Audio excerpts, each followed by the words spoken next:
Good afternoon, everyone, and welcome back into HeroesCCL Free Agent Tournament. We find ourselves here in day number 2 with our top 8. My name is Bahamut. I am joined for our first 2 best of 3s today by Jazzy. Are you ready to go into some of these awesome Heroes of the Storm matches, my friend? I am absolutely excited to jump into these matches. I can't wait to see these teams take on each other, especially after the showing they had yesterday. Yeah, that round of, I guess you could say 15, it was really, really good. There were so many awesome matches yesterday. And I want to quickly kind of catch everyone up on the format for the HeroesCCL Free Agent Tournament. It's a little bit different than we did in Season 1. In Season 1, it was the organizations kind of picking players they wanted to scout out in these weekends. Whereas for Season 2, we've actually put it on the players to put together teams and kind of scrim and get ready. And so I've been able to catch so many different scrims of these teams, but also yesterday we had so many awesome matches. And the other cool thing too is we also have teams that are swapping around players as well. It's not like we have Anti-Clan Association who are just running it back for the second free agent tournament. There's some different players on some different teams. So there's a ton of great action here, Jazzy. From yesterday's game, is there anything that really stood out to you? Maybe a team specifically? I think for me, it's gonna be huge Bandit fans. I mean, the name alone right there is a standout team, but just the players on there, there's some, new up and coming players, some returning players that we've seen on it that have really deep hero pools, and it's gonna be hard to kind of take on that team. Yeah, there's so many good teams. We can actually go ahead and jump over and look at our bracket that was kind of formed from yesterday's matches. Now, we do have a bit of a change up here, so let me go ahead and get you all kind of an idea of what the schedule is going to be. We're going to start with our first match with What Will Mokka Do versus Zoomers and Boomers. Our second best of 3 will be Uwu. Nope, I can't pronounce that one. We'll get through that one as the day goes on here, Jazzy. Versus Huge Bandit fans. Our third match will be Oso versus Cirque Kegw. And then our final match of the day will actually be 23-19 versus Blunt Force Fun. Had to swap things around so that people could get the schedules just right and everyone can play. But we are starting things out here with this What Will Mokka Do versus Zoomers and Boomers. And kind of the same question as I asked you earlier, Jazzy. When we look at these teams from yesterday, is there anyone or even just the team itself that stands out one over the other in a sense to you? Yeah, I think What Will Mokka Do is looking pretty strong today. Zoomers and Boomers probably going to have their work cut out for them here. What Will Mokka Do? All of the players on their team have these deep hero pools. You can't necessarily target ban them out. They play some things like Uther. They've ran a variant comp yesterday. Hebi Stukov alone is a huge threat to have to deal with as well. It's really amazing on that team. We can actually go ahead and break down that roster a little bit further for you all. We do have What Will Mokka Do right now. That's going to be Fancy Pants, Uki, Hebi, Mokka, and Cattle. And I got to say, I'm excited to see what healer Hebi's going to be bringing out here for the side of What Will Mokka Do. On the opposing side of the battlefield, Jazzy, who are we going to be seeing from Zoomers and Boomers? Yeah, over on Zoomers and Boomers, we have Galna Gunner, Marlo, Nano, Sven, and JTR today. Marlo yesterday, we saw a lot of Tracer coming out from him. He's a pretty strong Tracer player, so I don't know if What Will Mokka Do has done their homework or not, but we'll have to see if that gets through. We also saw Sven actually able to get Sonya all 3 games that they played yesterday, so I'm interested to see if there's going to be some switch-ups there, if Sonya's going to be left open in the draft or not, because she's pretty popular right now in the meta. She's insanely strong. Wrath of Berserker or Leap are really good heroic choices depending on how you want to engage into the team or sustain your team fight into the enemy team. I gotta say, like, between these two teams, it's really hard for me to kind of lean one way or the other. But as you mentioned, there is that Tracer player through Marlo. And I mean, we all know you just pick Varian and you just take Taunt Varian, right? I mean, there's no one in chat named Mockery who would absolutely disagree with that sentence whatsoever. But definitely Tracer is one of those heroes that is difficult to deal with sometimes. And I wonder if What Will Mokka Do have a way to deal with that. Let's actually go ahead and take a look at our maps, though, and figure out where we're going to for game number 1. It is going to be the map of Tomb of the Spider Queen, chosen by Zoomers and Boomers. We will have a ban onto Garden of Terror and Alterac Pass from What Will Mokka Do, and Zoomers and Boomers also banning out Cursed Hollow and Sky Temple. So Tomb of the Spider Queen, Jazzy, for game number 1, what's your priority going to this map? I know we can talk about meta and everything, but I'm always curious to find out what my co-casters are prioritizing for a map like this. Is it that Azmodan to stack up? Is it going to be a Murky to harass the enemy team? Or is it just going to be a standard, like grab a Kael'thas, wave clear, get convection sort of deal? Yeah, definitely wave clear, something you want on Tomb of the Spider Queen. Got to collect those gems, get those turn-ins. I also look for something you can kind of get some picks on the rotations. Very small rotations on Tomb of the Spider Queen. You can kind of live over on the enemy side of the map trying to catch them between that mid and top lane rotation on the tank. So maybe something like we saw yesterday with the Varian main tank coming out from What Will Mokka Do. To just kind of, once they get their fours, try to catch that one target, blow them up on the rotation and play it out that way. It's one of those maps that definitely the macro is so intense, but there's like it's a nice like marriage between macro and micro, because you have to be able to realize that there's quick rotations coming out for those potential ganks, as you were mentioning. And then the other thing too is just it's wave clear. I have actually seen main tank Zool be really, really beneficial on a map like this. When you go into that backlash and you go into the trait build as well, you can get cooldown reduction on that, and you're constantly just stepping into the enemy team, and your wave clear is really intense. It's just also playing off of that Zool main tank. It's not your traditional style, so it's a little bit more of a different and difficult play style, in my opinion, as well. We are getting our players ready to go here just to kind of catch everyone up in chat. We're about to get into Tomb of the Spider Queen in just a little bit. So we're going to talk a little bit further about the playstyle for this map, as well as maybe some heroes that we might prioritize. I asked you what you were thinking about some of the hot priorities when it comes to like wave clear or gank, but the other thing to consider here, Jazzy, is the solo lane. And I'm thinking about like Uki's Hogger that I've got to see quite a bit of. It's really, really been a standout hero in a sense. And as you mentioned, Sven did have a lot of Sonya yesterday. If that gets banned out, I don't know enough about Sven's hero pool to say, do they have a Rexar? Do they have some sort of Leoric? I'm excited really to kind of see the matchup for the solo lane. Anything else that kind of stands out for Tomb for you? Oh, I will say yesterday, Zoomers and Boomers did play on Tomb of the Spider Queen and ran it down with a very clean game, taking 0 deaths. So maybe that's a little bit of warm up for today. We'll see if it plays out the same here. In terms of Sven, those other heroes that we could see being picked up, typically with these drafts these days, if a Sonya's banned out, the other team will opt to get rid of the Hogger, or they'll trade off and one will take Hogger, the other will draft the Sonya. So that might come into play here, maybe not. But he does play other things. He has that Rexar, he has Dahaka, he's played Urel, Malthael, so there's other options there for him as well.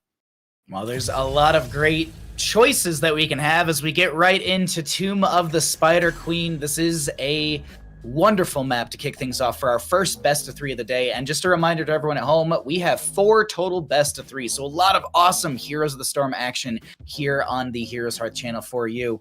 And as we kick things off, I wonder, do we get our standard Medivh bans? Do we get Uther ban as well? I feel like it's going to be one of those games where it's just going to be the standard bans per se, and it's really going to be what ends up coming out throughout the draft. But actually, Tracer ban. There's the respect onto Marlowe out the gate from the side of What Will Mokka Do. Yeah, they're going to answer that up with the Hogger ban. So I'm curious to see if Sonya is now going to be left up, or they're just going to take that away. So neither one of them can have those popular picks. But Chromie going out now. Yeah, it's one of those situations where What Will Mokka Do has the first pick, so trying to force either that Uther ban, that Sonya ban out from them is probably the priority. I actually wouldn't be surprised. Like, we keep talking about Sonya, but she is in such an insanely good spot. And it's crazy because a lot of people will be like, well, did she get massive buffs? Kind of not really. She had a slight change, I believe, to her level 16 and maybe to another slam talent as well earlier on, I think at level 4. And now everyone's like, oh, she is the hot priority. She's always been good. It's just she kind of was on the side for a bit when Urel was dominant against Leoric, and that was kind of just the meta. Speaking of, we are going to see Leoric with a Brightwing on the side of Zoomers and Boomers. I love Uki picking up the Sonya here because we already know Sven played that all 3 games yesterday. So just leaving that up, having that first pick, denying it there to Sven, great pickup here for What Will Mokka Do. The next 2 picks before we go into our secondary ban phase, to pair with the Sonya, they could actually just go, I was going to say you could go into like your healer and like a Joanna, who are really strong on this map, but it's actually going to be a Deckard Cain. I think is a wonderful hero for the rotations. The other thing to consider is Emerald at level 7. Brightwing's phase shift is very telegraphed ability, and Emerald does have a 40-second cooldown, but if you're holding that for when Brightwing is going to telegraph that phase shift, you can mitigate 75% of that healing with that Emerald on the Haraja Cube. So I really, really like this pickup from the side of What Will Mokka Do. And the Sylvanas really empowers the push potential from our blue team as well. And we get a Joanna ban, which would have been strong for realistically either team. Yeah, both teams still needing to pick up their tanks here. So Joanna's going to be taken out of the pool. We still have things like the Diablo, Garrosh. Garrosh can be fun for catching people on the rotations on Tomb of the Spider Queen. We're going to see the Diablo banned out here as well. I like the idea of that garage for either side, but for Zoomers and Boomers, you can go, you have the Groundbreaker, Toss, Polymorph, but it's actually going to be a Mei who's also been at the forefront of our tank meta right now. And the last pick, probably some wave clear to synergize, maybe even, I'd love to see a Hanzo here, actually. I think it just pair well into the composition, give you some nice poke and burst. Yeah, Nano did play some Hanzo yesterday, but it's going to be the Cassia getting locked in here by Nano. I like that. I like that quite a bit. What do you think for the last two picks coming out from the side of what will Mokka do here, though? Well, looking for a little bit more DPS, and they still need their tank here. I mean, yesterday they ran that tank Varian comp here, and they ran it with Sylvana, so that's maybe still an option here for them. And there we go. We do see the Varian getting locked in by Cattle, and they're going to pick up the Hanzo here. I really like it. I mean, you have Taunt, Burst from Hanzo, Sustained Damage of Sylvanas, continued CC and slows from Deckard Cain, and Sonya, she could leap in or just continue just to push out her lane. I love the draft so far from what Mokka do. Last pick on the side of Zoomers and Boomers. They will need a little extra wave clear. They could also just go into a Grey main as well. I think that would be great for them. Or they could go into Triple Bruiser, maybe grab a Zool for empowered wave clear and push potential. Going to be the Gul'dan, so Horrify to be able to control the boss point, also to be able to split away the enemy team from the collapse that is the Varian Sylvanas and Sonya. All in all, Jazzy, who do you lean into? Like, names aside, just kind of looking at the drafts, I'm kind of in favor for what will Mokka do. I have to say I'm in favor for what will Mokka do as well, simply because I've seen them execute this comp before, and I think it's going to play out well for them. I mean, the tricky thing about running a taunt variant comp is that you're looking at getting that taunt out, getting the pick, and then just walking away. So you have very low cooldowns to try that combo over and over again, as opposed to waiting for your ultimates to come up, and that be the big game play. But again, Varian doesn't provide the best peel in CC if you don't get that pick with the taunt. I think though, with these level of players and everything, taunt Varian totally going to be able to do what he needs to do here, and they're going to get those picks. So I'm liking the side of what will Mokka do right now. Alrighty, well, we can go ahead and get on into game number one, our first best of three of the day. We are going to be finding ourselves here on Tomb of the Spider Queen. On the left-hand side, we have the members of What Will Mokka Do. We've got Cattle playing the Varian, Mokka playing Sylvanas, Uki on the Sonya, Heavy Hooten on Deckard Cain, and Fancy Pants on that Hanzo. For the right-hand side, who we got over there, Jazzy? Over on the right, we have Zoomers and Boomers with JTR playing Mei, Nano on the Gul'dan, Sven playing Leorc, Gunner on the Brightwing, and Marlowe on Cassia. Alrighty, we can move on into that mid lane. We'll see some level 1 soon, and we'll see what our first engagement is going to be looking like as well. I gotta say, Jazzy, I'm really, really excited about this one, because there's a lot of great poke potential, there's a lot of great team fighting between both of these two teams, and it might just be... I don't think this is gonna be one of those games that's gonna be super quick and like someone just rushes down a lane. Like, there's a lot of good defensive tools on either side, as Marlowe is gonna be able to poke out to the enemy team. No one really getting too low just yet. That polymorph come out onto Mokka there. The potions getting drank up from the Deckard. Both these teams just kind of starting this rotation between mid and top. A little bit of people heading down towards the bottom lane here as well. Fancy Pants is going to be going into the simple geometry at level 1 to be able to pick up the extra scatter arrows once they finish out those 20 stacks. And being in this bottom lane, it actually seems like we have a bit of a change up in our standard rotations. A lot more priority through bottom, as Leorc will get hit with the root from Deckard Cain, but is able to Wraith Walk away. No real worry for our Leorc just yet. And I would expect, Jazzy, this is kind of us going back into those standard rotations now. Yeah, I think we're going to see that now as well. One of the things I like to keep an eye on this map is that bottom siege camp.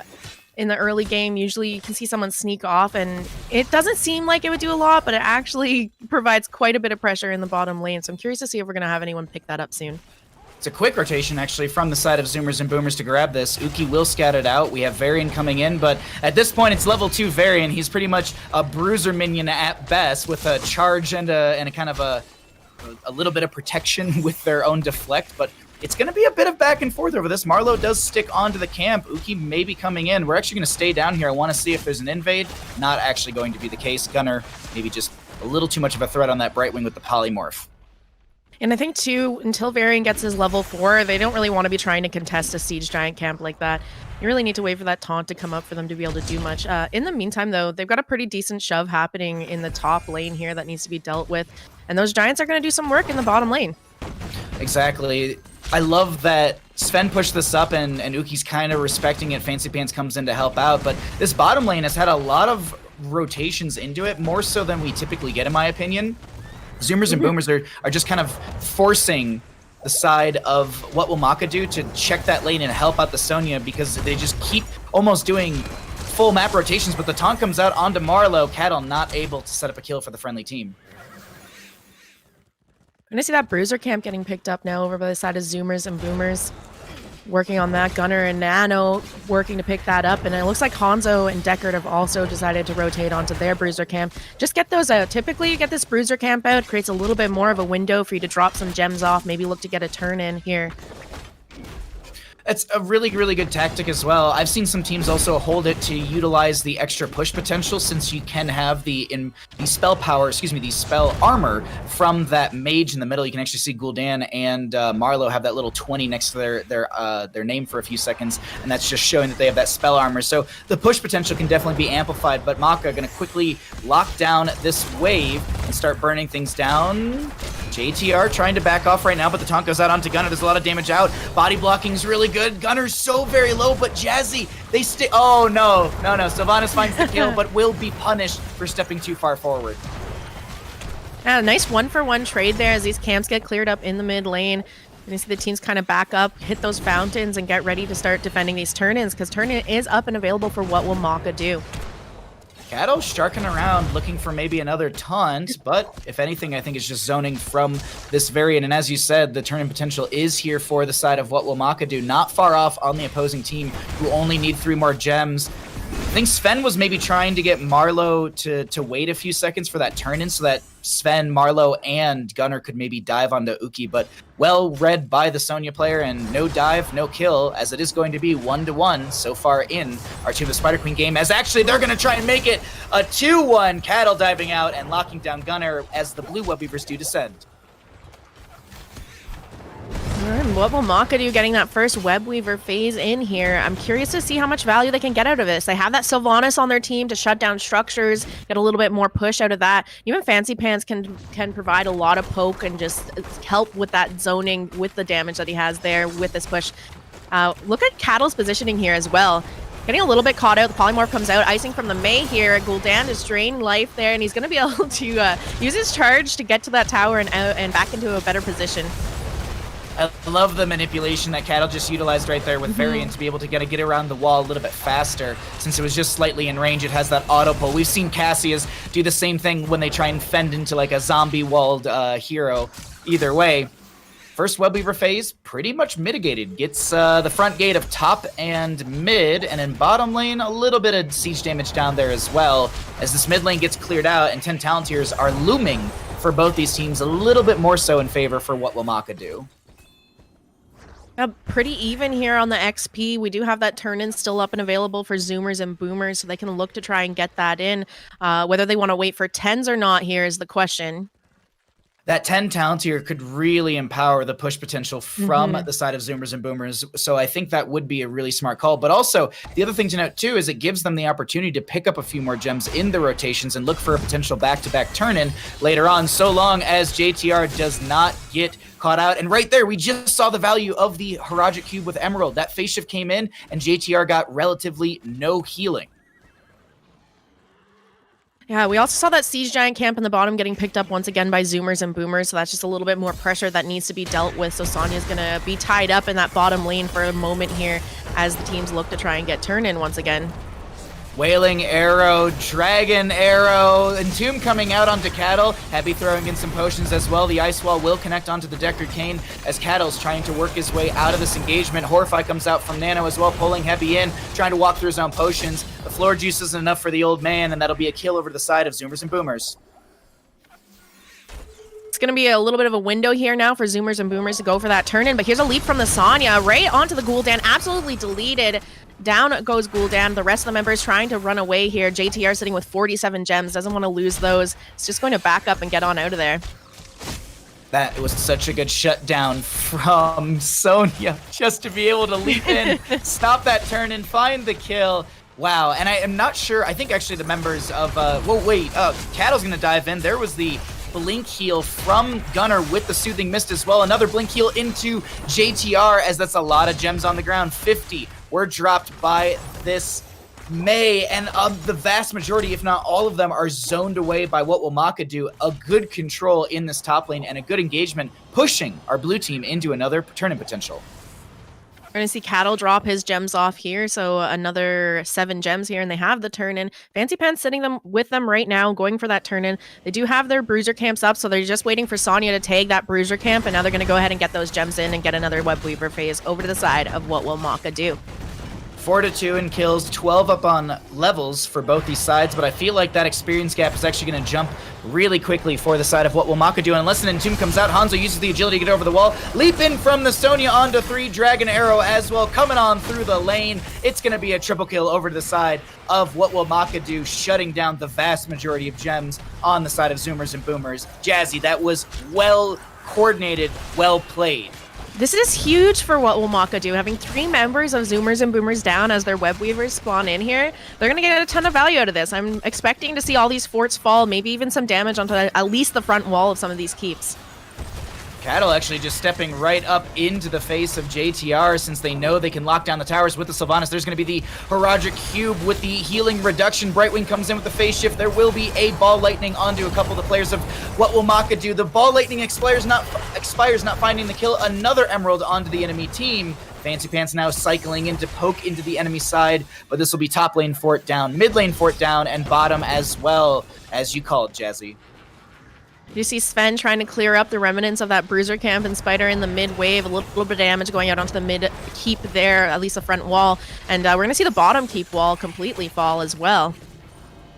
And with the enemy team kind of scouted out through the waves that they're clearing, this is going to be a quick camp for the side of what will Mokka do in the bottom lane.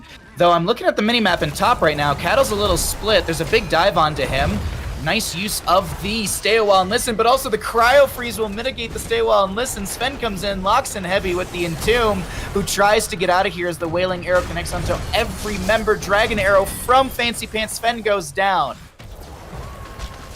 Chase is still on for some of these members here. They're going to get 2 more picks here. Down goes Mei and Brightwing as well. Marlowe able to make it behind the gates here. Looking at those turn-ins again, I mean, you're 9 gems off on the side of what will Mokka do. They're going to make a boss play here, maybe catch a couple waves and look to turn in after they get some value with this boss. Boss plus Web Weaver through this top lane is going to be so strong for our blue side. Even just grabbing boss here, because there's a wonderful wave already pushed up in this lane. I'm actually going to quickly look. 350 damage is how much a catapult does right now. Into structure specifically. 175 into everything else. But Varian comes in with the taunt. Sven so low, gets picked off. This collapse, single target blow up, Jazzy, is just too much for Zoomers and Boomers. It's like kind of just a power of Varian. Again, like I said in the beginning of the draft, you're not really waiting for these big ultimates to come on cooldown. You're sitting there 10 seconds ready to go for another pick. Gul'dan trying to poke out right now. We have JTR's trying to push Sylvanas back, who did pop the Will of the Forsaken. Got that banner of Dalaran out from the Varian as well to empower some of the spell power. And that's another arrow from Hanzo, mostly zoning. God, Jazzy, can you believe that we're in a world where Leap is a main priority and Dragon Arrow is a main priority? Because I'm loving it personally. Yeah, Dragon Strike's an interesting one. It's really, really hard to set up a combo because there's that like second channel on it before it can actually combo with anything that Sonya or the Taunt's looking to the Taunt on Varian is looking to do here. But I mean, if it works, it works. I absolutely love it. And then you have the Dragon Awakens at level 20 for the cooldown reduction, basically hitting enemy heroes with, I believe, Storm Bow auto attacks. I don't think Scatter Arrow counts. I don't think Scatter Arrow adds into that one. But that all aside, we may not even see level 20s here, Jazzy. Another Web Weaver phase comes out for the side of what will Mokka do, and they're looking to maybe take a bottom lane keep and maybe even the game. Yeah, right now, level 16 still a ways off for Zoomers and Boomers, so you can expect what will Mokka do to do as much as they can with this talent tier advantage here. They have that Sylvanas to shut down these keeps, the Web Weavers coming in here. Just where are they going to focus their efforts? Right now, it looks like they're going to be in the mid lane, pushing that out. Sonya just trying to clear a bit up so that Spider will be crashing in bottom keep. Bottom keep is where that web weaver does go. Mid lane as well for the members of what will Mokka do. Top lane not far off itself, kind of spawning in that fort position. Mokka locks down the tower. JTR slides in to zone them back, and it's a little bit of poke here and there, as actually there's a dive onto this Mei, and she absolutely gets shredded. The phase shift comes in just after the Emerald expires. The Horrify comes out. That will be Uki and Gul'dan traded out, so it's a 1-for-1 so far. Can the game actually be ended by the side of what will Mokka do? There's a lot of big chase into this, Jazzy. All right, I see the taunt come out onto the Leoric here. He ends up going down, though. Looking for a little bit more. JTR getting chased down right now by Mokka. We have Gunnar coming in with the blink heal to keep him up. They're looking for a little bit of core damage here. If they can end with 2 members down, it's possible, I think. The Leoric will be able to cheat death, so he can respawn, and I think the members of what will Mokka do respect that. They do have a great wave through bottom lane, so going to try and confirm the 3rd keep of the game as well, get themselves consistent catapult pressure as the Varian goes in. Cryo freeze used by Mei, but it's not enough. Gunnar, I think, tried to phase shift, but it just didn't go through in the end, and that's a stagger death into the Mei. See Leoric come back up right now, and his health bar just absolutely decimated there. Has to just Wraith Walk on out of there. Sonya's back up now over on the side of what will Mokka do. So they have their 5-man up and available. There's camps on the map to take, but turn-in is on board here for Zoomers and Boomers. Watching these turn-ins is probably going to be a big factor for what will Mokka do. Though I will say this, another team fight for what will Mokka do is going to be, they have win conditions here. They can rush it through mid, they can rush it through top, and Hanzo is going to go ahead and grab the Siege Giants for bottom lane to just empower that push. This is looking strong as 20 Talonteers loom. Yeah, and here's the thing, 20 is so close online for what will Mokka do. Zoomers and Boomers, you know, ways off of hitting it themselves here. So they kind of maybe want to look for a fight before that 20's hit, and they're kind of just left to sit there and turtle until they can get it themselves. Finding a flank into the enemy team is big, and JTR is trying to lead the charge into that, but I think the members of what will Mokka do read that perfectly with a stay well and listen. A huge arrow through the corridor, leap in from the Sonya, finds the kill onto the Cassia. JTR trying to back off, pops the cryo freeze. Blink heals from Gunnar are pretty good as the Horrify stalls things out. We also have the ice wall as well, Jazzy. A double kill for the side of what will Mokka do. Make it a triple kill as Mokka will solidify that chase onto the Mei. They needed to try and look for those kills there. We're going to see the remaining members of Zoomers and Boomers go down, and now a core call coming out from the side of what will Mokka do. But they needed to try and look for something there. They're so far behind on XP, trying to get that fight in before level 20s are hit. Just with that Hanzo ultimate, walking down that tight choke point, I don't know if that's the point that they wanted to take it at, but GG's well played there to what will Mokka do. That was a really, really good game. Controlled consistently throughout by what will Mokka do. There were a few moments that Zoomers and Boomers started to kind of shine and kind of tried to kind of roll things back with some Entomb captures into maybe Deckard Cain, but it's just, there was always some sort of answer. There was a leap in from the Sonya. There was a wailing arrow from Sylvanas. Cattle was able to taunt someone and lock down what would have been potential damage for a kill. Hanzo had zoning heroics consistently with this Dragon Strike. I gotta say, the members of what will Mokka do really want to move on to the matches tomorrow, and they're looking strong, but hey, it's the best of 3 series, Jazzy. We could see the members of Zoomers and Boomers get a fire lit and start to kind of run it back. I'm interested to see how they're going to adjust their drafts going into this next match here. If we're going to see the Sonya allowed through again. That was one we kind of talked about, usually either banned out or, you see one team pick up the Hogger, one team pick up the Sonya. Hogger was banned out that time. Sonya left open, and Uki went ahead and took advantage of that. I'm looking at some of the stats as well here, and just like the Sonya siege damage was actually like 20,000 less than Gul'dan. But we have to consider at the same time, there was consistent pressure out from the side of what will Mokka do. So Gul'dan obviously had more to clear in the lanes.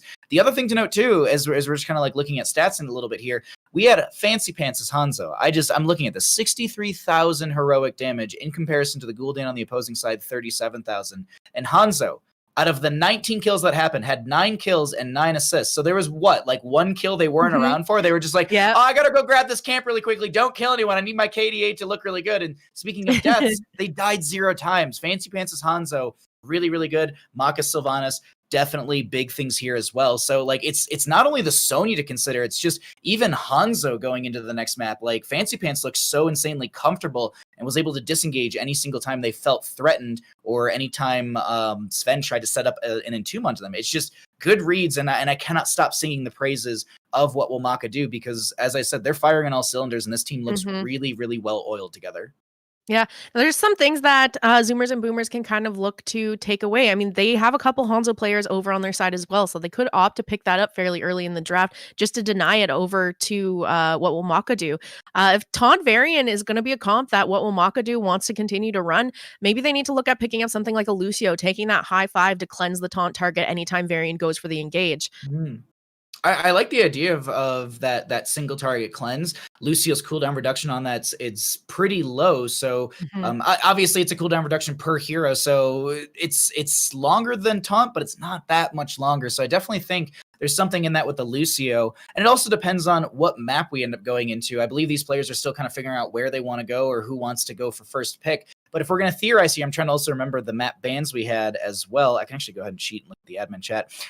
So Cursed Hollow, Alterac, Sky Temple Garden, those were all banned out. So I still think we have things like Infernal Shrines, Battlefield of Eternity are up and available. I think those are great maps to go to. And maybe the side of Zoomers and Boomers take us to that Battlefield of Eternity map and look for a little bit more of a team fight, because their team fight wasn't bad in the last game. I just think that the side of What Will Mokka Do was able to just dismantle the macro style that was coming out from Zoomers and Boomers. Yeah, I'm interested to see where they go for next game. I mean, we know that there is a TLV player over on the side of What Will Mokka Do, so I'm interested to see if they're going to go for more of like a 3-lane map where the Vikings can create a lot of pressure, get those soak, and get their team ahead that way. If we're going to see something that's more team fight like Battlefield of Eternity. I do like that. It's a hard thing to kind of figure out, especially going to your enemy teams. Like, well, how do we want to play? What do we think they might be weak at potentially? And that's always the kind of 3D, 5D, however many D chess you want to consider it. It's there's a lot of little factors, because like, yeah, you can ban out the Sonya, but there's still, as you were mentioning, there's some Vikings floating around. We could see some Samuro Abathur. There's just a lot of really kind of niche, interesting heroes we could see. And actually, Jazzy, I'm thinking back to our last draft. Was there a Medivh ban in the last draft, or did he actually kind of skirt through that entire thing? Yeah, so he skirted through that entire thing. We had Tracer, Chromie, and Joanna banned out by Mokka last game, and the bans over on the side of Zoomers and Boomers were the Hogger, Uther, and Diablo. So I know I typically, in like the scrims and stuff I've watched, Uther, Medivh are pretty popular bans in those drafts. So Medivh, yeah, did sneak in there, but maybe wasn't really the map for a Medivh play here. Maybe the next one we'll see it. Well, that's very, very possible. And speaking of map, we can go ahead and actually take a look at where we're going to be heading next in our first best of 3 of the day. It is going to be Towers of Doom. This is going to be the map choice of our blue team, which means I would assume the losing side, which was Zoomers and Boomers, opted for first pick priority. This is in my opinion, is a great map to go to, specifically because it's just so macro heavy, and you can play just. You can grab a strong solo laner to do double soak, like Malthael, Dahaka, Diva. Those are all heroes that we often see doing double soak rotation from top to mid. And then you just put together a strong core 4 that sits in bottom lane. You can have maybe like a Sylvanas Greymane together, and so Greymane can split off, grab the Sapper Camp, feed that in through bottom lane, while the rest of the 3 members kind of zone back the enemy team and control that bottom lane consistently. I always love Towers of Doom because it is anyone's game. I can't tell you how many games I've casted that are, 36 to 4 HP, and it all boils down to a boss. God, I think back, like I casted one of the Scrim series. It was Legendary versus Time to Shine, and it was Time to Shine consistently behind in that Towers of Doom game, but late game, just something snapped, and it was an insane back and forth. So as I said, Towers of Doom, it can be anyone's game, and we are just about to get into this map. We're just waiting for a few more players to jump on into the lobby. What are your thoughts going into Towers of Doom? Anything that you prioritize or excited about here, Jazzy? Yeah, so I mean, I've mentioned this already before, but Uki has that TLV. That's something that they ran yesterday, something that's definitely viable on Towers of Doom. Catch that soak the entire time in the mid and top, and your 4-man can just kind of run it down. If TLV's left up, that could be a possibility if they look to ban that out. He still has that Hogger and Sonya that can be picked up. Sven as well, I believe, plays Sonya. We talked about the Dahaka, so having that little bit of global. I'm curious to see if maybe we'll see a Falstad snuck in here. I know there's some talents banned out on him right now, but the auto attack build on him still seems to be pretty popular, and just having that little bit of extra global here to get to those altars can be pretty handy. As well as the ability just to gust away the enemy team, and you have that boss control, or even you can make those fun YouTube plays where you fly to the far side of the enemy team and you die because they all can read exactly where you're going to fly and you don't get your gust off in time. Maybe that's just me. I'm not 100% sure on that one, but we will be getting into Towers of Doom here in just a second, getting the readies out from the teams. And I got to say, like, yeah, we have the options of Lost Vikings. We have those Dahakas out there. I'd love to see some Abathur play on this map as well. Can be a little difficult, though, since we did talk about how there is a lot of early game map control, and Abathur can fall behind in that, right? Since, well, you're down a physical member in the rotations on the map itself. So we'll have to see what is going to be the hot priority for both these sides, but it looks like we will get into game here in just a second. I just love Towers of Doom. It's one of my top probably 3 maps to either play on or even cast. But we're ready to go. We're flying on into Towers of Doom. We'll see what we're going to get here for our ban priorities to kick things off on our second map in our first best of 3. It's my favorite map. I don't even have to put it in top 3. It's my number 1 favorite map. I don't know. I mean, Blackheart's Bay, Haunted Mines, they're really up there. No, I have had times casting this map where it's literally been 1-to-1 on core shots, and it just came down to a boss fight. It's exciting to cast. It's fun to play on as well. Yeah, there's a lot of really just uniqueness for this map. But we're going to kick things off with a Hogger ban. We'll see, does the Medivh kind of sneak through? Do we have a priority onto Sonya? Will Uther continually be permabanned? And does Chromie make her way into this game as well? Because I believe both teams have really good Chromie players, if I'm not mistaken, through Mokka and Nano. Yeah, and Chromie great here because she has that interrupt on those channels for the altars. Like, you kind of really have to either get a pick on her or way zone her out of the objective to be able to channel it. So with Chromie still up and available, there's the respect onto Marlowe's Tracer. This is first pick priority over to the side of Zoomers and Boomers, so if anything, they're going to be wanting to try and ban something out that won't really hinder their composition. So maybe banning out the Medivh here so that you force either the Chromie or the Sonya ban into the enemy side, or even Uther ban. There's actually a lot of priorities that are kind of up and available based off of this next ban from what will Mokka do, and we'll have to see what will realistically Cattle do, as they are going to be the ones who are banning out for this map. God, what would you not want to deal with? Would it be Sonya, Uther, Chromie? I think I'd be looking to get rid of the Sonya. Okay. You can also get rid of the Chromie, but oh my goodness, they're gonna ban Vikings. Okay. All right, this is snap pick onto Sonya. As you mentioned yesterday, Sven played a lot of it, so the members of Zoomers and Boomers are gonna go for that immediately. But with the Lost Vikings ban, that means that what will Mokka do? They're not afraid of the Sonya. They are prepared to go up against it, and I wonder what the solo lane matchup will be from Uki. But right now, first 2 picks, Brightwing, Cassia, those are often, synergized together. They're great for this map. Chromie could be grabbed, but I think that Brightwing might be a priority. Oh! Okay, we're going Uther. We're going Uther Diva. Yeah, not too surprised there. Uther making it through the draft. It's usual pretty instant pickup for whatever team has the opportunity to do so. So we're going to see Cattle locking in Uther. And the Diva here, also great. She's quite capable of doing the double soak here. Her mech explosions can cause a lot of disruption at these altars, force people to have to just reposition back out and zone out some of the enemy team. Lucio Chromie, though. All right, well, the members of Zoomers and Boomers kind of getting everything they want, and as you were mentioning, swapping over to this Lucio to be able to get some high five action as well. Gonna head into our second ban phase of the game. The members of Zoomers and Boomers needing a main tank, so there might be a priority onto something like a Garrosh. Speed boosting a Garrosh with a Chromie, or excuse me, just speed boosting a Garrosh through the Lucio is really good, but then you have Chromie to follow up damage from the lockdown, displacement, and control that Garrosh does bring to the table. That at least would be my priority. It's going to be the Mei, though. She does really kind of fall into that, I wouldn't say same category, but she, since having the cooldown reduction on the Ice Wall, has been quite the priority when it comes to that heroic combo setup. Yeah, her Ice Wall combo, I mean, if you can land a nice Ice Wall and drop that Blizzard on top of it just to keep everyone stunned as soon as they come out of it, it can be a huge setup for plays for your team. The Wombo's already existing on the side of Zoomers and Boomers. I'm trying to see what's going to be the ban that's here. It's going to be, okay, they're going to respect Mokka Sylvanas from the last game. So you're going to see some different heroes. I wonder, is there any world we actually see like Ana Kerrigan possibly for the bottom lane? I know Hebi does play Ana. You could also nano boost the Diva Mecha Explosion as well. But we also know that Hebi plays an amazing Stukov, so that could be a priority. Mokka plays a slew of ranged assassins, so we're not even going to try and predict that one right there. But that will be the Stukov, and it's going to be a Vala as well. So good sustained damage, mobility with the Vala as well, and some CC through her heroic.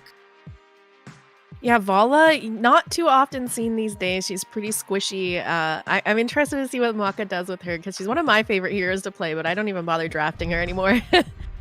I mean, the sustained damage, the burst ability is very, very good. The Hungering Arrow is a great way to continually kind of poke at the enemy team if you want to go in that way. I feel like we often, though, see more of an auto attack build on a map like this from our Vala players. But a Raynor Diablo, I gotta say, the draft of Zoomers and Boomers is looking a little terrifying as we're going to get into that last pick from What Will Mokka Do.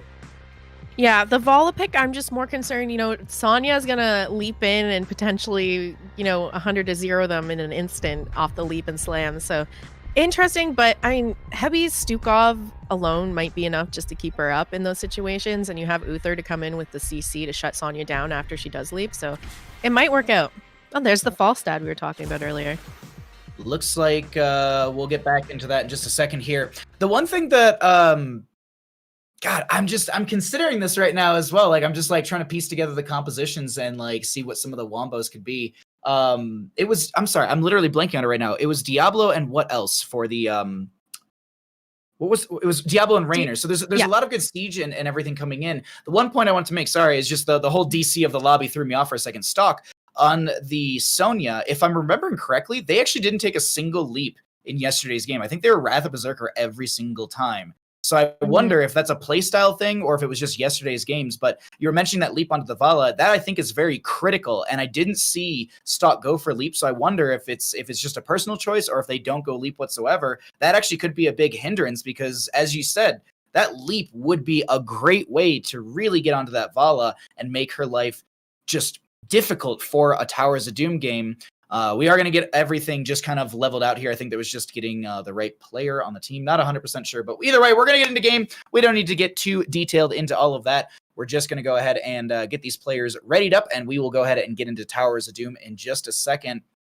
I do think, though, like thinking back to the drafts, the aggression level from Zoomers and Boomers is really high, but I feel like the sustain and the control that can come out from...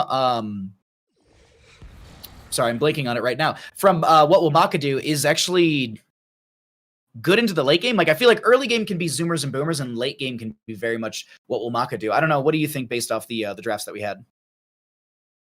It's going to be interesting to see what happens here. I think like Uther alone is a really strong pickup. The one thing he does kind of struggle with is he doesn't really have any kind of engage. His engage is literally just walking up to the enemy team and trying to land a stun.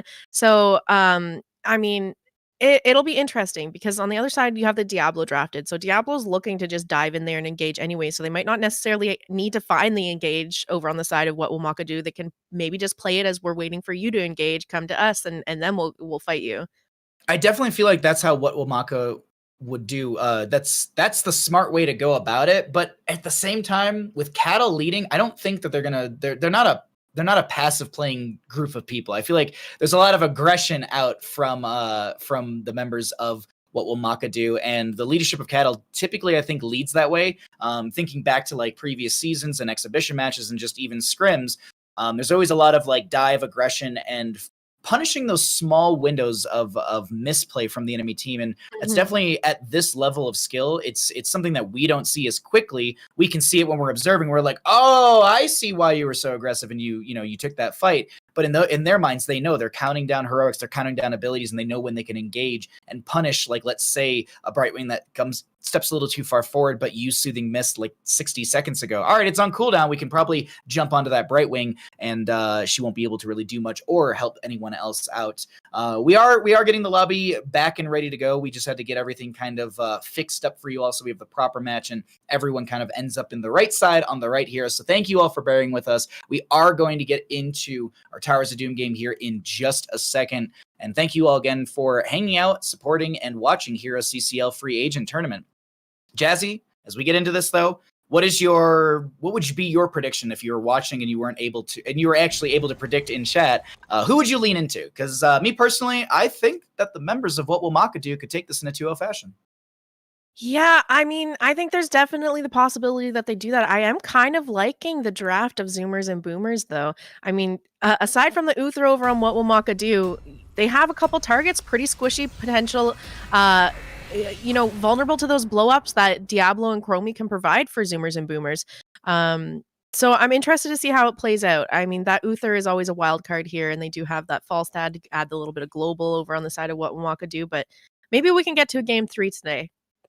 We'll have to see. We definitely had a game 3 yesterday, so it wasn't all just 2-0s in the first round of our best of 3s. Just want to note something really quickly as we are going to get into this game. We did have a player swap. That's the reason we did have that whole lobby change up and everything. Wanted to get the main roster of the Zoomers and Boomers in, but we're here on Towers of Doom. We are ready to go. On the left-hand side, we have the members of What Will Mokka Do. We've got Mokka on the Sylvanas, Fancy Pants playing the Falstad, Cattle playing Uther, Hebi, Putin on the Stukov, and Uki on that Diva. Who do we have on the opposing side? And on the right-hand side, we have Zoomers and Boomers. Lucio being played by Gunner, Chromie being played by Nano, Stalk playing Diablo, Sven playing Sonya, and Marlo on the Rainer. Alrighty, and that's what we're going to be having, that one player change, JTR being rotated in for Stalk. And if anyone's wondering who Stalk is, it's going to be that Russian name that we cannot pronounce. But we all know it's Stalk, so there we go. That's what we will pronounce. Mid lane is going to be our initial engagement. Sonya kind of wrapping around to maybe find a flank. No, she actually just goes straight into top lane. So not a really big priority for the side of Zoomers and Boomers. I think it's going to be getting that Diablo scaled up and trying to get control of these lanes as quickly as possible. And try and also mitigate as much Falstad scaling as possible as well. We do have a couple questing talents picked up here for the side of What Will Mokka Do. We have Uther picking up Silver Touch at 1 and Falstad taking the Frequent Flyer. So just a couple quests to keep an eye on as the game progresses here. Rainer is also going to be ace in the hole for that increased damage. Falstad and friends are going to lock down the Diablo. Sustained damage is going to be pretty good as the Diablo drops to about a third of their health. No kill found, but the members of What Will Mokka Do putting some pressure into this enemy team very early in the rotations. Both these teams work on picking up their siege camps here in that bottom lane. Pretty typical just to go for those on cooldown, and yes, you have some really big advantage to go for the invade at level 1. I have seen some teams as of late go for a lot more invades onto the enemy side camp and actually kind of leave their own, but at the same time, I feel like I've seen that not work out as much, as there's the stun, and Chromie doesn't have as much health as Diablo, so she's a lot more burstable in these situations. First blood over to the side of What Will Mokka Do. Gunner, a little bit out in the lane, is going to be able to speed boost himself out of there, stay alive for the time being, and both these teams just looking to clear out the sappers of the opposing team. Meanwhile, though, in top lane, Sven and friends are pushing into this Diva, and I always like to talk about this bottom lane priority versus top lane. Yes, you can feed in sappers through top lane. Yes, you can, convert that bell tower and then also feed the sappers into the enemy team gate, core. But you don't get any sort of map control. Whereas if you get bottom lane, the enemy team's rotations into objective phases, specifically in the bottom of the map or in the mid area, are a lot more telegraphed and difficult. So it's one of those things I've seen a lot more teams prioritize that top lane. And I'm just like, is it because you're losing bottom, you want to kind of control another lane? I'm not 100% sure on the playstyle for that. But it does seem to be emerging, and we'll see how it affects the meta as it does continue. But in this game right now, it is going to be a triple altar phase here. Jazzy with the stun going out onto the Lucio. He gets picked off another kill to What Will Mokka Do. Seeing Mokka, What Will Mokka Do pulling a little bit ahead on the XP here in the early game. Diva and Falstad in that top part of the map right now, getting out the siege camp, so they at least have a little bit of pressure forming. So if they're going to be losing stuff in the bottom, maybe look to pressure that top lane instead. Typically at this point of the map, you see just the offlaners trade out altars and the fight over the bottom one, but right now it's looking to shape up a little bit differently here. Diablo sharking for that Shadow Charge overpower. Fancy Pants takes a little bit of damage. Cattle comes in with the stun. Bottom lane was channeled by Heavy on that Stukov. Sustained damage from Uki will be enough, but Falstad actually steals away the kill. Another kill to the side of what will Mokka do, as Vala and Stukov, will come back into bottom lane to continue to control that lane. In the end, it's going to be 8 shots into the core of Zoomers and Boomers. The members of what will Mokka do only taking 4 themselves. It's going to bring the score 36-32 in favor of what will Mokka do. You're going to look to get a little bit more siege damage on this bottom wall here. Try to open that up. Once they get these towers down, that just means these sappers, if they can walk those in, are going to be going right onto the keep for damage. I was watching the mid lane at the same time as you were saying all that, and I was like, ooh, do we have a team fight that's breaking out? And absolutely we do. Fancy Pants was dove for a second. Mokka getting very low. Cattle with the heals with the help of Heavy. The double support's very hard to burst anyone down. Diablo very far into the enemy team. It's looking like it's a double kill for the side. Make it a triple kill for the side of what will Mokka do, only losing their Falstad. Actually, I lied here, Jazzy. It's a quad kill. Yeah, Nano's still in a little bit of trouble here. Cattle's mounted up now and is just running at Chromie, looking for that stun. You have the slow out from Stukov here. There's the stun connecting, and Heavy's going to step forward to get that last hit onto Chromie. So 5 kills there in favor of what will Mokka do to the 1. For anyone wondering, the Stukov does 372 auto damage. That's what I was just looking up really quickly. I was like, there was 1 auto into that Chromie, and that was her entire health bar. And well, yeah, that was the school bus running into the into Chromie right there. 1 Sapper does go into the tower, and here's what you were mentioning: Sappers being fed into the bell tower itself. I think Stukov has the highest auto attack damage in the game, if I'm correct. But he also has the slowest auto attack in the game as well. That's the trade-offs, yeah. But hits like a truck when he does. It's a truck that's in first gear, and it's got a long distance to go. But we have 10 talent tiers on the side of what will Mokka do, and it is going to be Divine Shield, not Divine Storm. We have that Rain of Vengeance from the Vala, so those are the 2 big ones to note. We don't have any sort of spinny, shooty shot, as I like to call it sometimes, and no Divine Storm from that Uther to maybe punish anyone like the Diablo stepping too far forward into the enemy team. Bell Tower's traded out. 5 shots into the side of Zoomers and Boomers, 3 into what will Mokka do. Still a ways out till level 10s are online here for Zoomers and Boomers. So they're just going to have to play it safe here. It's going to be a bit of a struggle here. They've lost that bottom bell tower now. They're behind on their ultimates. They need to take it back at some point, but right now, just not quite the time to do it. Jazzy, I'm confused. Why not take Slowing Sands? There's an Uther on the opposing side that's already gone into cleanse. That's a good question. I'm looking at it. I'm like, why Temporal Loop? Because I feel like Slowing Sands zone potential either way. I mean, hey, maybe we'll see. Maybe I'll be, proven wrong here asking these questions. But right now, Mokka's dumping in damage, and Sonya actually goes down to the Diva Falstad in top lane. And they're going to go ahead and grab that siege camp as well while they're up there. Just create some more pressure. Maybe look to get another bell tower in the process. Level 10s are now online for Zoomers and Boomers. We're going to see Lucio talent into high 5. We already saw Chromie taking that temporal loop at 8. Apocalypse from the Diablo. Sonya and Raynor still holding off on those ultimates. There's the Raynor's Raider being picked up now.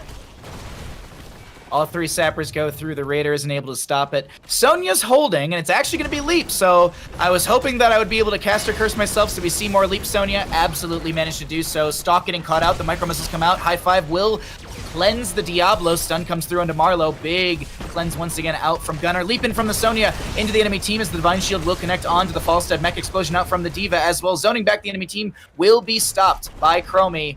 Boss was poked by it, but in the end, it's going to be a double altar phase, and 13 talent here slowly but surely will be here for what will Mokka do. This is a hard spot to be in on the side of Zoomers and Boomers, Jazzy. Yeah, this is difficult because they're trying to channel in through this choke point here. There's the Rain of Vengeance coming out from Vala. The Guts coming in from Falstad. The Apocalypse pop by Diablo now. Falstad getting chunked here. He's going to go down in this fight. Uki just looking to back up now, kind of split off from the team.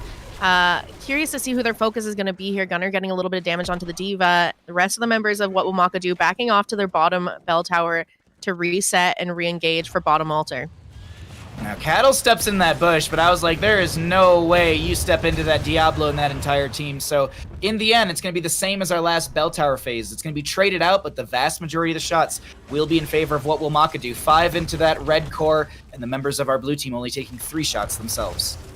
This is a 5v3 down here in favor of Zoomers and Boomers. Falstad probably can fly in just a moment. I think they're going to be able to get this bell tower back, which will kind of get them a little bit more control of the map. We do have those sapper camps up and available, as well as something to look at after the fort's taken back here. The members of What Will Mokka Do already looking at this camp immediately. It was scouted out by Zoomers and Boomers. They're thinking about engaging here, but still no 13 talents here. So Sonya soaking in through top lane. We have Raynor in mid lane. Sappers will be grabbed for the bottom lane, which just now comes back in favor for Zoomers and Boomers. These oh wait, hold on. There's a time stop. Oh no, it's just onto these sappers over here that were leashed or pulled. The stun on Sven there. Nothing really to follow up off that. The siege camp's still up and available for What Will Mokka Do. 13 soon to be online here for Zoomers and Boomers. Will it give them enough of a power spike to find parity in these team fights? Because that's the issue that I'm starting to find in a lot of these moments, Jazzy. It feels like even though there are some of these equal talent tier fights, it just feels very dominant from What Will Mokka Do. We'll have to see. There was that pretty good turnaround in the last engagement in mid lane, but a single altar phase will be coming up here in the center of the map. Equal talent tiers, a little bit of an advantage when it comes to experience. It's actually Falstad and Diva are diving onto the Sonya, who leaps into the enemy team. Apocalypse comes out. Uki does get hit by that Apocalypse, and Vala is actually free pushing in bottom lane, Jazzy. She's almost taken that bottom tower back all by herself here. I'd like to see that Apocalypse Leap comboed a little bit better together. We saw the Apocalypse come in a little bit late, or maybe the Leap coming in a little bit early, so just a little bit more communication there to make that work out. Diablo to be the target. High five cleanse comes through. There will be the temporal loop that forces the cleanse out from the Uther as well. Sven getting a little bit low, so is Stalk on that Diablo. Single altars up and available. Equal shots as the bottom right bell tower is living on a sliver of health. The stun goes out onto Gunner. The auto attack doesn't confirm the kill, but that will be 4 shots into the enemy core. 30-18 in total. Do you have the members of Zoomers and Boomers starting up that boss now, trying to get that done? This is something, the boss isn't really something that is too heavily contested on this map, but when you're into the late game and the score is kind of heavily favoring one team or the other, something to get off the map just to take away a win condition for later. I saw Diva zoom in there, and it's like, oh, maybe I can get on the point at the last second, put my mech toe on this, but no, not the case. And I think you're absolutely right with that. You take away a win condition. This is, if all 3 bell towers they get picked up in the next phase here by What Will Mokka Do, this is potentially game threatening, because it would be 3 HP left on that red side core, and that would have been that boss that ends it. But that's a lot to grab during a single altar phase. To get all 3, you'd have to really wipe the enemy team with a massive advantage. And speaking of massive advantages, we are seeing 16-14 in our levels talent tier advantage over to our blue side. I think just taking it off is not a bad play here, just because of the XP advantage that What Will Mokka Do has right now. There's the risk that instead of just holding bottom, Leap coming out onto Falstad there, tries to barrel roll through the wall, doesn't quite make it, and has to use his gust to disengage there. Not the worst pull. You do get gust out from the enemy team, so Zoomers and Boomers know that they don't have to worry about a disengage tool for the next 45 seconds now, or at least 60 seconds from when it did go out. Chromie Raynor clearing out that bottom lane, but it seems like this center altar will go over to the side of What Will Mokka Do. Looking at the side, though, of Zoomers and Boomers, they're looking to control the top portion of the map, and this is what we're going to focus in on, as that'll be a easy channel from Heavy on that Stukov, but Uki not actually being interrupted as the Apocalypse does come out. That will interrupt Uki once. A lot of damage on the Fancy Pants, who gets healed up by the Uther, and Diablo goes down, losing souls. Temporal Loop does pull Fancy Pants back into the spot. Sonya gets picked off as well, and the chase is out onto this enemy team, Jazzy. No. So that one altar to get picked up here. We're going to see Falstad rotate over there to grab that now. And the rest of the members of What Will Mokka Do looking to get that bottom bell tower down. This is what I was trying to get to earlier, is that with this XP advantage, they can look to start picking up these bell towers. And that's why you want that boss off the map. Lucio's going to get picked off, trying to defend the mid there. And that mid fort will go over to the side of What Will Mokka Do. We saw Falstad hold off on the channel for that altar just to get in that extra shot here.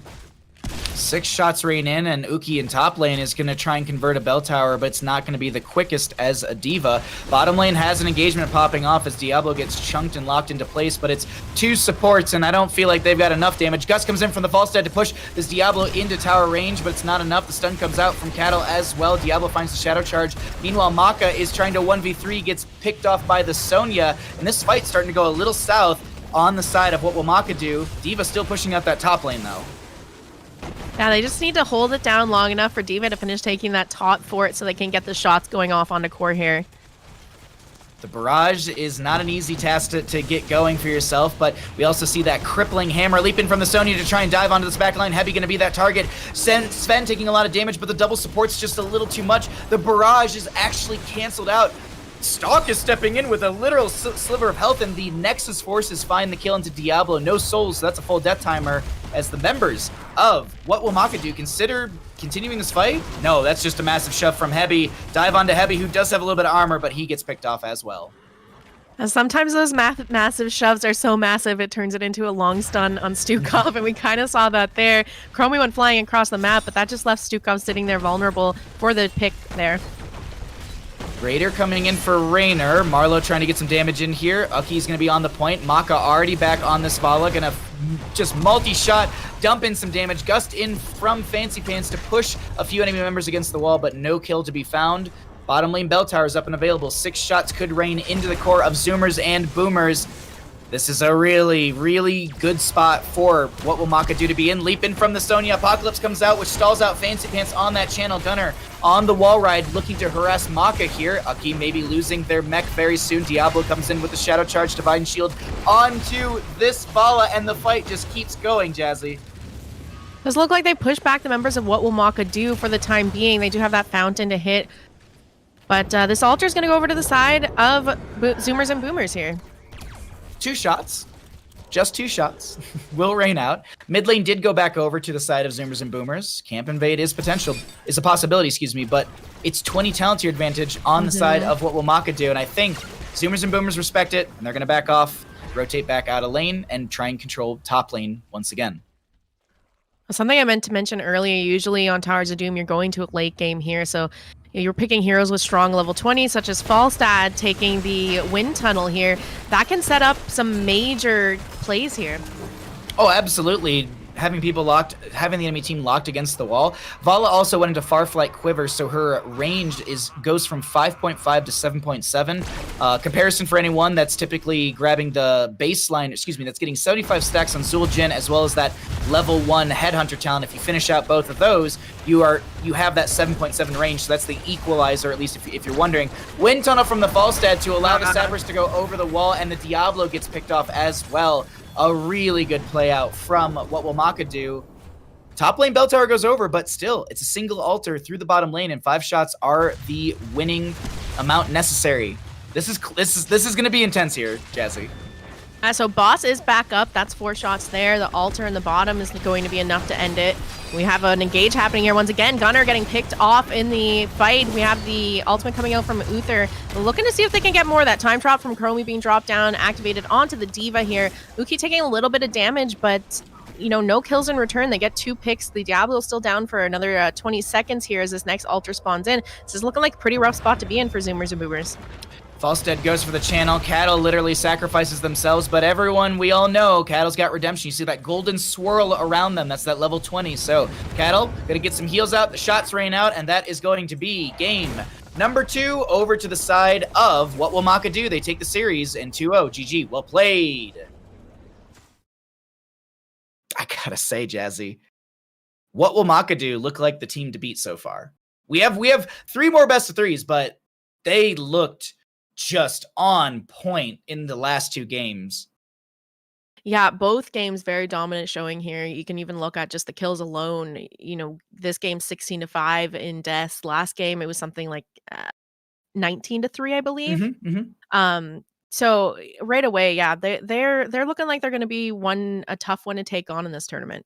Yeah, I'm looking at some of the stats here as well. Heavy and Gun are kind of neck and neck when it comes to the healing put out. But once again, I mean, looking at Mokka's damage, 53,000 in comparison to Marlowe's 44,000 on that Raynor. And we're just looking at kind of 2 of those quote unquote baseline or starter auto attackers for Heroes of the Storm, Raynor and Vala, and just Mokka putting in work on this hero. Effective damage, 6 kills, 6 assists. Well played from the side of What Will Mokka Do. Unfortunately, that does mean we say goodbye to Zoomers and Boomers. That is That's tournament life. That's the way that things go. It's not like there's a bottom bracket to run through for tomorrow. That is going to be it for their free agent tournament run. But I still want to give credit where credit's due. I mean, Gunnar on the Lucio has been, and even on that Brightwing was so well played. It was a great game as well from Nano on that Gul'dan in game number 1 and the Chromie in game number 2. A lot of standout players. Excited to see what potential they have on the 17th for draft day. But Jazzy, that's the first best of 3 of the day. Any thoughts after we got through all of that? I mean, I said it at the beginning. I thought that Zoomers and Boomers were going to have their work cut out for them here if they wanted to proceed in this tournament, and it kind of played out that way. What will Mokka do coming in, being extremely dominant? I can't wait to see tomorrow what will Mokka do taking on whoever they end up taking on here, because it's just going to be amazing games. I think either way, yeah. Yeah, it's been really, really fun. So what we're going to go ahead and do is we're going to take a quick break. We're going to get set up for the next best of 3 series of the day. I can quickly let you all know it is going to be the name I can't pronounce, Owo versus Huge Bandit fans. I actually think I got it right that time. But either way, don't go anywhere. We have more HeroesCCL free agent tournament action coming your way in just a little bit. Don't go anywhere.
Welcome back, everybody, to the HeroesCCL Free Agent Tournament. I'm still Bahamut, still joined by Jazzy. Can you believe the best of three we just had?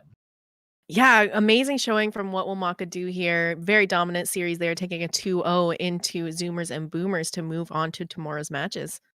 It was such a fun best of three to kick things off, and we're going to move into another one. So let's go ahead and jump on into that bracket.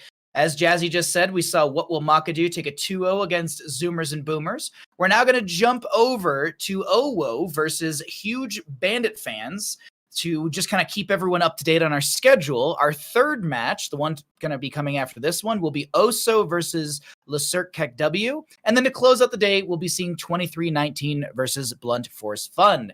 But as I said, we have Owo versus huge Bandit fans coming up next. And this one will determine who moves into that upper bracket for tomorrow. So we're not gonna see who's going up against What Will Mokka Do just yet.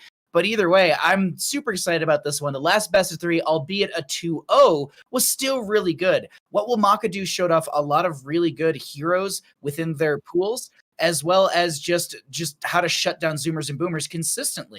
Let's actually jump over to Owo's roster right now and check out who we're going to be seeing on the blue side. It's going to be Copenhagen, X-Ray, Lauber, Dino, and Ultralist. Some heavy hitters right there, but the big thing, for me, and it's kind of the same as the last time, it's the leadership of that tank play. It's the leadership of Lobber with his knowledge and his skill set. I'm excited to see what OWO is going to bring out in this next best of 3. Jazzy, who's on that side of the red team?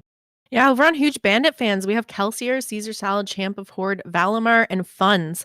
Kelsier, one of the up-and-coming players. I've heard a lot about him these days, so I'm kind of excited to see what he brings out here. And additionally, not as experienced as some of the members on OWO, but these players are very well known. They all have pretty deep rosters to go with for their hero pools, so the draft could really go anywhere here. Yeah, we'll have to see if Funds has enough Capri Sun for their team, or if Champ of Horde's going to have to go ahead and carry things on their known Misha Rexar. Speaking of carrying things, let's go ahead and find out what map these players are going to be going off to and see what we could potentially get for drafts. But either way, we are going to see a Battlefield of Eternity map pick from OWO, which means first pick goes over to the side of Huge Bandit fans. Just to kind of catch everyone up, we did have a Dragonshire and Sky Temple ban from the side of Huge Bandit fans, and OWO on that blue side banning out Alterac Pass and Cursed Hollows. So we still have possible Infernal Shrines, Garden of Terror, Towers of Doom, which we both just said. We absolutely love that map. And, going into this, we're going to Battlefield of Eternity. We haven't seen it yet today. Race potential is always a big thing to consider here, Jazzy, but I feel like there's a little bit more to a draft for Battlefield. I feel like we need to consider things like push potential, like maybe a Sylvanas, or even team fighting control, like maybe a Leorc through the solo lane. Is there anything that you really like to see on Battlefield as we get into this draft? Yeah, so obviously you need some kind of race, but it's not the best idea just to tunnel vision on what's going to burn down that Immortal. There's a ton of team fighting that happens during those Immortal phase, whether it be zoning and trying to defend around yours while one person races.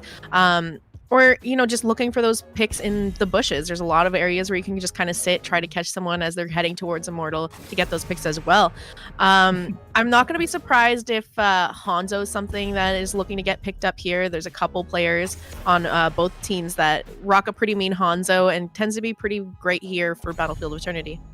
I absolutely agree. I'm just giggling to myself. The Zarya ban. I can't believe we're actually getting a targeted Zarya ban.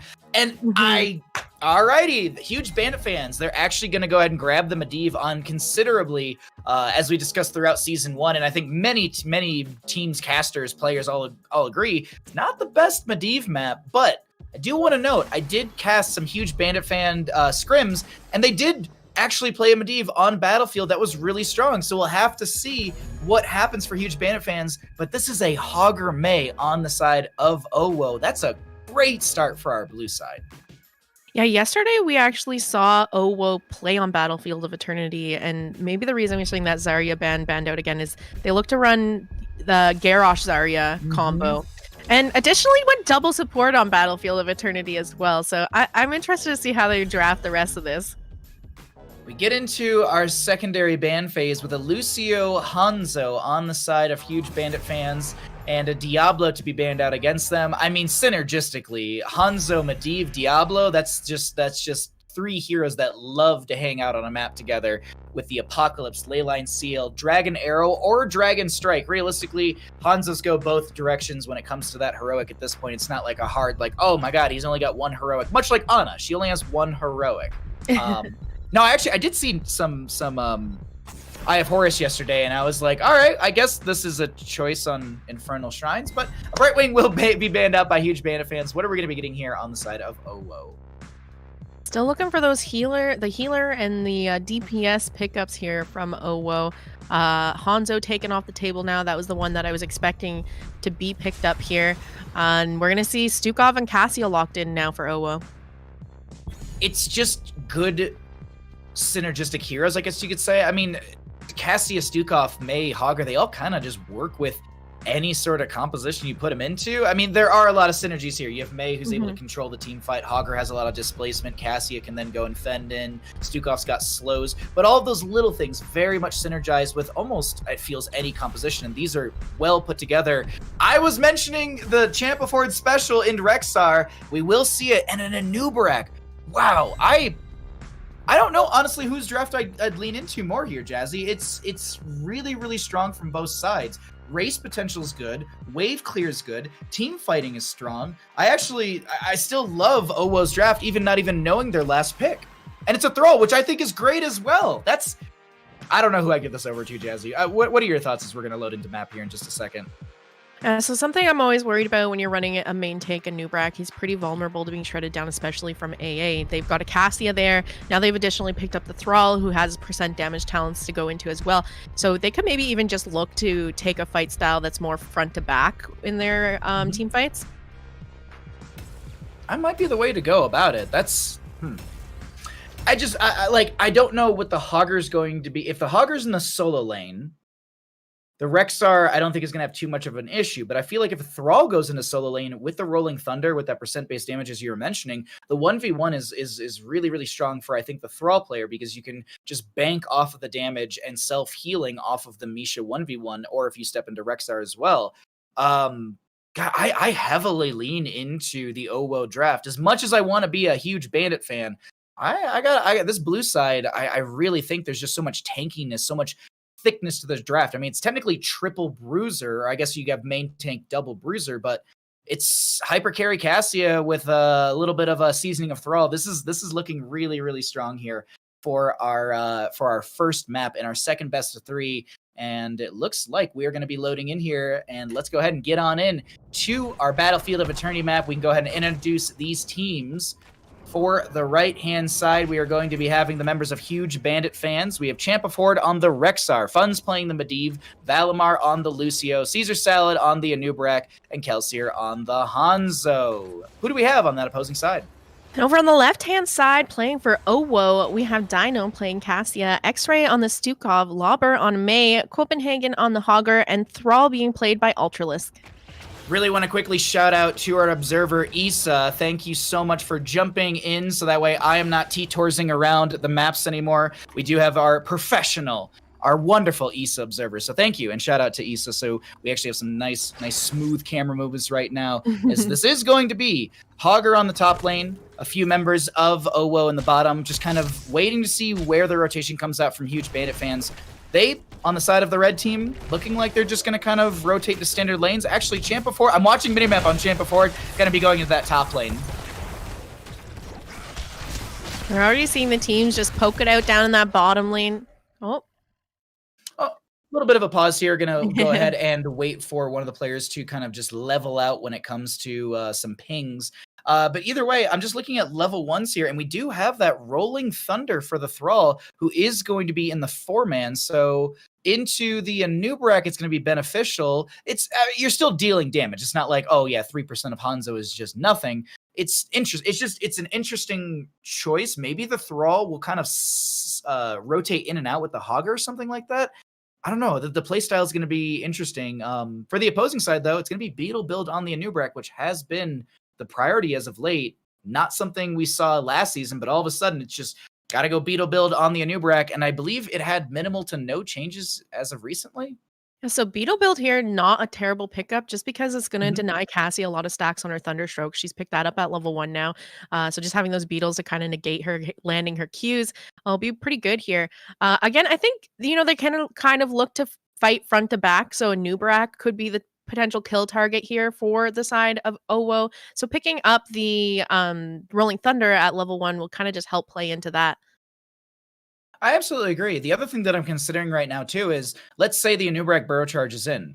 All right, Medivh has like, all right, I see you. I'm going to portal in as well, so that way we don't expose our backline, or at least they can then portal in beyond where Anubrak's going, which would be the front line, and can maybe get into that backline, which would be mostly Cassia Stukov. I feel like Thrall is just really difficult to dive and burst at times because of his own self-sustain, and he can throw out a Frost Wolf, he can throw out a Chain Lightning, get some auto attacks in there with the Wind Fury, and get that self-proc on the Frost Wolf Resilience for some extra healing here and there. I do really like that play style, though, defensively and aggressively from our both sides, as just to keep everyone up to date. We are waiting for a couple lag issues to kind of settle for one of the teams, and we will get back into our Battlefield of Eternity game in just a moment. Looking in the top lane, Jazzy, I want to get your thoughts on Hogger versus Rexar. Do you think there's one that's a little bit stronger than the other, or do you think this is going to be a nice even match between both of these soloers? I mean, fortunately on this map, it's not necessarily, you don't need to win the 1v1 here. So I'm just expecting these members to kind of play it slow up there, look to just get the soak, maybe get a gank onto the off laner if somebody rotates up from bottom lane. But I think it should be, especially Champ on his main hero here, it should be a pretty even matchup. Alrighty, well, we'll go ahead and get back on into game. We have our lag issues settled, and we are back into Battlefield. We're 45 seconds into the map, so no objective phases to be had. No camps even spawned yet, as funds will continue to soak out, building up those Arcane Rift baseline stacks at 4 out of the 40 necessary. Actually finding a 5th into Ultralisk, who is going to get low, but is able to get that healing pathogen from X-Ray. Usually at this part of the game, if you can create enough pressure in the lane or maybe get a pick, you can look to force that bottom siege camp. We're going to see Rexar rotate down and maybe help enable his team do just that. We have the stun coming out onto Lauber here, but not quite the follow-up you need there to get a pick in that bottom lane. No, nothing just yet. That does give the ability for Hogger to clear things out a little faster in top lane, but I don't think Rexar is going to even miss the minion wave. The experience is still going to be neck and neck when it comes to both of these teams. Camp to be invaded by the side of Owo. Huge Bandit fans will be forced away, but I don't think this is the stop of all of this. CaesarSal going to throw out an Impale, maybe has a Burrow Charge to dive in once again. One of those Beetles is scouting out, but Lauber jumps on the point, and that will be first camp through the bottom lane on the side of Owo. We have Lauber going in there, dropping the Blizzard and Icing and taking a lot of damage for that play there. The Burrow coming out from CaesarSal. We're going to see May pop into the Cryo Freeze. Get herself healed up a little bit, but it's not going to end up being too much. Lauber quite chunked right now. Lauber's low, has to back off, will tap well, and just jump over to the Fallen Shaman camp. Or actually, no, maybe there's a rotation into top lane to either grab camp up there or a dive onto Rexar. We'll have to see, as the camp on the left, the Bruiser camp, will be grabbed by Owo. Lucio and friends grabbing their own camp on the right. So Lauber, I think, is just coming up to make sure that Champ Ford cannot come up and steal this camp away. So overall, good macro and good macro play out from Owo to start things out, as they will jump a little bit ahead in experience from the few camps they have over the enemy team. Cruiser camp now going to be secured here. 4 huge Bandit fans down the bottom lane. They're trying to get a little bit of pressure onto that bottom fort wall. Just kind of open it up as much as you can. That Bruiser camp for Owo is going to be pushing down there so they can take down those towers. That'll be huge. Bit of damage coming out there onto Volamar. Dino also taking a bit in return here as they look to defend this pressure from the Bruiser camp now in the lane. We have Hogger in top lane pushing out against the red side Fallen Shaman camp as well, which will be managed fairly easily. Guy has the easy throw dynamite as well as enough auto attack damage to burn through that before it's really too late. And it is going to be race potential from both of these sides. Hogger coming in with that staggering blow just to force back Champa Ford, who is slowing down the race potential of Owo. CaesarSal considering to jump into the enemy team, just kind of floating around as Lauber has done the exact same thing as Champ of Horde. Excuse me, I blanked for a second. I was like, Champ of Horde, there you are. But Champ of Horde just kind of just slowing down the burn potential. We have Kelsier on the right-hand side racing as this Hanzo. Ultralisk and friends are trying to burn down Belith on the left-hand side. Dino being kind of pushed away by Champ of Horde, but I actually feel like in the end, this is still very beneficial for the side of Owo as they grab this objective phase. The portal's up and available. X-Ray going to be the target of a few of these enemy members. Hogger gonna hog wild in. Jazzy, can they actually find a kill? Looks like for now, huge Bandit fans able to just walk away from this. It's not you don't want to be going down right now. You have this Immortal coming out, especially your offlaner who's supposed to be catching that soak in the opposite lane of Immortal. So fortunately, Champ of Horde able to walk away here. This isn't anything huge of an Immortal here, pretty early in the game, so it's not going to get too much done. Expect maybe the front wall to go down, maybe a little bit of damage onto this fort. They have a pretty decent defense with Hanzo here. Immortal still pushing in through the top lane. Alarian is going to get quite a bit of value through the front gate. We do have Medivh 4 minutes and 49 seconds in, finishing their baseline Arcane Rift stack, so time to feed on the Medivh. Realistically, time to play more aggressive, but we do see that this is going to be the top lane fort getting very low. Cassia goes in for the fend. The Frost Wolf pack is going to be finished out by the Thralls, so he does have that amplification value, and I believe cooldown reduction as well. CaesarSal going in for a little bit of CC into this backline. Cryo Freeze popped by Lauber. Funds trying to throw out a little bit of damage, but Lauber should go down here. First blood over to the side of huge Bandit fans. Oh, 5.5 minutes into the game, we're getting first blood here. Caesar Salad looking to maybe get some more picks here. Dino getting chunked down. Cassia's going to fall here. Ultralisk looking to disengage now. The Misha, look at these body blocks coming in, trying to keep Ultralisk from backing out here, and they're going to get the pick there. Thrall falls as well. A Misha for a triple kill is definitely where you want to be trading on the side of Huge Bandit fans. And meanwhile, though, in bottom lane, Hogger was grabbing a camp, and I think there's some danger pings or at least communication saying, you know what, the enemy team might be coming down here, just leash the camp, back off, maybe scout out, as it is going to be 8 up on both sides. We're approaching 10 talent tiers, and our next Immortal phase will be spawning north and south on the map.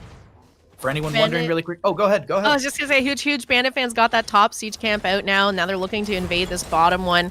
Lawburn, the Hogger here, just spinning away to try and control this point. May's getting quite chunked, though. Going to have to pop into the Cryo Freeze. Still have the Bear on the point to continue to contest that objective. But Champ of Horde in a bit of trouble here. Can't quite reach that portal, and we're going to see him fall. Really good pick coming out from the side of OWO. I was actually going to say that might have actually gone south for them because Hogger kept leashing and unleashing the camp during all these rotations, and Hogger could have easily gotten the camp before any of this happened, but I honestly think OWO was waiting for that just invade onto the camp from Huge Bandit fans, was able to get the pick onto Champ of Horde, get themselves a little experience to try and equalize and find parity when it comes to finding 10 talent tiers. Copenhagen in the top lane clearing things out, fun scouting out as well, and the race is on between both sides, but the race, it's a lot faster in favor for the side of OWO. Time hit for the Immortals now. Rexar clearing up the siege camp in the bottom in a bit of a fight. Rotation going out onto the Medivh here. Drops the portal shields, tries to get out, but can't quite hit it in time. Level 10's now online for the side of OWO. Ice Wall comes out. We do have Thrall going into the Sundering. Shockwave for the Hogger as well. I feel like I would say 80% of the Hogger games I cast are going to be the Hortipult, so Shockwave coming in for just more CC and playing off of the Ice Wall. I'd assume there's going to be the the Sundering. There was a Shockwave out from the Hogger as well to play off of that CC of the Sundering. Very well played, good communication, and the second Immortal phase goes over to the side of OWO, which will go into bottom lane, the more well-defended lane. And they're going to go ahead and take that Bruiser camp. Both teams actually taking their Bruiser camp to get those out during this Immortal phase. So Immortal will be heading bottom. That's the structure that has the least amount of damage here. And both these teams now set up with their level 10s. I'm interested to see what kind of value they can get out of it. The Web Wrap, or the Cocoon, if you will, is going to be down for the Noobrack for now. High Five's up and available. Boars are down for that Rexar as well. So you got a couple heroics on both sides actually down, as the Thrall and Hogger do have about 20 seconds on there. There's both. Alarian will lose their shielding and move into melee range. We'll see maybe a fort going down. Maybe there's a team fight to be had after the fort falls down. I'm not 100% sure, but a lot of good push through the bottom lane in favor of OWO. I like what Lawber's doing here too, just creating space to let his team push down that fort and continue the siege with this Immortal here. Caesar Salad getting root silenced by that Stukov there. That oh wait, Leyline Seal onto 2. Ice Wall connects onto the Medivh. Sundering comes out from Thrall, won't time out well. The Blizzard's underneath. The Medivh, who tries to portal away, will be able to do. Kelsier dumps in a Dragon's Arrow, and that's the disengage, it looks like. There's a lot of ults used there by the side of Huge Bandit fans, and they weren't really able to get anything out of that. A lot of resources spent for basically nothing there. We did actually also have, because it's a global announcement, Rexar did throw the boars on top of Copenhagen to just try and push them up a little further in top lane, as Lawber's anchoring does avoid the impale from Caesar Salad, but both these teams rushing to top lane to try and fight over this Impaler camp. Now there's the silence drop by Stukov. Caesar Salad getting rooted by Thrall here. The shield coming out from the Medivh to keep him alive. We have the boars being used by Rexar. Thrall getting a little bit chunked there, dropping the root once again, and there is the shockwave coming out from the Hogger. Ice Wall is going to be popped by May now. It seems she has a Blizzard to drop on top of that. Portal is out, though, to save the members of Huge Bandit fans. Look for the disengage. Copenhagen now getting stunned out by Caesar Salad and getting shredded down quite quickly. There goes the pick. Lucio managing to secure the kill there. A 1 for Misha right now in this fight. Owo trying to make a play happen. The Sundering comes out from Ultralisk. Good utilization of the Chain Lightning as well, but Ultralisk has not a whole lot of mana, and Champa Ford will back off with not a whole lot of health either. Blizzard underneath the fort. The members of Owo trying to just poke down this fort as Misha finds a charge through. Champa Ford's very low, needs to play the safe, but a lot of the enemy members are low on mana, so it's difficult for Owo to find a fight without any sort of ability, and the auto attack damage wouldn't be enough just to kill a Rexar. Race, though, will pop off between both sides. Both these teams looking pretty even going into this race right now. Maybe a little bit ahead now for the side of Owo. Going to see halftime hit right now. We'll see how the Immortals also spawn after this halftime phase. This is going to be north and south. It's going to be defensive positioning. So Alarian towards the blue side, Belith towards the red side. So either team will have to kind of step into the opponent's side, as it is going to be equal talent tiers, 13 up on both sides. Just to note really quick. Oh, actually, no, I'm not even going to note it because the fight's going to be breaking out. The Hogger is going to hog wild through. There's a lot of damage and setup currently onto one of the enemy members. Champa Ford trying to back out of all of this. Hogger's going to be traded out. No, Hogger actually lived. I swear I saw Hogger go down, but they used the shockwave to confirm the kill into Champa Ford. Jazzy, this is a continued team fight in favor for the side of Owo, and the members of Huge Bandit fans are just trying to press this blue team back. A lot of ultimates down now in this fight. You're only really looking at the boars still up on Hogger, but he went down, didn't even get a chance to use that. So defense set up now, 5v4 here for the fight in favor of Owo as they continue to try to shred this Immortal and look for more picks. Caesar Salad getting rooted with the Hanzo there. Valamir just trying to push back and do what damage he can, and Fun's on the side looking to save and shield anyone if they come into a bit of trouble. But this is going to be the Immortal confirmed once again here for Owo. Third one of the game. Alarian moves into top lane as it does have the fort up and available. Does have a little bit of shielding as well. You can see that top bar. So in Battlefield of Eternity, if the Immortal has shielding, will attack from range until it loses said shielding, then we'll move into melee range. You can also tell there's a little golden glow around them, but look at this Hogger setting up for a potential flank, maybe a staggering blow. Ice Wall comes out. There's a root, though. Virulent Reaction will be cleansed by Valamar. There was a Sundering out from the Thrall as well, so a lot of aggression out from the side of Owo, not able to solidify anything as the Leyline Seal sets up something here, Jazzy. Just managed to catch the X-Ray in that ley line. We have the Cocoon coming out now onto Cassia. Caesar Salad getting shielded in the arrow being popped by Hanzo. Copenhagen looking like he might be in a little bit of trouble. The stun to follow that up. He's going to go ahead and spin on out of there. Ball Lightning being popped by Cassia. Now Lauber getting a little bit of damage here, looking to back up as well. This Immortal still, shields off, but still pretty healthy in the meantime, starting to wail away on the keep of Huge Bandit fans. Copenhagen getting very low here on this Rexar, has to hog wild away. Cassia has the avoidance up, so she's going to insta-mount and disengage as well. And this will be a fort that went down, and the keep will be saved, but Alarian getting quite a bit of value onto that keep, looking like it's got about a 10th of its health still up and available. 16 talents here, though, looming in favor for the side of Owo. I think Huge Bandit fans need to make an aggressive play, or they need to try and get some control in this map as quickly as possible, because we see even kills, but still is half a level lead for the side of Owo. Now with that keep being so low, the second you drop someone over on the side of Huge Bandit fans that can just make a play for that top keep, it's going to be even more pressure onto the side of Huge Bandit fans. The other thing too, now at this point, when you get into those Immortal phases, it's a lot harder to play the defense when you're down structures because you have those periodic catas spawning in that are going to constantly create pressure in your lanes. That's absolutely true. And so your lane becomes kind of like a time bomb in a sense. You have to respond to it, and that pulls you away from the team fight that you want to have, or at least it forces you into making rotations that you don't want to do, and you end up showing. Now, watch the minimap. Look at this invade onto the camp on the right-hand side. Since so many members of Huge Bandit fans showed in that bottom lane, this is an insta-call for the side of Owo to jump on this camp. Not only that, Owo does have the 16 talent tier advantage, so that threat in the talent tier is a little bit of a scary situation. Kelsier and team are kind of poking onto this objective.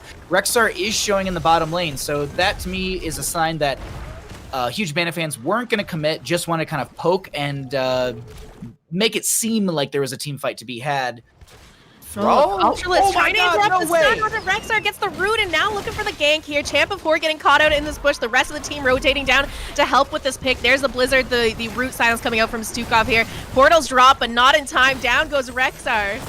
I cannot believe to use Sundering and be able to read that so very well. There was a cursed bullet, there was a raw cursed bullet yesterday into a bush that actually scouted out, and I'm like, how do these players just know? It's just such good intuition.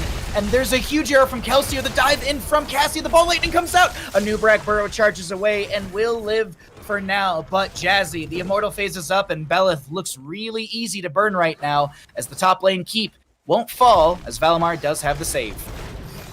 Still waiting for Rexar to come back up after that gank there. Kata's already starting to stack up in that top lane. The top keep, definitely something that's about to be threatened here. We're already seeing halftime hit by Owo here, and they're going to go ahead and pick up their bruiser camp, so that's just more pressure on the map here for Huge Bandit fans to have to deal with. Medivh was scouting out all of this. Valimar and team know that this is available. Leyline Seal comes out, and Medivh sneaks the camp, but the Virulent reaction's gonna punish it, and Medivh still goes down. Not sure if that was worth the trade there. They're now down one of their members here as they reach halftime here on this Immortal. It's going to make it a little bit harder for them to try and contest and defend this Immortal here. There's the Sunder coming out from Thrall. Caesar Sal getting rooted, and now Boar's being dropped by the Rexar, sorry. Shockwave comes out from Copenhagen, diving into that backline. Kelsier being slowed. Ball Lightning comes out from Cassian. No 20 talent to your advantage from that with the infinite Ball Lightning and cooldown reduction, but they chunked from the side of OWO into Huge Bandit fans, and this will be the, I believe, what, fourth Immortal of the game over to the side of of OWO as Kelsier's being dove by Lobber. Caesar Salad trying to get into the backline, but it's just not going the way of Huge Bandit fans. They're slowly being chunked as Lobber's able to icing out. All 5 members of Huge Bandit fans back up now, but the Immortal shredded down here, going over once again to the side of OWO. We have the Ice Wall coming out from May to help disengage, but the portal drop by Medivh to look for the picks here. So make the defense a little bit easier for them. They get the pick onto Thrall, Leyline being popped by the Medivh. Dino and Stukov stunned with the follow-up from Misha here. It looks like that's all they're going to get, and Lobber actually wants to re-engage here, look for picks in return. Misha's going to get picked off here, Champa Ford using that portal to get on out of there and disengage. Oh, that was just shy on the Hog Wild. It's not only to try and find counter picks, but it's also to give time for a Larian in that bottom lane to go to the bottom lane keep, because there was already a catapult there. So sacrificing maybe one more member wasn't the worst thing on the side of OWO, because they could guarantee, or at least they were trying to guarantee, a keep through bottom lane. And now OWO's trying to pull the enemy team off of this bottom lane keep, so that way the Immortal can finish that off and double keep will go down. But was it too much to step that far forward? The Leyline Seal comes out, Jazzy. The perfectly timed stun on Misha as well there. Didn't even give chance for Hogger to go unstoppable and make his way out of there. So they do get that pick onto Hogger. And it's just what they can do at this point. They always have this constant pressure now, both of their keeps down to deal with. So even when they get these picks, it starts to become a little bit harder to find more value on the map when your lanes are so pushed in. They're going to go for this top fort, though, while the Hogger is down. Huge Bandit fans will try and find parity on this map, especially through the experience by grabbing some structure damage, which will give them passive experience gain, as well as those periodic catapults to match and slow down the consistent catapult pressure that's coming out in top and bottom against them on the side of Huge Bandit fans. Until then, or until the next Immortal phase, realistically, and also till Hogger gets up, it's just rotating quickly on the side of OWO and finding 20 talent here before the objective phase and trying to just play against the enemy team with that advantage once again. Hogger is back up now. We're going to see Huge Bandit fans rotate down to that bottom lane to clear up the siege camp that was picked up by OWO. Still a siege camp pushing in the top lane in favor of Huge Bandit fans to have to be dealt with, but keep in mind there's Katas spawning on every wave, and that alone is going to help clear that camp up over time. Hogger, though, wants to make sure they pick up this experience. I'm watching Hogger on the minimap kind of doubling back for a second, considering, ooh, do I need to stay down there for a team fight? No, not the case. Rexar is in the top lane as well, so Hogger just going to wait for the wave to get pressed into him, and should be able to clear things out without much problem. And also, as I said, find that 20 talents here. That's the big thing. Really quickly as well, 14 seconds on that bruiser camp for the left-hand side. We're going to see the bruiser camp over on Huge Bandit fans getting started now, so they can get that out, at least create some more pressure in that top lane so they don't have to worry so much about Katas pressuring their core during this Immortal phase. Bottom lane, though, that bruiser camp's not going to be grabbed yet for OWO, but definitely something they might look at halftime just to create pressure in that bottom lane and have core damage threatening there for Huge Bandit fans. I like the read from OO saying, we have 20s, we need to sit on their enemy Immortal. We can't just grab a camp and let the enemy team passively, slowly soak up their experience. Nor do we want to let that Fallen Shaman camp going against us through top lane get a keep or a keep front gate, because it can definitely do that. Leyline Seal comes out from Medivh. Virulent Reaction's going to be out from X-Ray as well. The fight continues to break out as Kelsier will go down first. Ice Wall comes out with the Shatter value. Blizzard underneath that Ice Wall, but it's not going to be timed out just right. Valmar able to get the high five to Champa forward to disengage a little faster, but still, Hanzo dead for the next 45 seconds. Yeah, 1-0 in that fight. This is going to allow OO to go ahead and start that Immortal burn once again. I think we're going to see Copenhagen break off to go clear up that top lane. The Bruiser camp from Huge Bandit fans still pushing in there to be dealt with. So we'll make it a 4v4 here in the Immortal area for a second, but level 20 is just shy of being online here for Huge Bandit fans. It's a little risky of a spot to be in. I would say realistically, you just wait for things to kind of trickle in for you, because stepping in could potentially mean you end up sacrificing one more, staggering out of death. The disengages are coming out. We do have Medivh taking a lot of damage. Funds is going to be targeted in this corridor, but they drop out the Leyline Seal to be able to slow this down. But the no control comes out from Hogger, and he's going to be able to jump onto Caesar Salad. Ball Lightning goes out as well from the Cassia. Medivh will be picked off. There's a stasis from Champa forward with that feigned death, and Rexar goes down. This is looking like the members of OWO are just collapsing on top of Huge Bandit fans. 2-0 there in that fight. OWO, we're going to hit a pause here. So we'll be able to, looks like we have a bit of a DC from one of the players, so we'll get them back into the game in just a second. I was actually wondering, I was like, hey, Thrall, why are you in bottom lane so far out? And then I was like, all right, why is your name Thrall? So either way, we are going to be getting back into this in just a second. Just have to wait for that said player to regain their connection. Jazz, as we look at this, so there's 49 seconds on the Medivh. There's 54 seconds on the Rexar to respawn. We've already got Cassia, Stukov, Hogger, May backing off towards the Immortal. Is this going to be one of those situations where it's like do or die for Huge Bandit fans, or do you think that there's still a window for Huge Bandit fans to kind of defend against this massive push? Because the other thing I want to note here is the Immortal Shield is going to be absolutely full in favor for the side of OWO as well. Yeah, and that's the problem here is we're going to kind of have to see, Huge Bandit fans try to force something before that Immortal gets on core. If the Immortal does manage to get on core, that's just going to be it. Ultralisk getting chased down here, now back into the game. They do manage to get the pick. This is huge. This means that they might be able to set up a defense for this Immortal, regardless of the shields. We're going to see May fall as well here. And this Immortal about to be finished up here by the side of OWO. Caesar Salad looking to kind of come in here, maybe disrupt them on that, but they do manage to secure this with 2 members down now on the side of OWO. Huge Bandit fans have a chance here to defend this.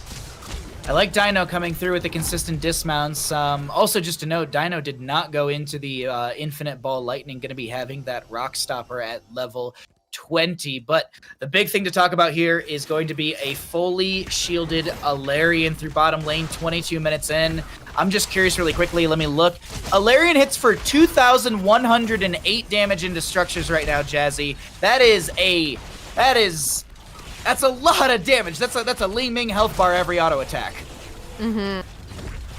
I'm interested to see if they're going to just more focus this Immortal or go for the play here. We have the Leyline coming out from Medivh to set it up. A stun onto Cassia. Now the Cocoon as well. They're trying to shred down some of the Immortal and just keep the rest of the enemy team off of their core in the meantime. Stun going out. They get the pick onto Dino here. May and Thrall spawning in now. Arrow coming out there from Hanzo as well just to help peel off these teams. But we have Kata stacking up a pretty healthy Immortal, and core is starting to fall here. The Immortal hits way too hard. There's too much focus onto the enemy players that are around. A little no control from Hogger will bounce them around. Hogger goes down. The Immortal should be able to solidify the game. I mean, it's 10% per auto. Yeah. GG, well played. Over to the side of OWO. Game number 1. I gotta say, Jazzy, pretty well played by our blue team. And I kind of looking at that last little engagement and how everything happened, I don't think OWO was too concerned with not ending the game. Like, they were just kind of jumping around the core. They were literally just no controlling, hog wilding around. And I think that there was full faith from OWO into the Immortal to end the game, if not those catapults that were really starting to stack up through the top lane. Well played game, though, from the side of our blue team. Yeah, we had like 4 Katas on the top lane that managed to work their way towards the core while that Immortal was there too, and that's just so much damage. They didn't even seem to mind that they were dying off one by one there over on the side of Owo because the Immortal and the Katas alone end that. It was really well played, really good read, and we will get prepared for map number 2. Hopefully we're not setting a trend. Hopefully there's no 2-0s, and we can have huge Bandit fans maybe run it back on the next map, which we will find out in a little bit. We have to let those players kind of decide if they want first pick, map pick, all that kind of background stuff. But we can talk a little bit more about that last game. And the one thing that I really, really liked consistently out from the side of Owo was their control in team fights. Lobber with the Mei was just so on point consistently, but X-Ray Stukov, like getting the virulent reaction on a Medivh that is just kind of dropping down from the sky and then being able to lock them down and have the shot calling priority to then take out said Medivh is really, really well played from Owo. And I don't know how huge Bandit fans kind of counteract that level of communication and mechanical prowess, because not to say that huge Bandit fans are underperforming by any means. It's just that Stukov play from X-Ray was absolutely out of this world. Like Valamar's Lucio was really, really good, but X-Ray played an amazing Stukov in that last game, and they had a target ban onto their Malfurion. Do we see a target ban onto their Stukov too? Hard to say. Could be. I think the issue is when you start to like really just target one hero out. Both these like healers on both teams have a really deep hero pool of healers. So you ban 2 out, and they still have something to bring out anyways. And you're leaving things like Uther, Sonya, those kind of picks up on the table if you choose to ban out just healers. Yeah, that is really true. It's such a hard I guess not theory, but it's such a hard place to be in when you're trying to just like, you want to target specific things out, but you only have so many ban slots, and you don't want to miss ban because you don't want to ban something for just one hero and then miss out on like some Vikings or some Uther or some Medivh bans because you're so hyper focused onto one player. That's always an interesting conversation when it comes to draft theory and what's the priority? What are the higher considerations in these moments? We'll have to see before once we get into that next draft. But after that last game, I also worry about Lobber's Mei, because that was really, really on point. Those cryo freezes, the blinds, as well as the ice wall into the blizzard as well. I think there was only like one mistiming throughout the entire game, and just it's terrifying. He had some incredible ice walls in that last game, especially the one towards the late game when they were fighting over Immortals there. Locked quite a few members of huge Bandit fans down to be able to just kind of run them down at that point.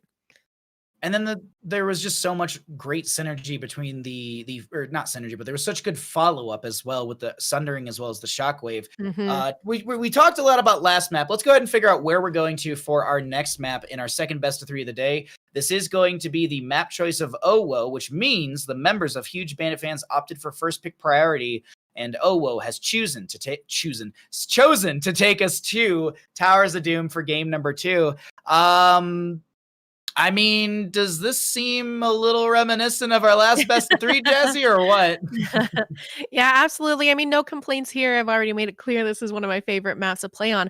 I think this is going to be a great map to watch these teams battle it out on. If you just looked alone at like the kills in game number 1, it was 10-9. So it wasn't anything crazy happening or one team just taking away with the amount of kills they're getting in these team fights. So maybe a map like Towers of Doom, which really goes into the late game where you don't get too much value out of necessarily winning an altar. It's not like you get a ton of XP or structure damage out of winning an altar in Towers of Doom. Might play a little bit better for Huge Bandit fans here. Yeah, I think Huge Bandit fans have some wonderful team fights, and we'll have to see what happens as we are about to get into Towers of Doom, our second map in this second best of 3 today. I always say it, and I always love to say it. Towers of Doom is one of my favorite maps to cast and play on as well. So we'll see what the unique and interesting drafts will be. Do we get some Vikings play? Do we get to see the Rexar once again? Is there going to be a ban onto Hogger? And does Medivh make it through? Because so far, Medivh still kind of living in that realm of Battlefield, not the best map for him. Yeah, interested to see if it's going to be a priority on the Medivh this time around. Maybe it gets banned out. Maybe it's left open. Someone takes it here. The other thing I can't wait to see is what we're going to be seeing in that off lane. Usually Towers of Doom, you want that double soaker to hit up mid and top soak for your team. So Sonya, Hogger, Rexar could even be a possibility as well. Man, it's there's so many just paths, or I guess branches you can go down when it comes to this draft in itself right now. Is there going to be a priority in from anything of that last game, or is it just going to be like a Sonya ban or Hogger? I'm so interested on the draft theory of huge Bandit fans right now, because they're the ones down in this best of 3. And as I like to say and remind people at home, there's no bottom bracket to fall into. This is do or die. This map, this Towers of Doom map, is tournament life for huge Bandit fans in our HeroesCCL free agent tournament. But Sonya ban, Medivh ban, Hogger's up and available. Will this be the snap pick for Hogger on the side of huge Bandit fans? I know there's actually a couple players, I believe, that play that Hogger. Both Champ of Horde and Funds have ran Hogger before, so no surprises there. Champ of Horde is going to go ahead and pick that up. I guess kind of earlier, when you see Sonya banned out, typically you're either banning the Hogger or that's going to be picked up pretty early in the draft. I don't disagree with the pickup on that Hogger whatsoever. Does this mean that we get like a Brightwing Cassia to come out from the side of Owo, or are they going to be looking for something else in this 1-2 punch? Maybe they go Brightwing in the May again. There'll be that Cassia. She's just so highly prioritized. And a D.Va. Okay, so a D.Va to probably match into the Hogger for the solo lane. Yeah, not a bad pickup here. We saw D.Va played on Towers of Doom in the last series as well, I believe. So yeah, they grabbed the D.Va. Cassia, pretty strong pick as well here. We're going to see Lucio and Chromie locked in for huge Bandit fans. That's good mobility through the Lucio. You have high 5 cleanses. You have Chromie time traps. You could go into the time troubles to be, or no, excuse me, chronic conditions, which will give you, I believe, the armor reduction, armor buff. I always flip the two. We could actually see it Horror Anomaly as well. I've been seeing that picked up here and there for a little bit more scouting, and the synergistic value of Time Walker's Pursuit for the the arming time of these time traps sped up a little bit as well through that. But an Anubarak ban will be respected by Owo, not wanting to deal with the web wrap dive and chain CC he does set up. Have that next ban coming in here for huge Bandit fans. It's going to be the Diablo, so a little bit more choke on that tank roll happening here. Good tank ban as well. The engage potential with the Cassia is really strong. The Diablo kind of can CC so many members around the Cassia to allow that ball lightning value to continue out, or even just play off of the Valkyrie pull into the later half of the game. But we're into the second half of this draft for Towers of Doom. Cassia, D.Va to be grabbed on the left-hand side. What else will be paired with them? As it will be that May, mentioned beforehand, and there's going to be the Brightwing. I like it. I like it a lot from the side of Owo. Yeah, I like it as well here, and they already have the healer locked in over in huge Bandit fans, so picking up that Brightwing, you don't have to worry about a healer getting picked up that can possibly negate that phase shift coming out. I'm kind of curious, were they really threatened by Lauber's Diablo than the May here? So the May seemed pretty strong in game number 1, but they opted to keep it up and ban out Diablo instead. Okay. So to answer your question, I think that the Diablo, synergistically with what's being built, is a little bit stronger than the May, because I think he has more raw CC and control than May does. May's CC is a lot around what she's able to throw out, and then the icing as well. Obviously, there's going to be the ice wall, which is another form of just kind of that's an easier skill shot to line up. But I think Diablo is just much more punishing, much more annoying to deal with the composition that's being built. So I think between the two, I would respect out that Diablo as well. But this variant on the side of huge Bandit fans, that's the big thing to consider here, because we now have a taunt set up for the Chromie CC Blast. Will this be not only that, you also have Lucio with the push off for a slow as well. You've got the Soundwave as a control tool. It's a really strong composition for huge Bandit fans, but I think on the side of Owo, I think they got everything they wanted comfort-wise from the last game going into this game. I'm really interested to see how huge Bandit fans plays this out. Lost Vikings pickup can, either make or break a comp. If you can get ahead with the XP soak that they provide for your team, it's invaluable here. The other thing is you're looking at a taunt variant comp here, meaning that you need to have some good synergy and communication on board with your team. You want somebody to get picked off with that taunt. Otherwise, you're kind of left with nothing to stop and engage from happening onto your team. There's not a lot to be had in those situations, but we are here. We are ready to go. We are in our second map and our second best of 3 of the day. On the left-hand side, we have the members of Owo. We've got X-Ray on the Brightwing, Ultralisk playing Sylvanas, Lauber playing May, Dino on the Cassia, and Copenhagen the D.Va. And over on the right-hand side is going to be huge Bandit fans with Kelsier playing Chromie, Caesar Salad on the Varian, Funds playing Hawker, Valimir on Lucio, and Champ of Horde bringing out the Lost Vikings.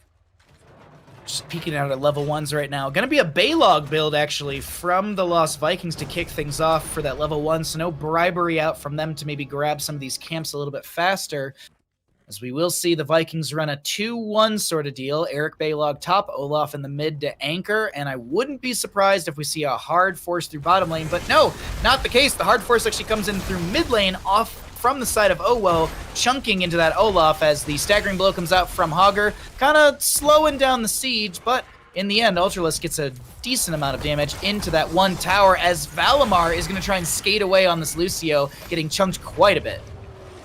Now, one thing I'm kind of expecting to happen here once we hit those the 1 minute mark in this game is Varian not quite a hero till level 4, so there's a potential that we're going to see camp invades coming out from Owo onto those sapper camps.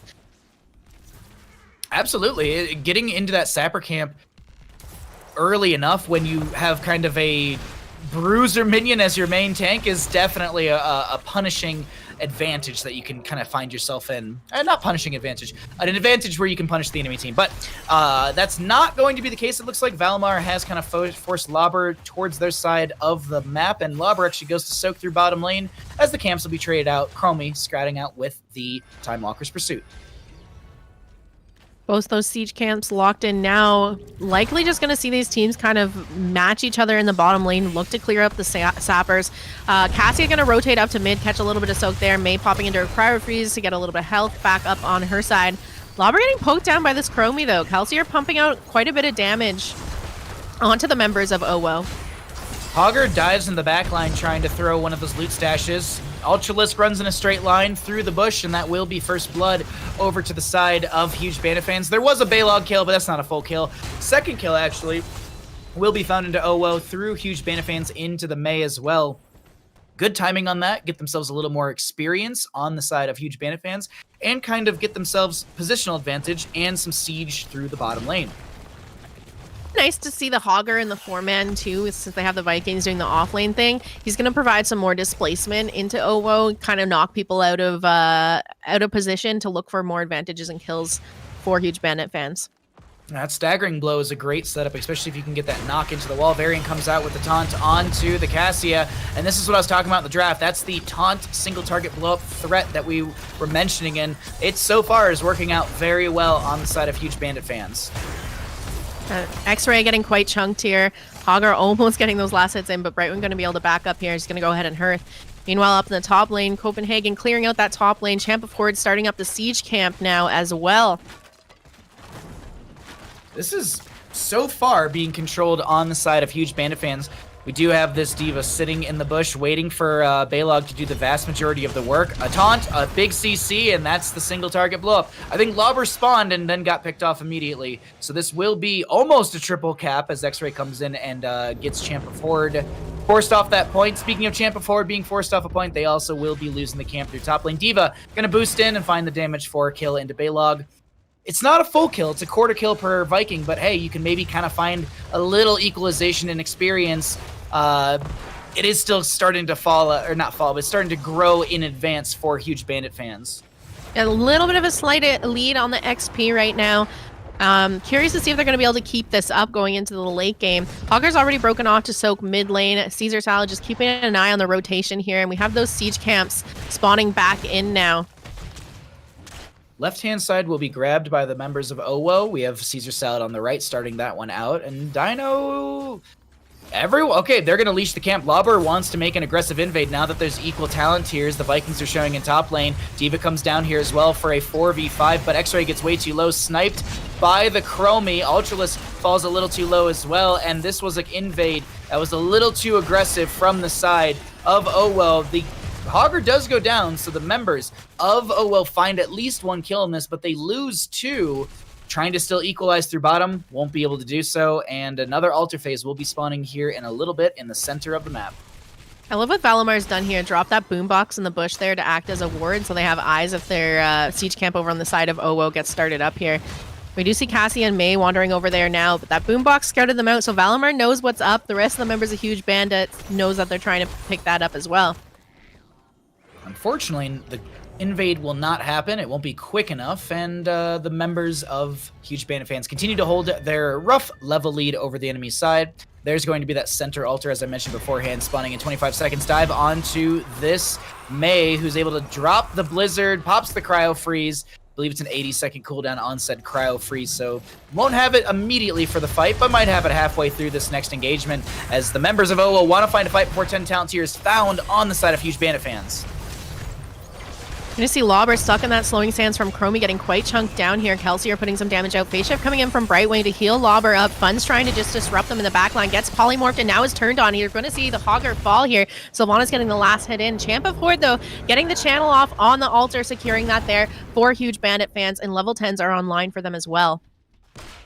I think the big thing for the side of OWO was just getting that kill, so that way, one, you, well, take someone off the map, and two, you can at least find a big chunk of experience to equalize against these Vikings that are starting to really pull ahead. Caesar Salad split from the friendly side, gonna dive backwards, protection status. Since you don't see the, actually, no, not protection status. Since you don't see it, that means that they went into that Warbringer at level 10, so more charging. I believe it's like a 4-second cooldown on your charge, and then you also have the ability to dive to friendly members with that as well, so much like friend or foe on Illidan if you're looking for a comparison, but Caesar Salad not able to dive onto Lobber once again. These single target picks are very telegraphed in a sense through the Varian, but once that taunt lands, Jazzy, it's an easy pick. Absolutely here. We have Varian kind of setting up in the bush, hoping to catch somebody on the rotation. We're going to see Fun's, Caesar Salad, and Valimar will head towards that mid lane, maybe see if they can do something there. Kelsey are hanging around bottom, making sure to not miss out on any of the soak. I love what they're doing at this. It's forcing Mei and Sylvanas to have to do a really long rotation into that bottom lane. There's the ult coming out from Hogger here. Taunt being popped by Varian, but not quite the damage they need. And now we're seeing Chromie stuck in the Blizzard.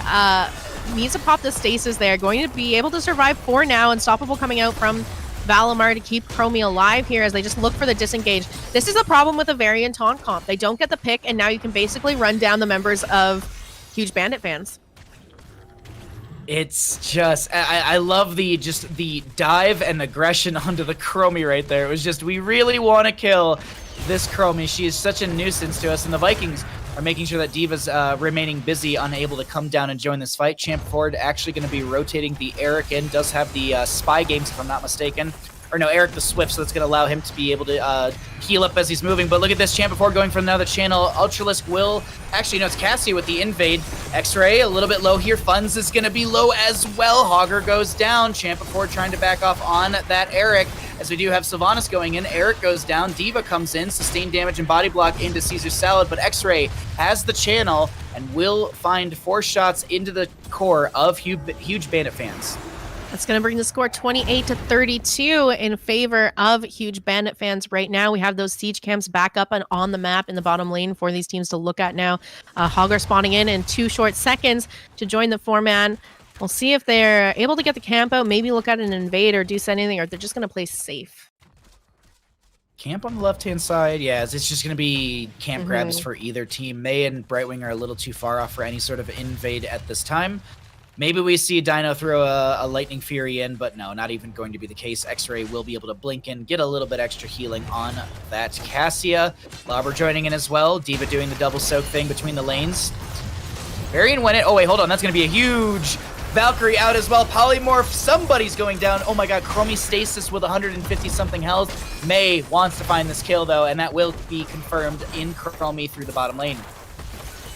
D.Va rotating down just to see if she needs to help out, but is going to go back to doing her soak in the mid and off lanes here. We're going to see a siege happening in that bottom lane, but meanwhile, Vikings is taking the camp up in the top lane here.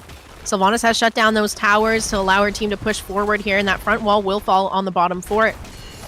Lobber stepping a little further forward, knowing that Chromie's not there, so the Varian burst potential is non-existent realistically. The only sort of burst or damage that's threatening is the tower shots that reduce your armor by 20 up to -20. Excuse me, by -10 up to -20. But a double altar phase will be spawning here. Chromie's back in. I'm assuming D.Va will rotate out of that top lane, or she might just be stuck dealing with some Vikings. Vikings needs a little bit of soak is crashing in the mid there. Needs to maybe catch that on the way down. But it looks like we're going to see everyone kind of coming down to contest these altars. Viking starting the channel on the bottom altar. The rest of the members posturing around the mid altar here. Looks like Owo kind of has a little bit better positioning here, is pushing forward into the side of Huge Bandit fans. You see the micro missiles come out from D.Va. The icing onto Varian here, but not really too much to follow up on that. It does have that taunt up, so just looking for the right target. Here's the Ice Wall out for May. It's going to catch Hogger. See if they have the Blizzard to follow that up, but the Slowing Sands is going to be catching Caesar Salad, or help Caesar Salad disengage here a little bit. Mech Explosion being dropped here as well, just to zone out the members of Huge Bandit fans. Dino diving on to Champa forward on that Olaf on the left-hand side of the screen, so Olaf will go down. Baylog still in the top lane. Play It Again is actually going to be utilized through the top lane, and that will be 4 shots traded out. 4 went into the core of Owo, 4 into the core of Huge Bandit fans. We've got a 4 HP difference between these two teams. Vikings still just making D.Va's life very difficult within those top to mid soaks. But in the end, the Viking experience is starting to kind of fall behind a little bit, as 16s are already hit on the side of Owo, maybe looking to kind of throw off the rotations from this blue team and catch a few Vikings in the mid-top area. Not going to be the case. Lobber may be setting up for a team fight. Polymorph is slowing and setting up something into Caesar Salad, but Lobber backs off, disengaging the team fight. 16 is nice talent here for the Sylvanas, because she picks up the Will of the Forsaken, so now has basically a cleanse for herself if Caesar Salad ever looks to go for the taunt on Sylvanas. Also, well, yeah, very, very true. Yeah, I was thinking, I was like, man, I've seen some Sylvanas, they just pop it like almost off of cooldown too. Just to be like I have 140 movement speed. It's absolutely insane the value you get from that Will of Forsaken, and it's only a 60-second cooldown, so it's roughly every team fight you should be having. A Valkyrie comes out, will catch onto the Varian, who does get high-fived by the Lucio. Hogger gonna hog wild around. There will be an Ice Wall, mostly splitting the enemy team from this Varian and Hogger. Fun so very low. Onset Hogger does end up going down. Lucio to high-five to Kelsey, are tapping well for themselves. Triple altar phase coming up here, Jazzy. Looks like Lobber wants some more here. Icing in onto the Varian here. He's going to get cleansed by Valimar. Look to disengage here. Another icing from Lobber, and we're going to see Varian fall here. The fort shut down by Sylvanas. Looking to try and secure this before the altars spawn in. Maybe get that extra shot off when they do secure some. It's a little bit of a, not a little bit of a long race, but it's a ways to go on this bottom lane bell tower. Death timers are not the longest. Dino's chasing a Olaf around. There's an Eric that doesn't get to the, no, the Eric does get to the D.Va just in time. And so Viking Play It Again could be utilized in the top, but Copenhagen's going to be stalled out for a little bit by Eric. I love this. Yeah, this is the nice thing about having Vikings, just all these extra bodies on the map when you get into these altar phases that are, 2 or 3 altars. They can create a lot of just annoyance trying to get those channels off, especially have Play It Again. Even if you end up dying to it, you just respawn back in and it's no big deal. Not a bad play from those Vikings, but in the end, it is going to be a total of 9 shots into Huge Bandit fans' core, and I believe it is still going to be 4 shots that did rain into Owo's into their core right now. That bell tower getting converted a little bit later in the engagement. Dino considering to go for their sapper camp, but no, they're actually going to go for it. Okay, I think there was maybe a bit of a worry that maybe bottom lane was being pressed or being won back over by the side of Huge Bandit fans. Not the case just yet. You're going to see that siege camp locked in now by Cassia. Champa forward working on the siege camp top, and bottom bell tower still being held by Owo. Cassia joining them now to make it a 4v4 for this defense. Chromie just doing what she can to just kind of poke it down over time, so they eventually could get it back. Here's a taunt out from Barry, and the damage coming online from Chromie here. Sylvanas having to pop that unstoppable back up. Lobber in a bit of trouble here, getting knocked back into that Slowing Sands. Ice Wall coming out, connecting onto 3 members, and you have the Blizzard on top. All 4 members just kind of getting CC'd in that fight, and Varian does fall. Lobber was supposed to die 4 times over right there. There was just everything thrown onto Lobber to try and get that kill, but in the end, it's actually going to be Varian who goes down. Olaf with that large and in charge stun from level 16. We saw that for a hot second right there, but I believe no sappers go over the wall. Yes, it is going to be 20 to 19 in HP in these for these cores for now still. Double altar phase. If both of these are grabbed by the side of Owo, which doesn't seem too difficult with a Varian down for the next 24 seconds, there's a possibility of dealing 10 damage, but Jazzy, this bottom lane fort very low. Excuse me, bottom lane keep is very low in health right now. Yeah, I wouldn't be surprised here if they more prioritize taking this bottom tower back. instead of trying to contest these altars with their Varian down. And I think that Owo is aware of that's what they want to do here. Lobber and Dino sticking around in that bottom lane. We're going to see the Valkyrie come out from Cassia. Just manages to tag Valimar, who's now stuck in that ice wall drop by Mei. All of the Vikings getting picked off in this engage here. Kelsey are getting quite low. Also out of mana here as well. Taunt coming out, though, onto the Cassia. Going to be able to walk away. You have that slowing sands drop, slowing Lobber a little bit, but both those altars getting picked up and the bottom tower is still being held by Owo. Look at Ultralisk in the mid here, also making a play for this mid tower.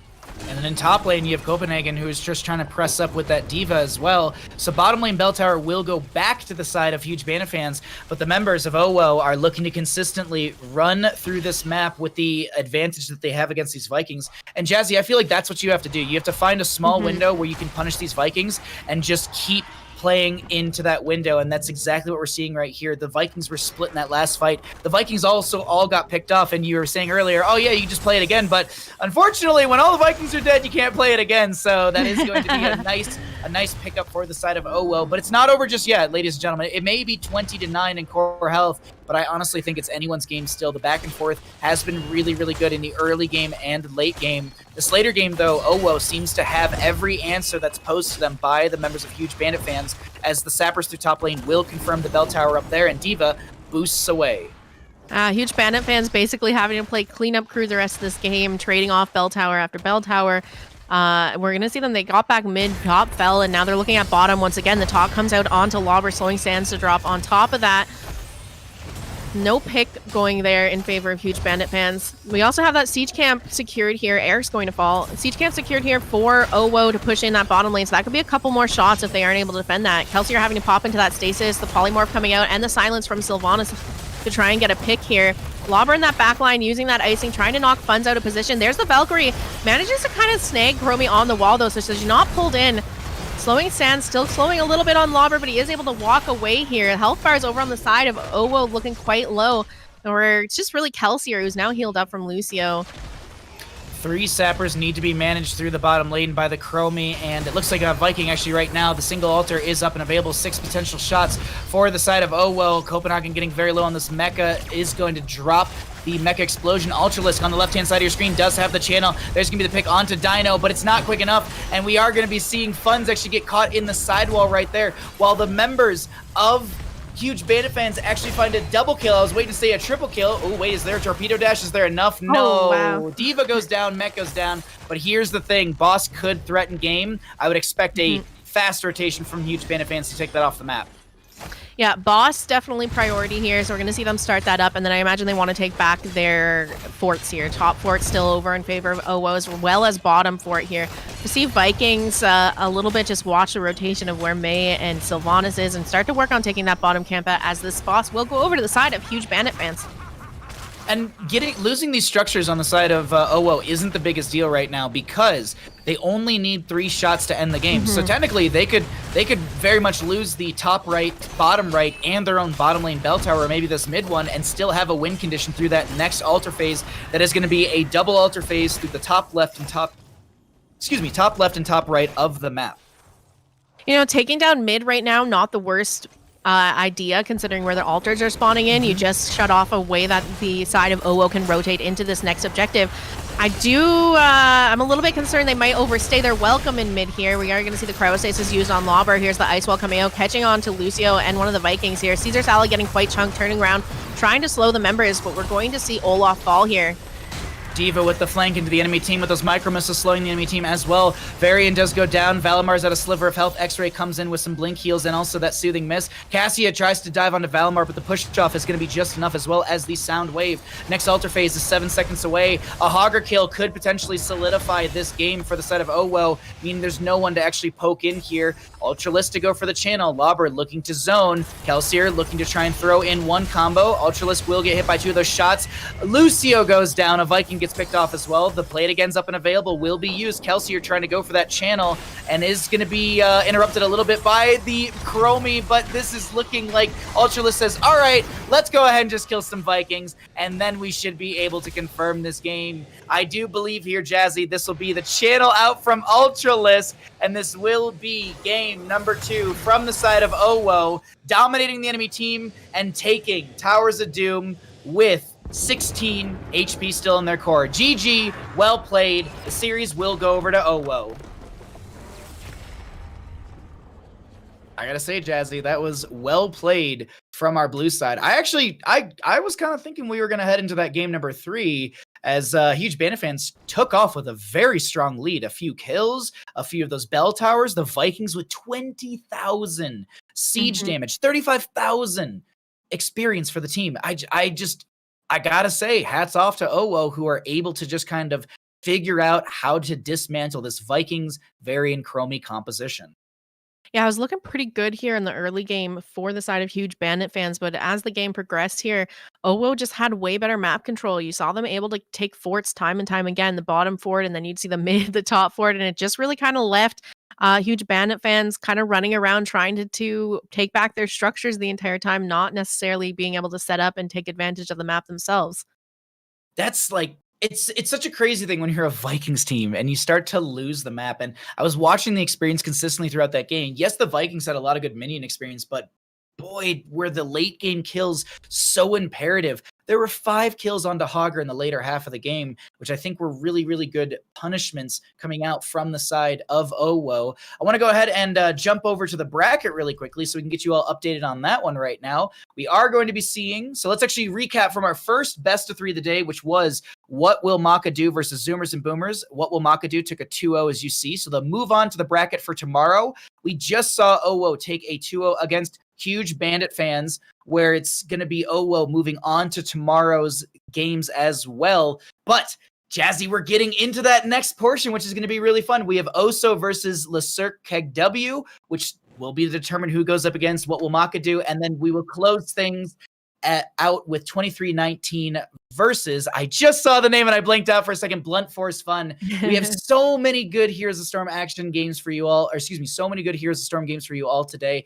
And we are going to go ahead and take a short break. We're going to get everyone ready to go for our next best of 3. So don't go anywhere. We have more HeroesCCL free agent tournament coming your way in just a moment.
Welcome back, everyone, to the HeroesCCL Free Agent Tournament. My name is Bahamut, and I'm not joined by Jazzy. It's actually going to be GOON this time, the org owner of wildheart Esports. How are you doing, my friend? Are you excited to get into these best of threes?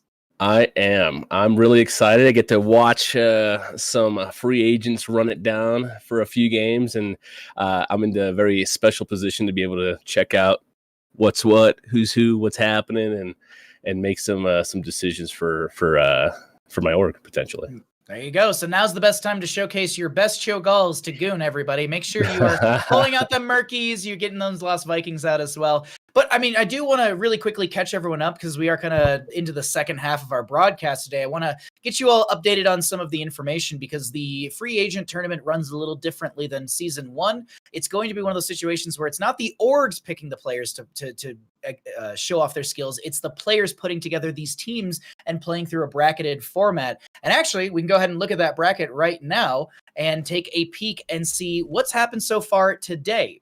we kicked off today with What Will Mokka Do versus Zoomers and Boomers. What Will Mokka Do will move on to tomorrow's best of threes. We just saw Owo versus Huge Bandit fans. Huge Bandit fans are out, and Owo moves on to tomorrow's matches. So now we are going to get into Oso versus the Cirque Kegw, which is the Circus Kegw. And then we'll close out today with 2319 versus Blunt Force Fun.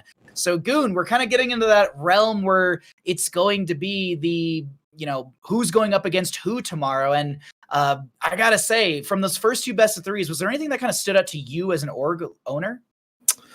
For me, what stood out the most was on the winning team side, a lot of the coordination that existed on those teams, on those rosters. Obviously, they're communicating very well, and they're able to plan ahead, set up their kills, move forward, and they know what they want to do 2, 3, even 4 steps ahead in advance. So.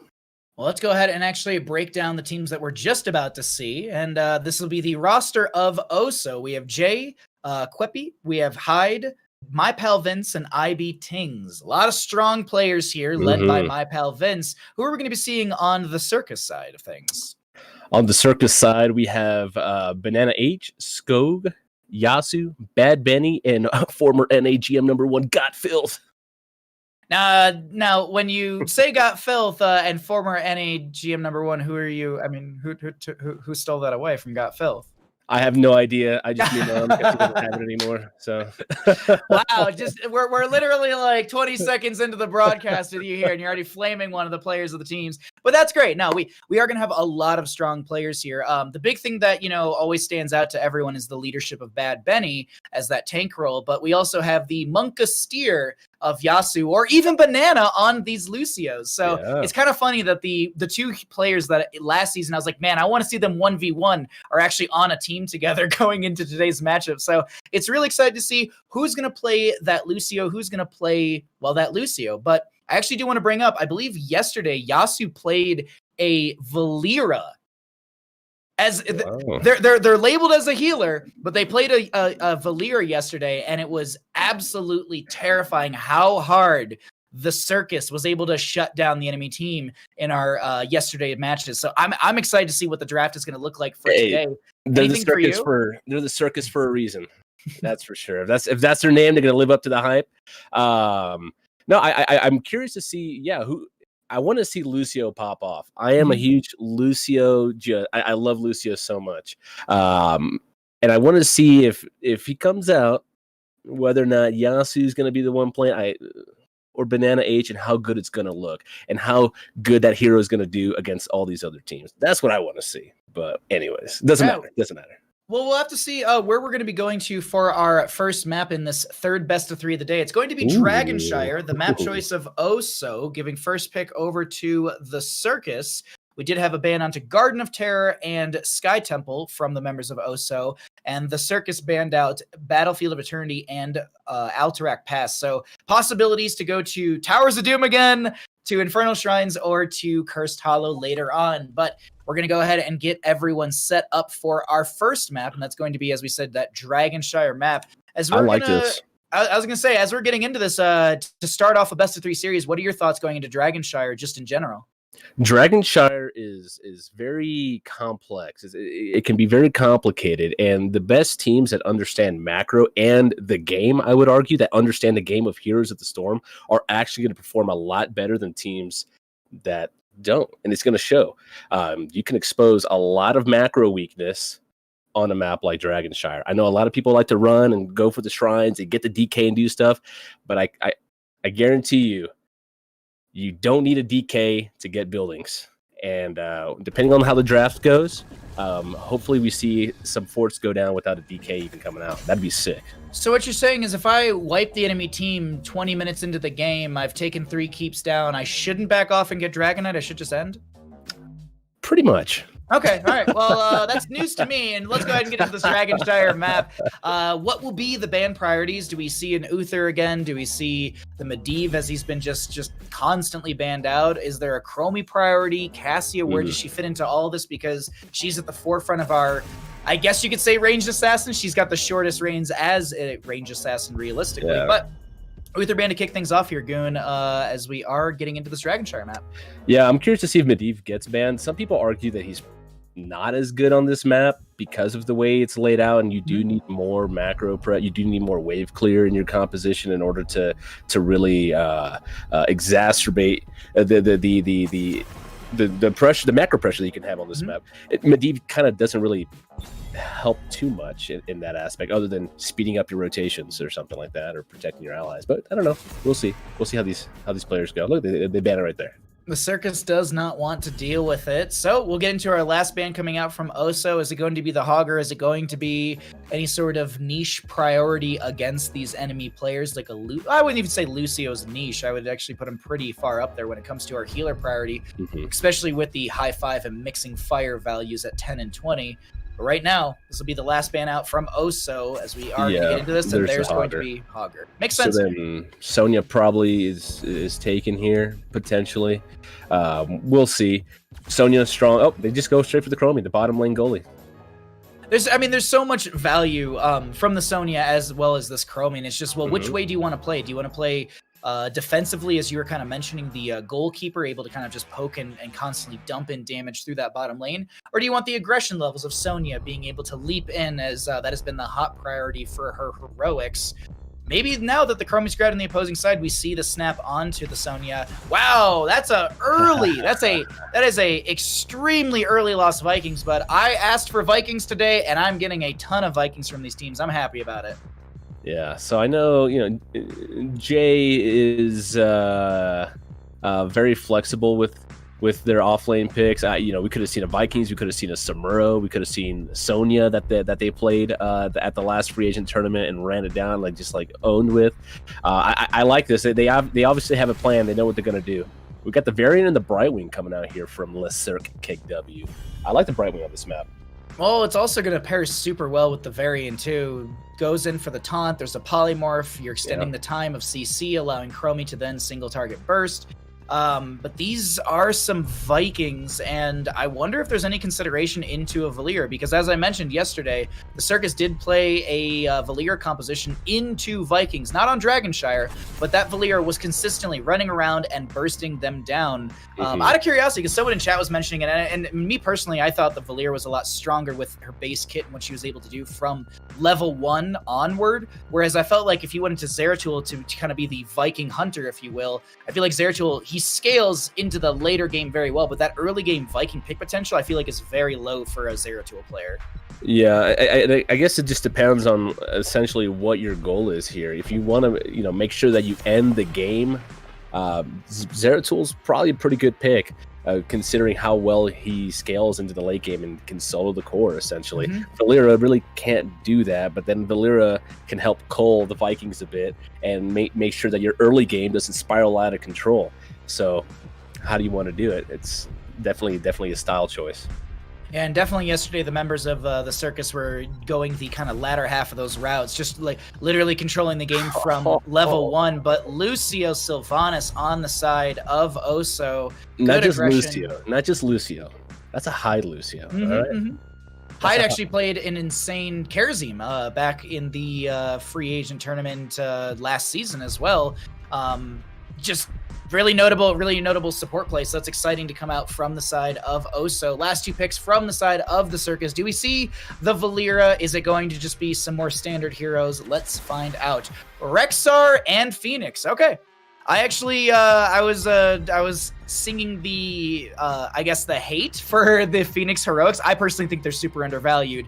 But Yasu yesterday showed us how good the Phoenix can be, even with the Purification Tickle at level 10. Last pick, though, from the side of Oso. I think they need something for... I feel like they just need extra damage. Is this the Kepi Rainer? If this is a Kepi Rainer, I'm just going to all right, sounds about right. Kepi... Okay, Tassadar. All right.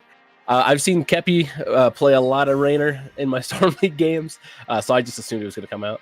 But we got a Tassadar here, so we got Protoss versus Protoss. The burst potential and scaling of Tassadar is really strong. His siege can be really good. That 10 talent tier Archon form is insanely valuable for almost kind of like the avatar sense of like Muradin, just to be able to pop that and continue to team fight. 20 talent tier, you've got Archon, Twilight Archon for self-sustain. I honestly, I'm looking at both these sides, and GOON, I'm not sure who I give this over to. The Vikings, I think, are the biggest outlier in all of this. I think if the Vikings can get the control and the spiral they want to put into this game with experience, I think this is going to be a good game for the side of Oso. Yeah, I'm curious to see how this goes. You have the Sylvanas, which is pretty strong on this map. If you can capitalize on one of these camps and get some structural damage in with her, that's going to give you a lot of value for when you do get the Dragon Knight. Now, I will say you've got Chromie on that bottom side who's going to play goalkeeper, essentially. I wonder if they're going to prioritize the top bruiser camp and shove that lane in and create more space for the Vikings to run around and create a lot of pressure for Rexar up there. Tassar's probably going to act as a goalkeeper on that bot lane as well, but we'll see.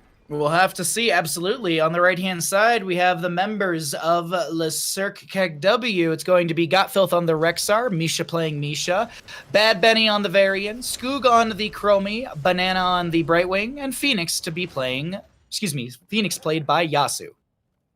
On the left-hand side, in the blue, we've got Oso, we've got Hyde on Lucio, Jay on the Vikings, my pal Vince, playing May Kepi on Tassadar, and IB Tings playing the Sylvanas. Very curious to see how they communicate on the side of Oso. I know usually with words. Yes, sure, but I know some of these players. You know, there's potentially some language barrier here, but also some of these players actually I've never heard them talk in my life. So, and they've been playing a long time at a very high level. A lot of people have never heard them talk in a long time. So, curious to see how this goes. Yeah, I mean, there was actually Doa made a really good point about this last season when he was saying that he was doing Overwatch stuff and he lived in Korea and was playing in the Korean servers, that he ended up just learning a lot of the base kind of terminology and words around the game itself. So, you know, like pushing, backing off, I need healing, definitely. Lots of that. Lots of I need healing for sure. But we are here on our Dragonshire map with the Vikings spread across by Jay.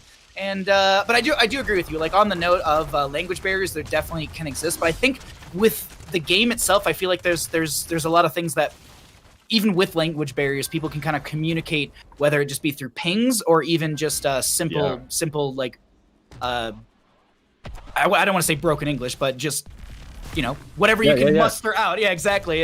I grew up with European parents as well, so sometimes it's just like they kind of like they don't say exactly what it is, but they just kind of like get around the general idea with a sentence. So it might be one of those situations. Either way, language barriers aside, we are here on this Dragonshire map with a lot of camp rotations coming out from both sides, and good pressure macro-wise, I would say kind of in favor for the Circus, even though there was that camp through bottom lane already. Actually, camp through bottom lane on both sides already. Yep. Look, we see Oso working on this bruiser camp over here. With the Sylvanas push, this is going to be a lot of damage up there on that top side. And hopefully, like I said before, creates a lot of space for the Vikings, just Oso in general, to move around the map and capitalize on other things. I'm watching also, I'm looking around the mini-map and seeing just also some of the talents as well that are coming in for some of the players. I was looking to see if Vikings went into bribery, but no, it's not even going to be that. It's really interesting. I actually feel like I never see Viking bribery ever. It's actually going to be the Olaf the Stout, so a little bit more tanky on that barrel-chested boy, realistically. I mean, he's got... it's just wonderful to see him just sit in lane and eat a piece of chicken half the time. Forcewell from Tassadar does set up the kill into Misha as Shockray snipes it. This is really cool. Look, they're sieging up this top side. Almost all the members of Oso are up here sieging up. Meanwhile, you got two members from the side of Le Cirque on the bottom side against a Viking. You know, and mid lane's also getting soaked. This is really good value for the side of Oso.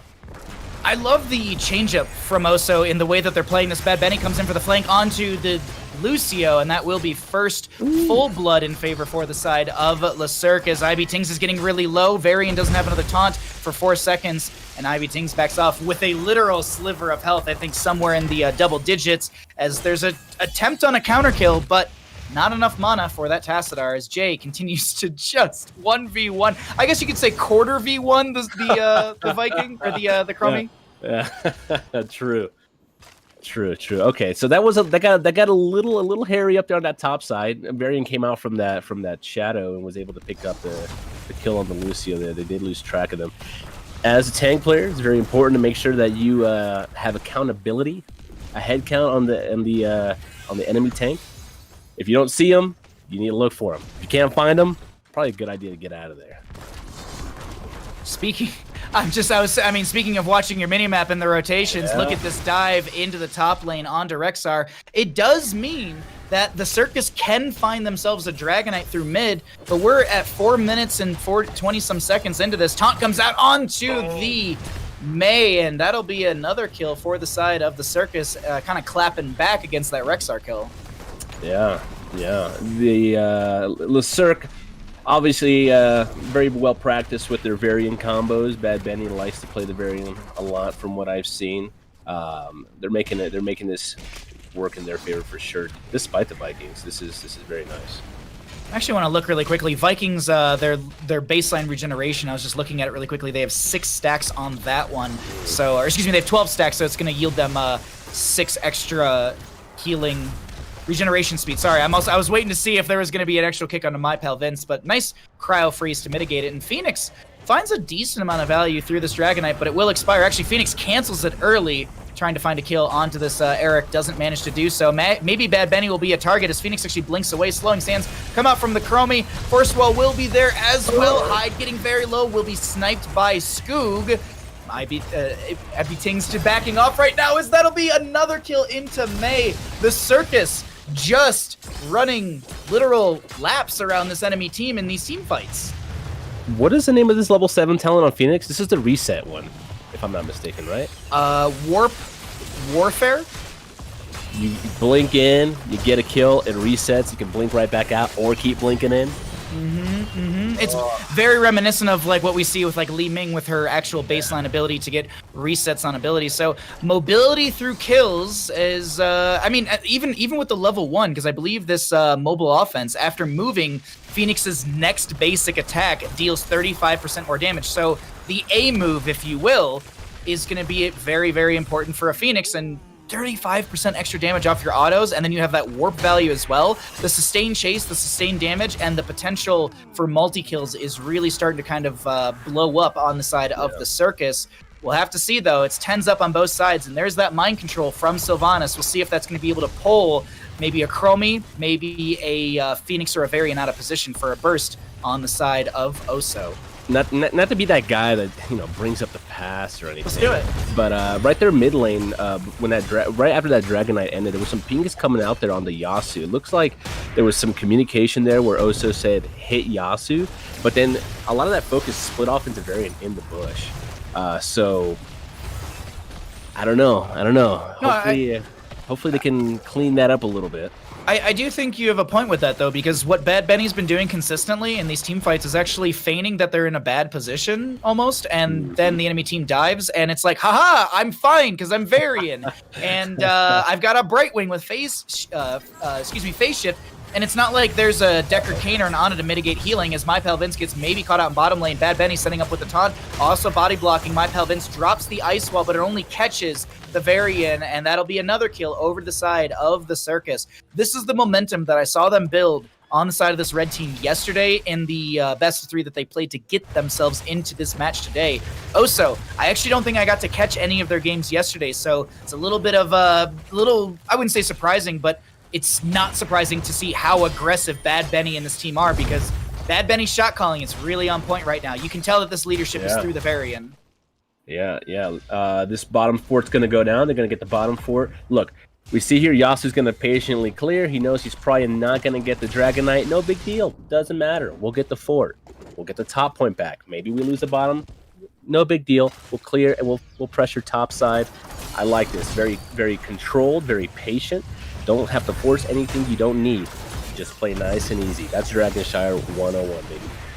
I also, you know what we didn't talk about at all with that level 7 from Phoenix is the fact that you can get resets off of the Viking kills that you're going to find fairly consistently with this lockdown burst composition. So I wasn't even considering that factor, as we did see the purification tickle come out from Yasu, and it did exactly as I described. I honest to God, Goon, this is the soapbox I can get on. I just think Phoenix needs a little bit of some love on those level 10s. Like maybe the Planet Cracker grows in size as it continues to channel the beam. Maybe Purification Salvo has some stronger missiles or something. I don't know. I just feel like it's a little lackluster. It looks cool, but that's still going to be Dragonite over to the side of the Circus, and it will be Phoenix in it once again. Yeah, I don't know. I mean, maybe everything else that he brings is okay enough, right? Maybe Blizzard felt like everything else was like pretty strong, so maybe his heroics don't have to be that like sick or whatever, but I don't know. Maybe with the slowing sands, they can get some value, even if it's just on a single target, right? You get one person in that slow, and you're able to finish them off because they're slowed, and the purification salvo does deal more damage because they're slowed. Maybe that's enough. I do want to point this out, and this is where my criticism comes, and we'll move off of this subject. Right now, Salvo does 142, and a slowed target will take 50% more damage. So that's what? Just under that's a little bit more than 200 damage for 5 missiles, so you're dealing about 1,000 damage if they're slowed. So that's my whole point. Anyways, Yasu, gonna be able to blink into a bush. He got out of there. But does Hyde have the slows? He's dead, though. He's dead. It looked cool. It looked cool for like a half second there. I was like, pog. But wait, you know what? You got to kill somebody to get that reset and then get out of there again. But good pick there on that top side. Killing that Phoenix there for a Viking is really strong. I want to see Oso capitalize really heavily from that pick. But the boards come out there. Mapa Vince gets very weak. Mind control coming out to Misha. They're not going to even get that kill. Oh, the Haunting Wave barely misses the wall, unable to get away. But there should be another stun coming out from Misha. Unless he got booed back there from Hyde. They're going to keep running them down. Taunt onto Kepi's Tassadar there. Nice spaceship on the Bad Benny as well. And they're going to keep going. But it looks like we're going to reset. Take it easy. No big deal, baby. Let's get some stuff. Let's do some things. Let's reset. Good call there for them to just say, hey, let's back up.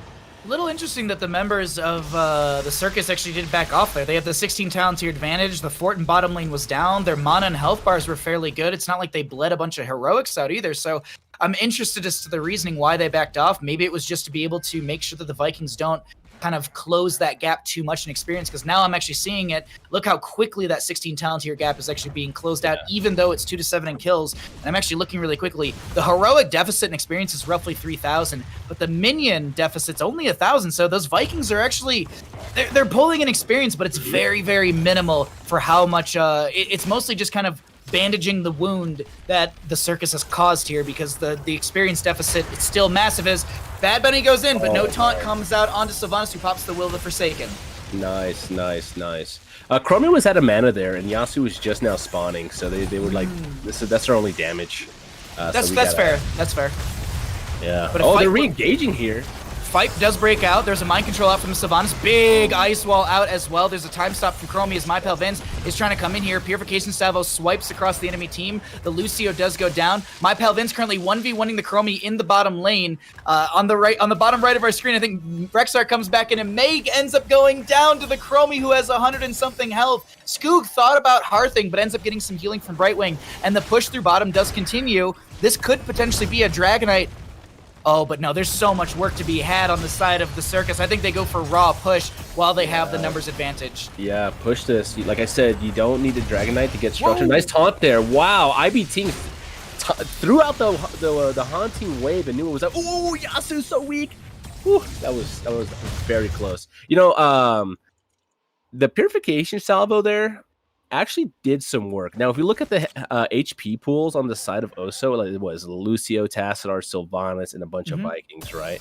That 1,000 damage against these squishy targets is nothing. Hey, You can't Oh, ignore absolutely. that. But that's 1,000 if they're slowed. If they're slowed. Okay, all right. If they're fine. not slowed, it's 5 times 160 right now. So You win. You win know this what? time. Hey, I gotta be the guy who's got to split the hairs on these ones. But it's 17 to 18 in levels, 2 to 9 in kills in favor for the Circus. And this is a potential Dragonite phase through mid lane. Yasu's already setting up for it, but the members of Oso do not want to give over another Dragonite phase. And it looks like there's a priority kind of top to mid area from our blue team. Yeah, these Vikings are just getting a lot of value on this map. Just when you think you have an advantage because you've killed somebody, the Vikings just get value somewhere else on the map. Either that's soaking, pushing, or getting a back cap or something like that. But look, these people are just stuck in that slowing sands. It's so toxic. Blizzard, please remove that, Kappa. Just realistically, though, Blizzard overmined when. Let's talk about that. But the Vikings actually did use Play It Again. You can see that 84-second cooldown on the top left of the screen. Taunt from Bad Benny, who's been just casually 1v3ing-ish Vikings. I guess 1v.75ing. Phoenix actually comes in to try and find a reset onto one of these Vikings. Will be able to do so. Yasu and friends with the, I guess, double Viking kill, half a kill in the end. But that is still experience in the pocket of the Circus, who are approaching 20 talents here. But this is such a split fight. They gotta leave. They gotta leave on the side of this red team. Mind control, ice wall, a lot being used. Bad Benny's locked into the wall right here as the salvo comes out from Yasu, chunking into Hyde. He was able to get the push off. Polymorph from the Brightwing, almost setting up the snipe kill from Chromie. Bad Benny just trying to find which way they need to go. Taunt is 4 seconds from cooldown. Cleanse out from the Brightwing. Vikings are actually stalling the Rexar in mid from getting the channel. Jay on this, Eric, he's so swift, he's so brave. The boars are literally used to kill a Viking. God, that is toxic. Oh my goodness. That whole scenario that happened there on that left side hedge was almost one of those, call the ambulance, but not for me kind of moments there. I was like, oh my gosh, Bad Benny's going to die in there. The phase shift comes out. Actually, here comes the taunt here.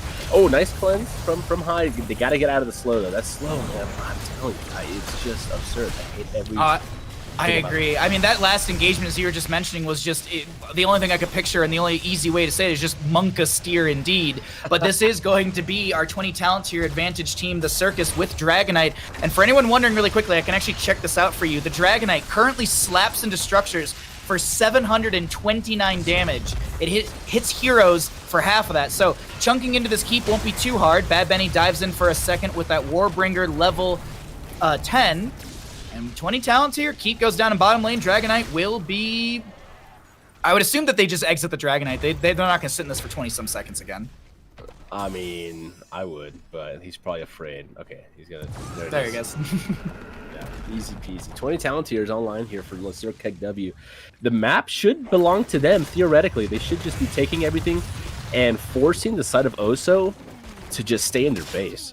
If you step out until before 20, you should be dead.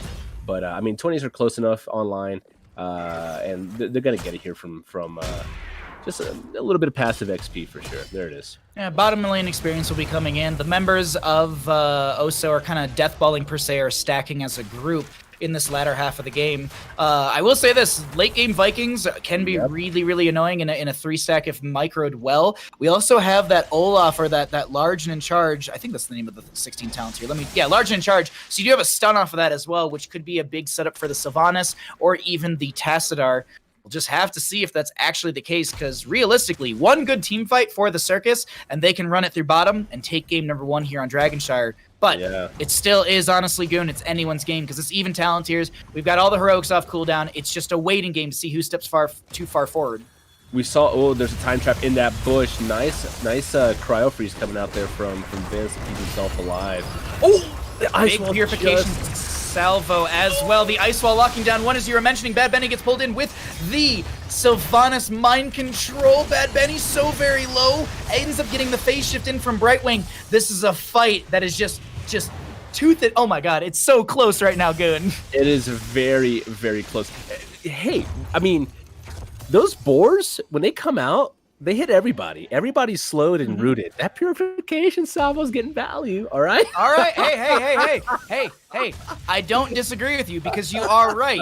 Release a herd of boars that track down all enemy heroes in a direction, dealing 251 damage, revealing and slowing by 40%, and then that kill command, as you were mentioning, at level 20, unleash the boars. Unleash the boars, deal 50% more damage and root for 1.5 seconds.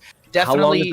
How long is that slow for afterwards? 5 seconds. It's a bit of time, and here's the storm. 5 seconds is like pretty much an entire immortal push. But right now, there's a big collapse in the top lane, Goon, and can the members of Cirque Kegw find the fight that they want? They're engaging onto this Misha here. They're going to get the kill. But look, here's the thing. There's invisible friends on the side of Cirque Kegw. Varian literally hiding anywhere. Doesn't matter. They were checking the bushes earlier. They weren't seeing anybody. They weren't hitting anything. But the members of Cirque Kegw were still in those bushes. This is spooky. Very, very spooky. Oh, Bad Benny, look on this flank. Oh, looking for Vince. Bad Benny will get scouted out through the level 1 Chromie town. No, excuse me, sorry, I read that backwards completely. It was the force wall from Tassadar with the electric fence that revealed. I read that backwards. I was like, wait a minute, Varian should. Oh, mind control comes out. But here comes Bad Benny to try and save the day. Phase shift in from Banana. Yasu has the Unconquered Spirit, dumps out the Purification Salvo into the enemy team. Gets the blink away, but one auto will confirm the kill into this Phoenix. Tassadar getting low on the left-hand side. Bad Benny looking for the kill. Mind control is going to be sidestepped as the Tassadar's traded out for the Phoenix, and the Vikings are slowly falling. There's the play it again at the top of the screen from the Olaf, and it's a 1-for-1, Goon. Oh, those boars came out there towards the end of that fight, and Hyde just, his whole life flashed before his very eyes. Rooted in place in front of a Varian that was just looking for it. Oh, here comes the taunt there onto Lucio. Ooh, nice ice wall there to disengage, and the feigned death to escape it. Bad Benny, they're looking pretty weak, is going to be able to escape, charges back to Got Filth. Cattle's still going in, needs to be careful. One taunt just will destroy him. This is really risky. The aggression level's coming out from Oso, but they're trying to make some sort of play in the late game here. They've only found one structure through top lane, and that's not considered a good lane to even end through or continue to siege through past the death bridges. Bad Benny is like, whoever I can charge, I'm going to charge. I have a 4-second cooldown on a point, click, I go there sort of deal. And Rexar actually holds over the bottom lane to stall out any sort of Dragonite shenanigans through mid lane. I gotta say, Goon, from all the games we've had so far today, this late game is probably one of the most intense we've seen so far in our 3 best-of-3s that we've had so far today. As the mind control connects onto Bad Benny, Ice Wall goes out onto Yasu. There is that level 20 shatter value. We do have the time stop on from Chromie. Hyde trying to step in here. There's gonna be the Boars coming out. The salvo comes out from the Phoenix. It's a little mistimed as the Chromie still goes down. Tassadar pops the Archon form. Yasu goes down. No Unconquered Spirit this time. Another shock riot from Tassadar will confirm the kill onto Brightwing, and meanwhile, Got Filth is taking the enemy team on a bit of an adventure. They're not a Lily, but they're trying to be one. The Vikings all flanked on that top side onto Chromie, and she just got deleted.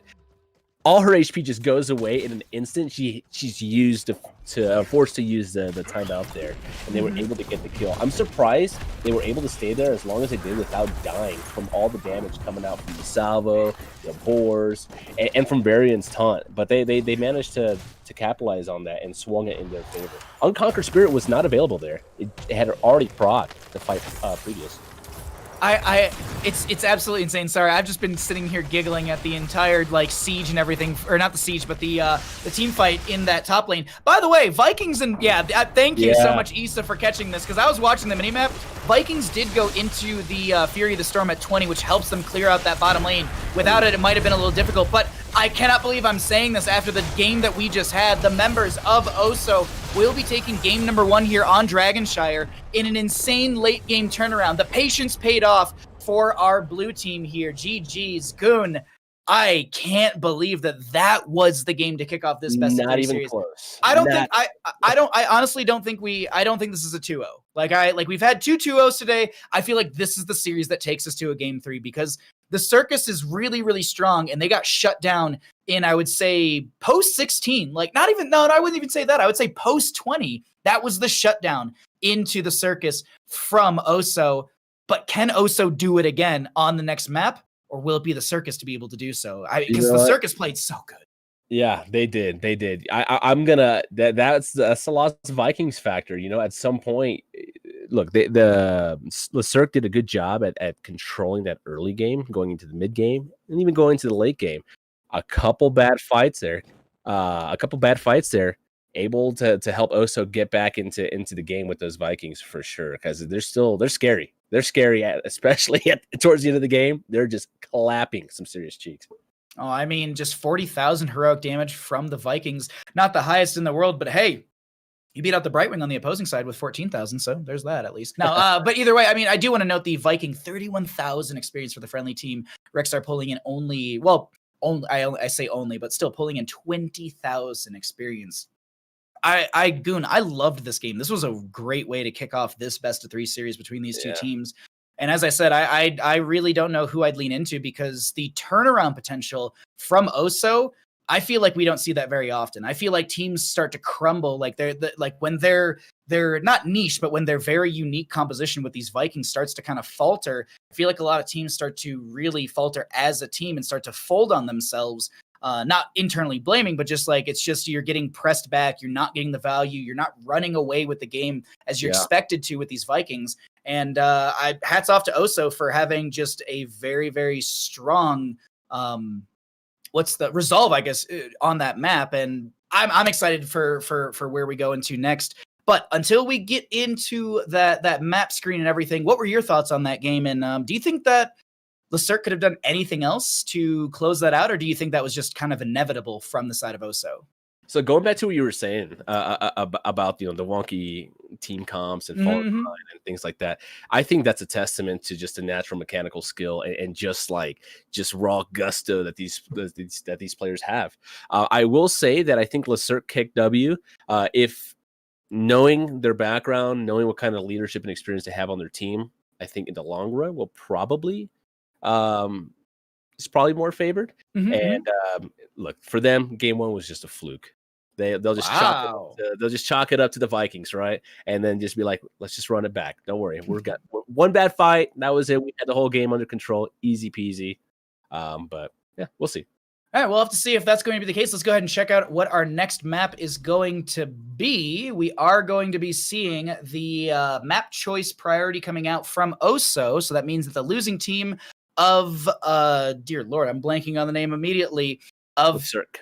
Thank you so much. So many teams today. My brain's just like, it's all scattered. But either way, the Cirque is going to be getting first pick priority. We're going to be heading into Cursed Hollow as our second map, a very large map. I do believe we need to get you into this lobby, though, my friend, and then we can go ahead and get on into our next map in just a little bit. Send it. I'm watching right through here on this screen.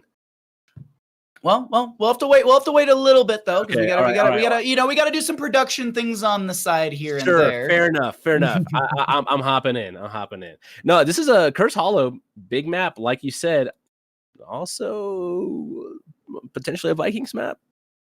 Definitely a Vikings map. I would love to see it again here. I think Jay, if it doesn't get banned out, I would expect Jay to go for it. It's a comfort pick. It's a strong pick, and they're not really showcasing.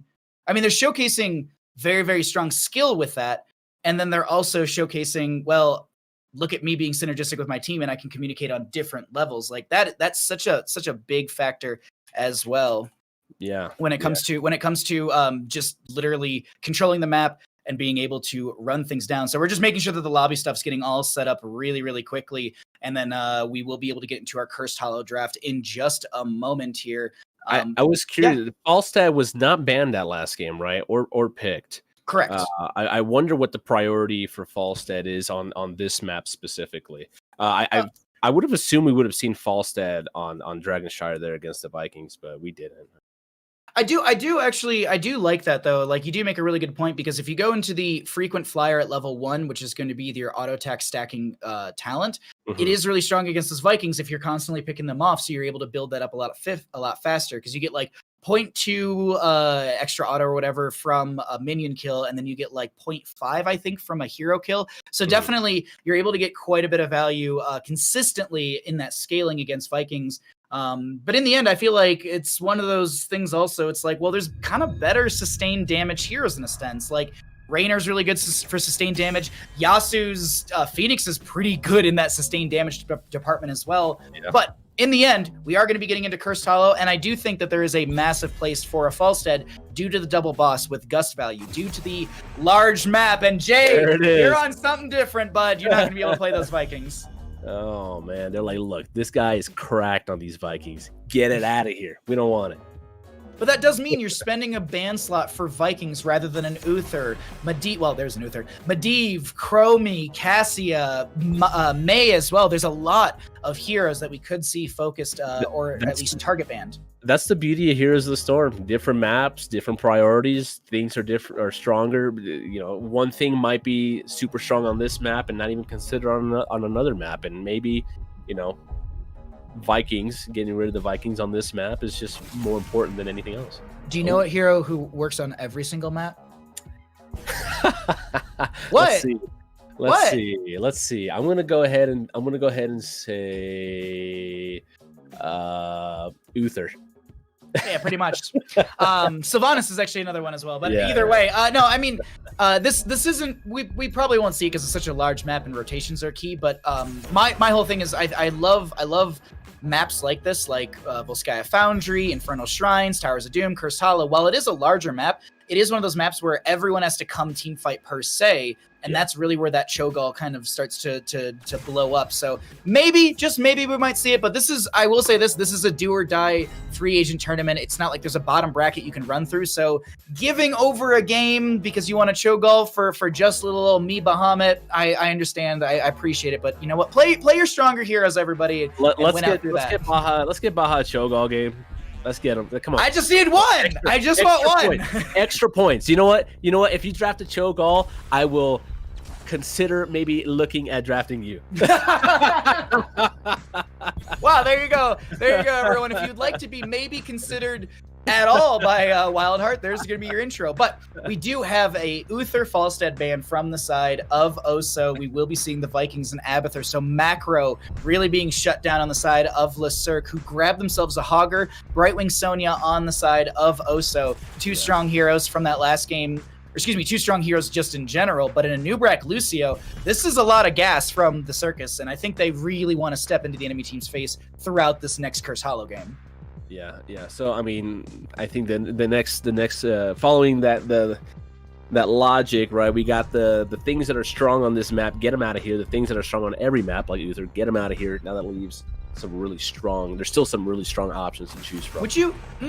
I was actually thinking, I was like, would you consider banning Greymane? I know Cassie is really strong, and the members of Oso have the pick after this ban phase.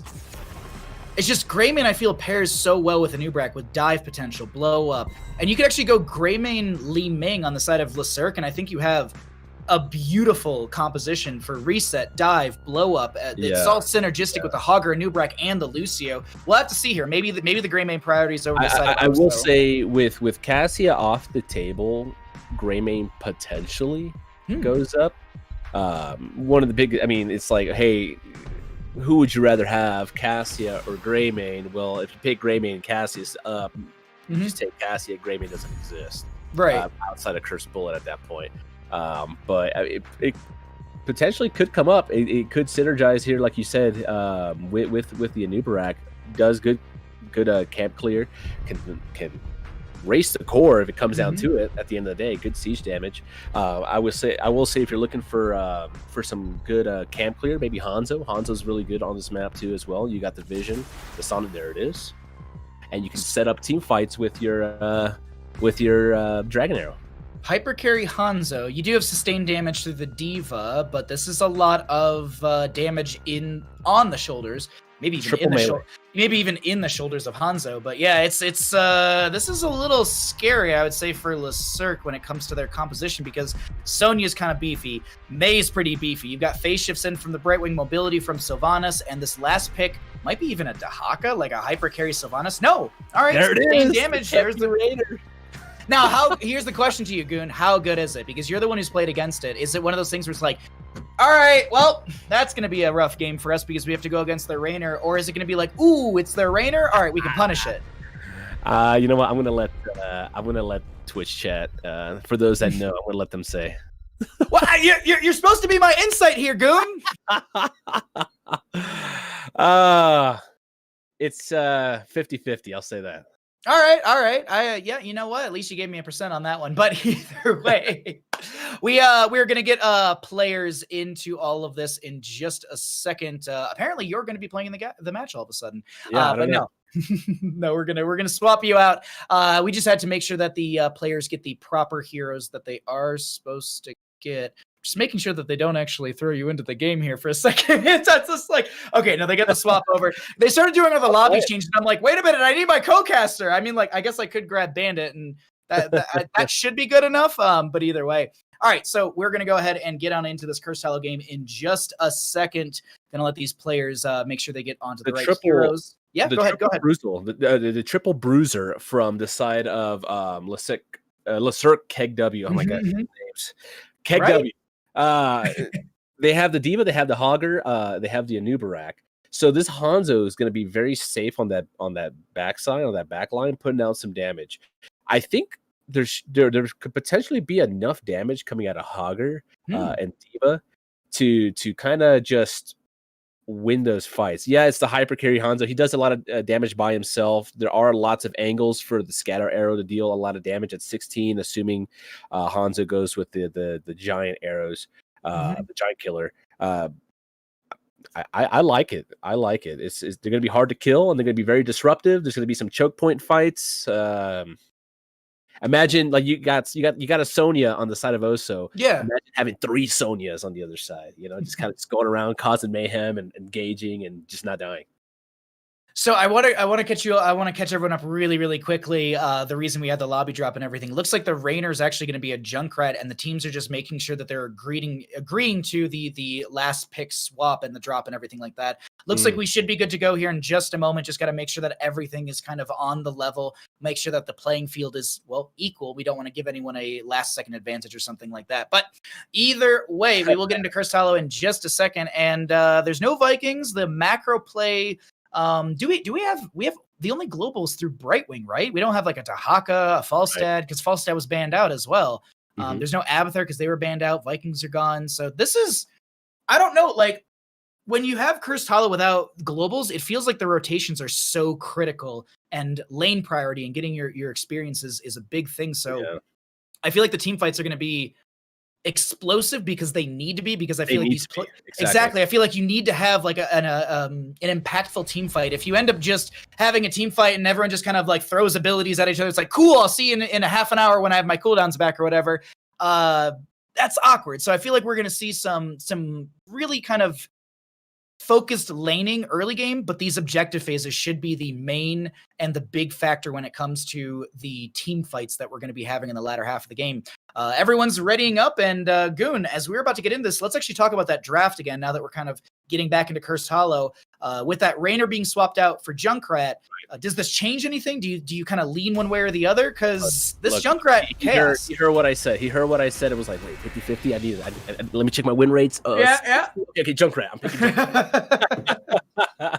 Wow. No. I'm joking. Mm-hmm. Junkrat is... I'm curious to see how this works out. Lots of poke onto the objective. The objective. You can stall the objective out. You can stop pushes from happening. You can defend against pushes. Riptire, you've got your mine later. But also kind of works as a pseudo global because you can mine you can bounce around into the different lanes at 13, I believe. Maybe it's sooner than that. I believe it's 13 when you can get that basically, if you're the only one hit by a concussion mine, you get like reset on it and you increase the distance you go. Yeah. So he can clear top, clear mid, and get to the objective. You know, it's not a global, but it could work as one later on in the game. I definitely agree with you, because I have seen that happen in some games that I've casted. Some Junkrat mains have been like, oh no, that's absolutely the way I actually play that hero. But we're here in this game on Cursed Hollow with the members of the Circus Kegw, or Le Cirque Kegw, on the right-hand side, trying to take us to a game number 3 with Bad Benny on the Anubarak, Banana on the Lucio, Yasu on the Hanzo, Got Filth playing Diva, and Skoog on the Hogger. All right, on the left-hand side, in the blue for Oso, we've got my pal Vince playing May, Kepi on Sylvanas, Jay playing Sonya, Hyde on Brightwing, and IB Tiggs playing the pleb horse Junkrat. As we get into this mid lane, we are going to be having a few questing talents. Journeyman Cooking and the Simple Geometry for that Hogger and the Hanzo. May see a few questing talents later on for some of these other heroes, but until then, we'll keep you up to date on those level 1 questing talents as the game does progress. I'm excited about this one here. We have Junkrat into D.Va top lane. And you were talking about a little bit about like the displacement and mobility of Junkrat, but even the ability to shut down dives from this Anub'arak. Anub'arak goes in, the Junkrat throws out a concussion mine just in time and is able to kind of split, maybe getting CC'd midair, but is able to kind of split away from that Anub'arak, stopping the collapse. I'm excited to see how that's played out as the game does progress. But right now, it's that really, really critical laning phase. And last thing I just want to bring up here, Goon, I'm watching the minimap. It's Sonya into Hanzo in bottom lane. I don't know who has a worse time, Sonya or Hanzo. Well, I mean, Hanzo should be able to put some damage out onto the Sonya there from range, but clearing the waves is going to be a nuisance for him for sure. He can't step up into that wave without getting wrecked. We're seeing this beetle at level 1. We've been seeing a lot of that recently. Why do you think that is? Why do you think we're seeing more beetles in general?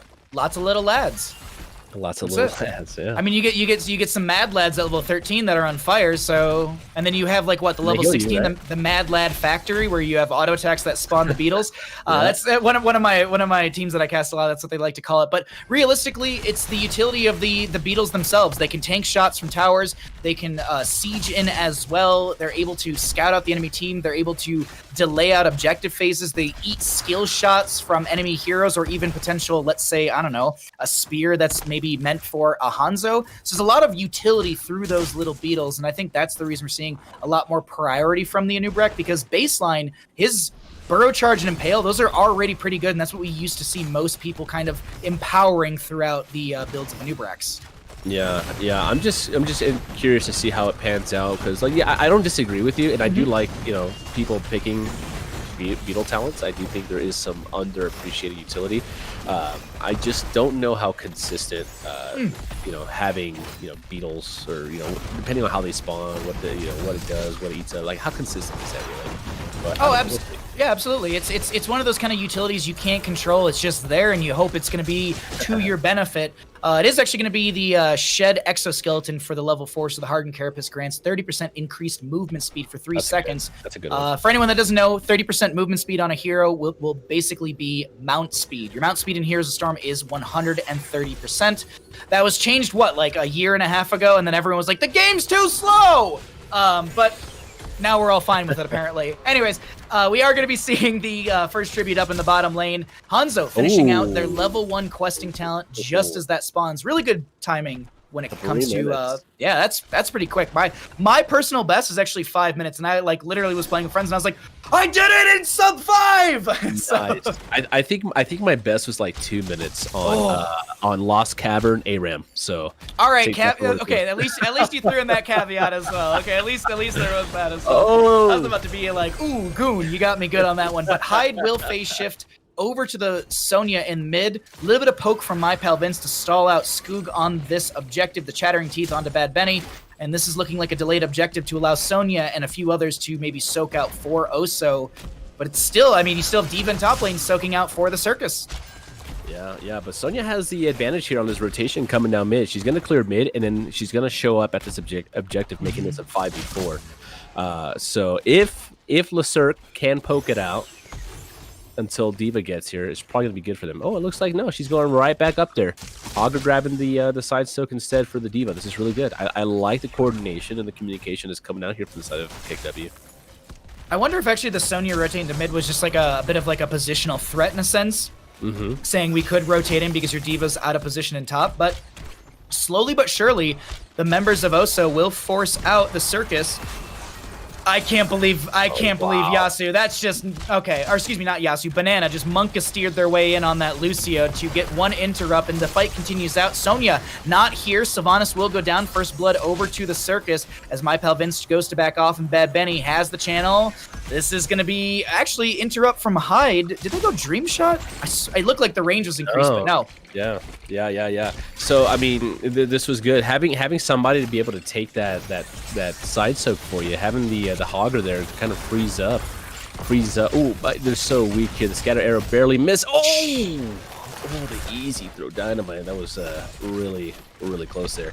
But yeah, having somebody there to pick up the side step for you, just let D.Va just stay up there and just continue to push, which then, like I said, force the Sonya to go up there, and they were able to find a pick there onto Kepi's Sylvanas. But later on, that shouldn't be too big of an issue once Junkrat comes online and is able to bounce around. Hide, hello. Self-cleanse. I don't know if you're going to make it out of this one here, bud, and that will be Brightwing going down. Meanwhile, the boss was being grabbed by Oso. I feel like there might have been a miscommunication coming out from our blue team on that one. It just seemed like it seemed like My Pal Vince or Junkrat could have come in and thrown a concussion mine or maybe a blizzard, something to be able to help the Brightwing, as that is so much aggression diving under the gate. I know that the friendly team was right behind to burn it down, but Bad Benny going in real aggressive. The Dragon Arrow does not solidify a kill, but does threaten the enemy team. Want to also note here really quickly, Shockwave for that Hogger. Not going to be the Hortipult. We've actually had no Hortipult Hoggers today, if I'm not mistaken. Yeah. This is another Shockwave game. A lot of chain CC. Ooh, Kepi able to get out of there. Nice sidestep there from all that CC and able to get the Haunting Wave all the way through. Oh, the snowball onto the Anubarak onto the backline with the Wailing Arrow, but huge cleanse coming out from Banana Asian. Ensure that the silence is removed, but it doesn't matter. Anubarak does go down. They're going to keep following. They're going to keep chasing Scope here. Can they get the kill? There's a mech explosion to zone off into Peel, and which is kind of good because that's not going to be available for this second tribute, or the third tribute that's going to spawn here. I, like, literally as I was about to be like, oh, look at that, it's an Avalanche game. We see the Avalanche coming up from My Pal Vince. I also want to point out, Jay went into Wrath of Berserker, so this is going to be a Sonya who's looking to mostly just step in front to back sort of deal. Maybe find a kind of a flank into the enemy team with a spear, but this Sonya is looking just to deal damage. She's not looking to be the setup factor in these engagements. They've got that Junkrat, they've got the May as well, so far, Oso looking comfortable here. Will be able to grab themselves this boss and potentially another curse, putting themselves in advantage position for a actual full curse. Yeah. Just Bad Benny just being slowed. How much engage do you really need when the enemy team has a lot of it? You know, do you need leap into 3 melees or onto the Hanzo to get back there? Can your team follow up a leap? Is that something that Junkrat and Sylvanas can do? Not necessarily. So I like just being able to deal more damage, have more damage out, and also she has Relentless while she's in Wrath of the Berserker, right? All the CC is reduced on her, so she can just get in there and just clap. I agree with you. Yeah, it's my brain goes leap onto the Hanzo, take Poison Spear at 7, and just make Hanzo's life suck. Just any single time I see Hanzo, I press R. And hopefully make it over the wall. I actually had a wonderful interaction on Alterac Pass on the top left of the map where I tried to leap over a wall and I just ended up on the same side of the wall. Yeah, there's a clip of that. There's a clip of that floating around somewhere in Twitch. But yeah, absolutely. It's I learned the hard way. If you can't clear the distance with Leap Sonya, you just kind of leap in place and it's very awkward and you just bury your head in your desk. But 13's equalized on both sides. Another tribute coming through, and this one could be curse potential for the Circus. Fight breaking out through mid. Rather Berserker popped by the Sonya, who's going to spear in onto one of those beetles. Yeah. Actually closing the distance. Bad Benny getting a little out of position, in my opinion, here, being split by the Sonya, who's going to continue to keep that Wrath Berserker up by auto-attacking into beetles and the sidewalls as well. Hey, the spear hit the beetle. That's a win. He nailed it. He nailed it. Amazing. Yes, my point is happenstance correct. 100%. Now this mech is up. The D.Va mech explosion is up. Wait, what's happening up here? Ooh, Kepi gets caught out up there for reasons. Didn't really see what happened there. But a lot of CC came out on the Kepi there, were able to get the kill, which means that this curse is going over to the side of Cirque Kegw. What value do they get? That's the big question. D.Va to rotate the top, Hogger already in mid, and Anubarak in bottom lane with Hanzo collapsing and Lucio catching up with the experience that's been pushed out through the waves. I gotta say, the Circus is doing a great job of capitalizing on experience during this objective phase. I wouldn't be surprised if Got Filth actually boosts into the minion wave, so that way they can actually just run it down with that D.Va mech, almost running over all the minions, trying to make a triple fort play happen. But mid lane being denied, top lane being denied as well. Bottom lane will go down to Hanzo. Yeah, so coming out from IB Team's Junkrat here, this is all traps, all trap build. The Dragon Arrow whips there, unfortunately, but Sure. yeah, but the all these traps are coming out. This is a lot of zoning potential here on these objectives around IB Team's team. So we're not looking at any split-soaking Junkrat as a huge engage comes down there onto that backline, and there's a phase shift onto... Wait, did phase shift get canceled somewhere? Did I miss that? Maybe not. Might have actually been bopped by a Lucy or something. There was a web wrap onto the Sonya as well. That could have actually canceled it if the Sonya was web wrapped, if I'm not mistaken. 15's up, both sides, no 16 talents here. Curse goes out and ends for the side of the Circus, and they find a double fort. Meanwhile, though, their fort in the top lane is going to take significant siege damage from those siege giants grabbed by Sonya just as the objective phase happened. Got Filth will stop the structure from falling, but a good play from the side of Oso.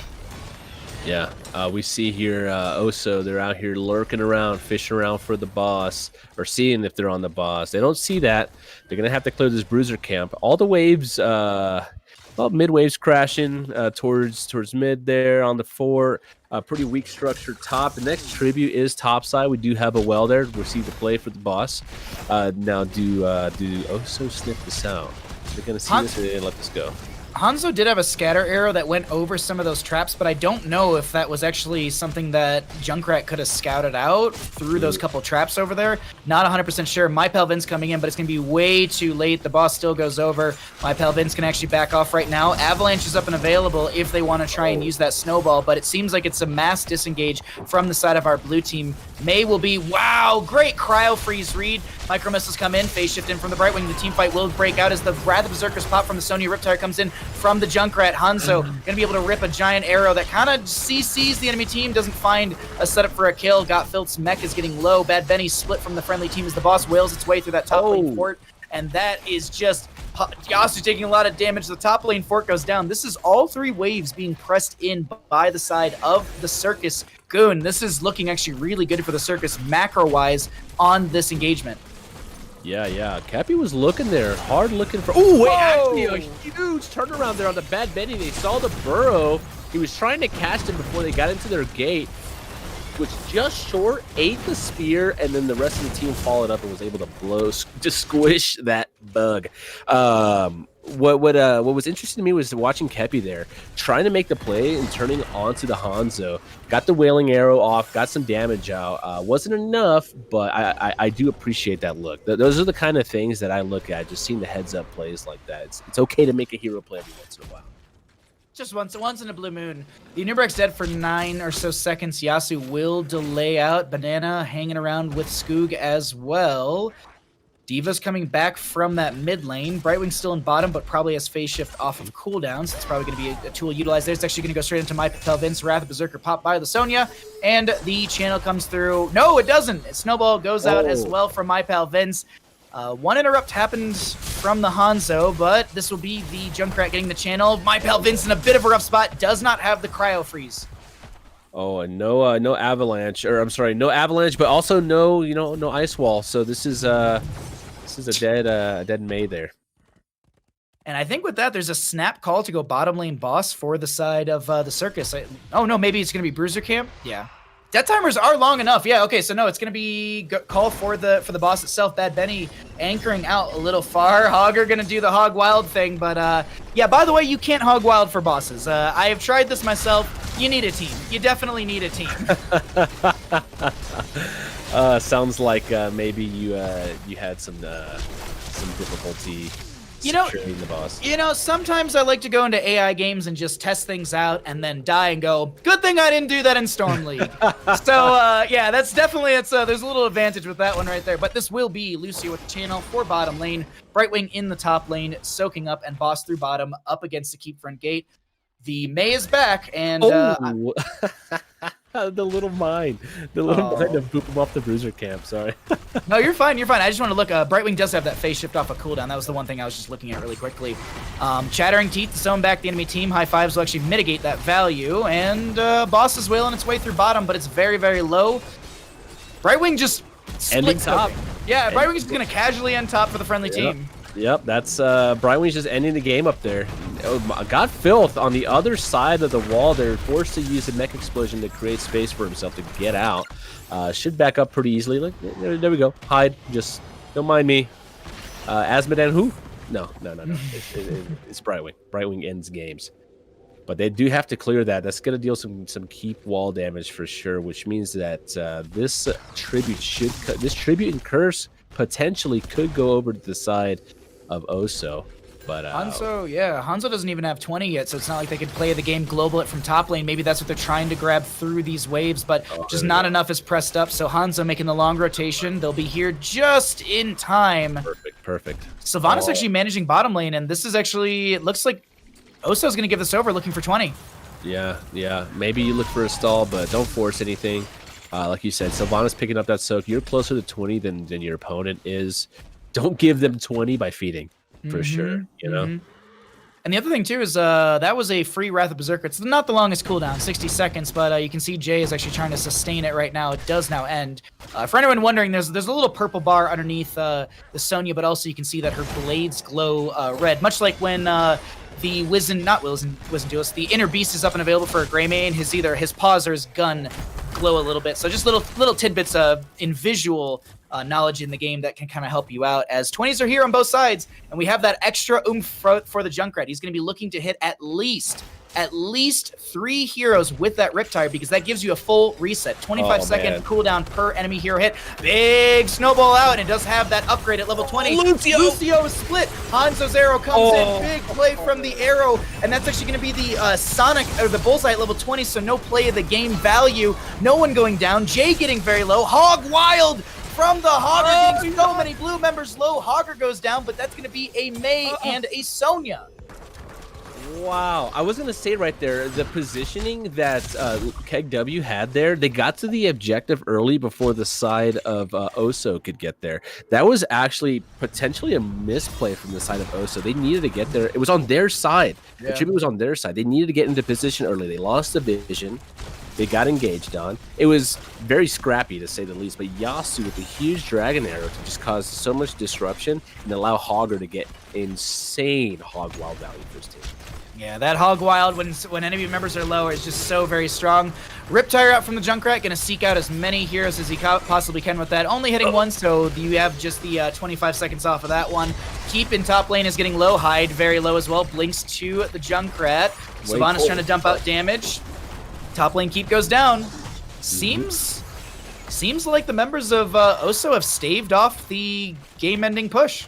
I wonder if they focus at top keep first and then look for the engage. If that looks a little bit different, because this curse potentially had the potential to end. Yeah, but didn't pan out. They were able to get away. This boss though, it's a rush. Is it a rush for boss? Oh, they're showing to the vision. Wait, they're hiding. Oh no, Cappy, be careful, buddy. There's a wailing arrow. Okay, so far, everyone's still alive. Riptire comes out from the Junkrat. Wrath of Berserker going to be popped. The Nubrak actually will go and interrupt the Junkrat, splitting themselves from the team. Hogger going to Hog Wild into the friendly side with a Shockwave as well. Got Filth. Drops the Mecha Explosion, trying to get some damage into the enemy team. Does manage to hit my pal Vince and Kepi, as Jay is trying to keep that Wrath Berserker up. Misses the composite spear from level 20, and so that will be the Wrath going down. 30-some seconds on that one. But look at the core on the left-hand side. The catapults are here, and they are chunking into this core. May not be enough to end. Stop the backs. Stop the backs. Stop the backs. You gotta look for the stops. Come on. Come on. Oh, but if you do go back, wait, a new break? Just lose the boss. You can't lose the boss or you lose the game. It's happening. It's happening, Baha. This is it. This is the play right here. Phase shift in from the Brightwing as Kepi takes a short distance haunting wave to keep themselves alive. Top lane is kind of a ticking time bomb. Big snowball out from my pal Vince, who's a little bit low. Composite spear will miss. Anubrak goes in with a big burrow charge. Concussive Mind to split the enemy team. Hanzo with the arrow. Anubrak goes down. Jay trying to slam their way through this. Hogger gets picked off as well. My pal Vince is lived with a sliver of health, and every member of the circus is falling here. All that's left is a Hanzo as the Mei does go down. Boss is the call. Jay is actually not going to hearth out of this engagement. Keeps their Wrath Berserker up. And GOON, what a game. What is this game? True.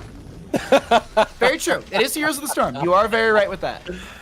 Oh my gosh, that was an app. That was a Pepega factory. It was great. I loved every second of that. That was Mokka fantastic. steer. That was like what it's like Mokka truck at that point. It's just you're just trying to just correct the slide on a truck down a hill. Like that was just absolutely insane. Boss will kind of meander its way through the top lane. Yeah, Junkrat going for the channel. They're making the play. They're making a play for their boss as well. This is going to be Curse and 2 bosses pushing. This could potentially end. This will end the game right here. Whatever happens next here will end the game. Either you end with this boss or you get wiped and get core rushed. Either way, the game. I think the game ends right here. There's a 90% chance it ends right here. Let's see. We'll see how aggressive they're looking because they need to get value. They're missing 3 keeps over here on the side of the Oso. They need to get a keep. Look, the boss died before taking the top keep. Yep. So we got to get it done. We got to get it done here.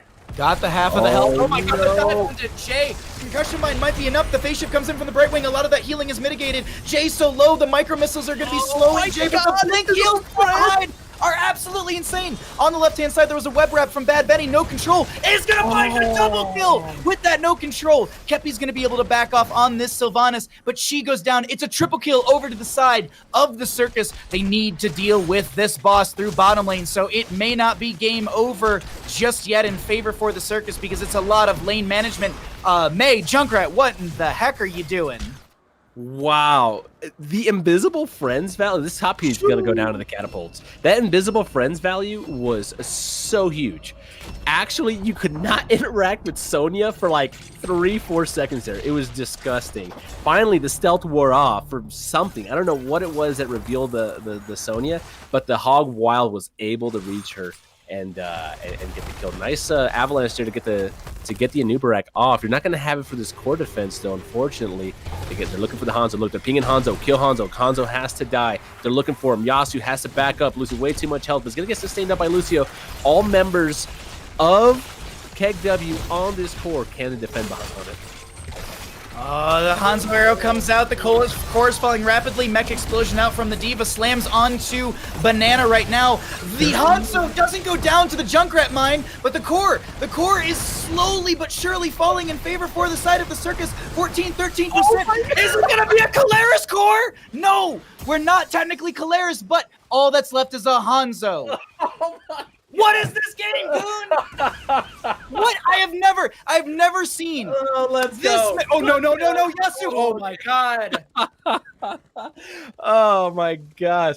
What is happening here? What is happening? You know what? Oso should get like a camp or 2 right now, honestly. You know what? You might be right. They're going right. Oh, wait, that scatter actually. Woo! They shift in. Yeah, Jay is gonna be doesn't have Brad the Berserker for 8 seconds. Yasu trying to make the 1v5 play work out here, but it ain't happening. The GGs are gonna be called here, GOON, and I was saying that this one had the legs to take us to a game 3. Unfortunately, Oso, they won a 2-0 and they'll take it. GG, well played. GG, well played. You know what? Let's just do a game 3 for fun. Let's just do a game 3. Come on. Honest to God, I would love to see these teams play against each other in one more map. Production, can we force them to play one more game? Yeah. Okay. They actually laughed at me. Okay. All right. So not going to be no game 3, unfortunately. We can't force them to play one more, but I got to say, GOON, out of all of the maps that we've had, not series, just maps, this was the best map. Like if someone said, hey, Bahamut, free agent tournament 2, what map, what's a 1 game I should watch? This is the game that you should be sending to your friends. This was the most back and forth. This was the most fun I have seen in the free agent tournament thus far. This was such a good game here. Hard fought, but the members of the Circus are going to be knocked out of our free agent tournament, meaning Oso moves on tomorrow. God, GOON, what are your thoughts closing out this game? That was awesome. I had a fantastic time watching that game and just seeing all the cool little individual plays that everybody was doing and all the coordination that everybody was doing as a unit as well. When I was like, hey, this next play ends the game. Dude, Not even nope. That wasn't it. That wasn't it. We still had more HOTS to play. They said no. Look, we're listening. No. We got to make sure this game keeps going for another few minutes. That was awesome. I had a blast watching that one, casting that one. That was hilarious. Yeah, that's definitely the one that I'm going to be watching later on tonight. But right now, we're going to go ahead and take a break. We're going to go stretch our legs, get a little extra water, and get ready for our fourth and final best of 3 of the day. Don't go anywhere. We have more Heroes CCL free agent tournament coming your way in just a moment.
Welcome back into HeroesCCL Free Agent Tournament. My name is Bahamut still, and I'm still joined by GOON after that wonderful series. How are you doing, my friend? Are you ready for another best of three? Whew. I think so. I think so. That hopefully this next best of three can live up to that last one. I want to see some more. I want to see some more hot action, just some sick plays and close games. Seriously, it was such a close game. Let's actually go ahead and look at the bracket, though, because we are getting into that final best of three, as I mentioned. So let's get you caught up as to what's happened so far today. Our first best of three of the day was What Will Mokka Do versus Zoomers and Boomers. What Will Mokka Do took then a 2-0 fashion, knocking Zoomers and Boomers out of the free agent tournament. There's no bottom bracket. It's just straight single elimination bracket. Our second match of the day was Owo versus Huge Bandit Fans. That was another 2-0. In favor for our blue team. So Owo goes up against, well, we'll figure that out in a little bit here. Would you say that was a 2-0? Okay, moving on. Oso. That was good. You actually, production actually said that was nice. But then our third map was Oso versus Cirque. We just saw that. And now we're getting into 23-19. For anyone that doesn't know, it's a Monsters Incorporated reference. Versus Blunt Force Fun. This will determine who goes up against Owo tomorrow. And, God, I gotta say, I'm so excited about this. Let's already jump over to the rosters and find out who's on 23-19. Mason Blaze, Infrared, Roger, Tremor, and Nathanatos. Some really strong names here. A really synergistic team that's been playing together for a while. Who do we have on the other side, Goon? Yeah, on the red team here, we got Corgi Booty, Talking Trees, Dark Chimera, Epic Player, and Luna. Blunt Force Fun. I'm really excited to see how this goes out. But both these teams here have the potential to just, to take it for sure. I think so. I know Blunt Force Fun. They're coming in hot. They're looking sweaty. They're looking ready. They want to take some dubs. So. I'm just double checking something really quickly from Friday, because we did have one game yesterday. It was Zoomers and Boomers versus Planned Well in Advance. That was the only 3-1, or I guess 2-1 that we had yesterday. Remembering back up against Blunt Force Fun, they went up against Carry Me, which was Porky Draded, Tiger JK Lupus, and DNA Galaxy. So they did have a hard fought day yesterday to get into this game up against 23-19. And for anyone that did look at the overall bracket and they're wondering, wait a minute, why did 23-19 have a bye yesterday? Well, it's because they actually have, by MMR standards, or at least the MMR standards we can derive ourselves, they have the highest MMR as a team. So this is Blunt Force Fun with probably one of the hardest matches, I think, today that we're going to be seeing. 23-19, though, coming in cold, whereas Blunt Force Fun, as you said, really had to kind of fight for this spot today. I'm really excited about this third and final best of three for today, Goon. Yeah. Teamwork makes the dream work. So let's see if BFF can pull it out. That's true. I actually didn't even realize it's BFF. Anyways, let's go ahead and find out where we're going to for map number 1. We've got that all set up for you at home, and it's going to be the members of 23-19 choosing to take us to Infernal Shrines. We had that same team ban out Garden of Terror and Cursed Hollow, Tomb of the Spider Queen, and Sky Temple to be banned out by Blunt Force Fun. So there's a possibility to see Battlefield, Dragonshire, Alterac Pass, or Towers of Doom in this best of 3 series. Goon, I'm like ecstatic about this. I'm sitting here and I'm just like clutching my fists. I'm ready to go into this best of 3, especially after the Oso versus Cirque matchup we just had. Like, I think we're getting to, and it's not like the earlier games were bad by any means, but we're getting to like peak Here's the Storm. I think today this is going to be some absolutely amazing play between both of these teams. And I'm ready to go. I'm ready. I'm itching to get into that draft, which we will. On to Infernal Shrines in just a minute. Just got to make sure those players are ready to go. And as we are heading into Infernal Shrines, Goon, we haven't been here yet today. What are your thoughts on a map like this? What would you prioritize? So Infernal Shrines, I love this map. This is my favorite map. You know what? I take that back. Lost Cavern is my favorite map. Infernal Shrines is my second favorite map. Anyways, what I like about this map is it's very, it has a little bit of everything that is in Heroes of the Storm. You've got your wave, your rotations, right? Kind of like Tomb of the Spider Queen. You got to rotate, clear your lanes. You've got point control, kind of like Dragonshire, right? You got to get on the point because you got to fight over the Punishers. You can do some very interesting macro things as well. Very team fight heavy. potentially. Like BOE, you got to fight over an objective at some point. There's a lot here. It's the melting pot of Heroes of the Storm. You need you could do anything really. Yeah. And you need a little bit of everything, and some interesting and unique drafts can come out here. Like I've seen Lost Vikings come out here and do their thing, This is also, I mean, on the map of, or on the note of kind of unique-ish heroes or niche heroes for maps like this, this is a wonderful Ragnaros map. He's got a ton of zoning potential, push potential with the lava waves. Molten Core Form is a great way to steal the objective phase or defend against it, or I actually did see this yesterday, utilize the enemy's fort so that way you can push in from range with the Mortar Punisher or with a Punisher as well. Yeah. I'm excited about this one, though. We're going to be heading into Infernal Shrines here in just a second, and we'll see if we do get some of those interesting pickups or if it's just going to be some quote-unquote standard Heroes of the Storm, because I agree with you, Goon. This is probably one of my top 3 maps. Personally, my heart always goes to Towers of Doom for my number 1, but I remain and I stand that Infernal Shrines is a top 3 map because, as you said, you can get kind of anything really out of this. You've got your macro, micro, you've got some niche heroes, you've got definitely some standards you can play. We'll have to see as we get into this draft for Infernal Shrines in our first game of our final best of 3 in our HeroesCCL free agent tournament. Uther to kick things off. Yeah, definitely the potential for some other heroes that we don't typically see, we might see like a White Mane or an Alex Strauss or something like that. Those kinds of heroes could potentially pop out here.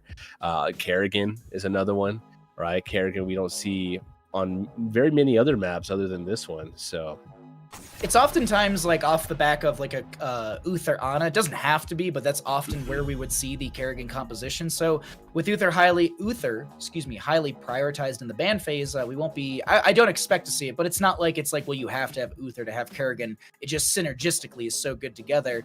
Last ban though, from the side of 2319, any priority under the Sonya ban? Maybe Brightwing. There's a lot of May even. She's been a hot priority as well. But it's going to be Sonya. All right, so no Hogger, no Sonya. Yeah. Medivh is up and available. Is that a pick for Blunt Force Fun? They go with the Brightwing. Brightwing, pretty solid hero. Strong hero. Great sustain. Has a lot of utility that she brings to the team. And, can create some macro pressure. You can go off somewhere, go soak a lane, push it a little bit, right? Not too much macro, but just do something and be able to phase in as well. I'm very, very curious, very interested to see that 2319 banned both Hogger and Sonya. I wonder if Blunt Force Fun kind of forced their hand to ban that because they went with the Cassia and the Uther. So now that those 2 heroes are banned, what offlane priorities do we see? Who's really good now? Who takes over? We got what, Diva, right? Leoric, exactly. And they all offer different things, right? Bragg. hey, absolutely. Rag, I've seen him played in that solo lane. Urel's also a good option as well. Well, they'll have to see. It's going to be Tychus and Diablo. So sustained damage, good siege and anti-siege with the Draken. Not that Draken. I did see a lot of Draken actually yesterday, so it's really weird. But no, the sustained damage and also siege and anti-siege with Commandeer Odin. Apocalypse setup from Diablo. Lightning Breath can be really strong as well. But we're getting into the second ban phase here, and it's going to be kicked off by the side of 2319. Wondering, maybe they choke out the solo lane a little bit further. Could go for a Diva ban, maybe a Chromie ban actually. Gonna be Leoric. Yeah, there's a Leoric. That, you know what? There you go. Leoric's not bad, and tomb setups are really gnarly. And strong wave clear, hard to kill potentially as well. You've got the Tychus on your side, right? So a hero like Leoric kind of starts to look a little bit more threatening for sure. But there's a Sylvanas ban as well. We're respecting the push potential that the enemy team could pull out with that Sylvanas, and they don't plan to take it on the side of Blood Force Fun, so get rid of it and don't allow the enemy team to amplify the Punisher value by locking down towers or stealing away minions with that possession at level 4. Next 2 picks out from the side of 2319. Need some wave clear, need some shrine clear, need a solo lane as well. As the members of 2319 have the last pick overall in draft, I doubt we see our solo laner here, maybe trying to play off of the enemy team what they end up picking. But no, it's a priority onto Urel. Interesting enough. That is interesting. I for sure thought they'd go with the Diva. I personally would would have picked D.Va just because of what she offers in general overall for the map, right? Good wave clear, can rotate, and the mech is really strong in zoning that point out as well. But it looks like this is going to be, it was like, hey, who's going to pick D.Va first? Do we want D.Va as a fitter composition? There's D.Va, and there's a Mephisto. Very nice. Like the Mephisto on this map to be able to jump in here and there. Now, we said Urel for solo lane, but I wonder, Goon, if there's a possibility where we see kind of the main tank double bruiser hyper carry Hanzo coming out potentially on the side of 2319, and maybe this is another bruiser, maybe this is a Thrall, a Ragnaros.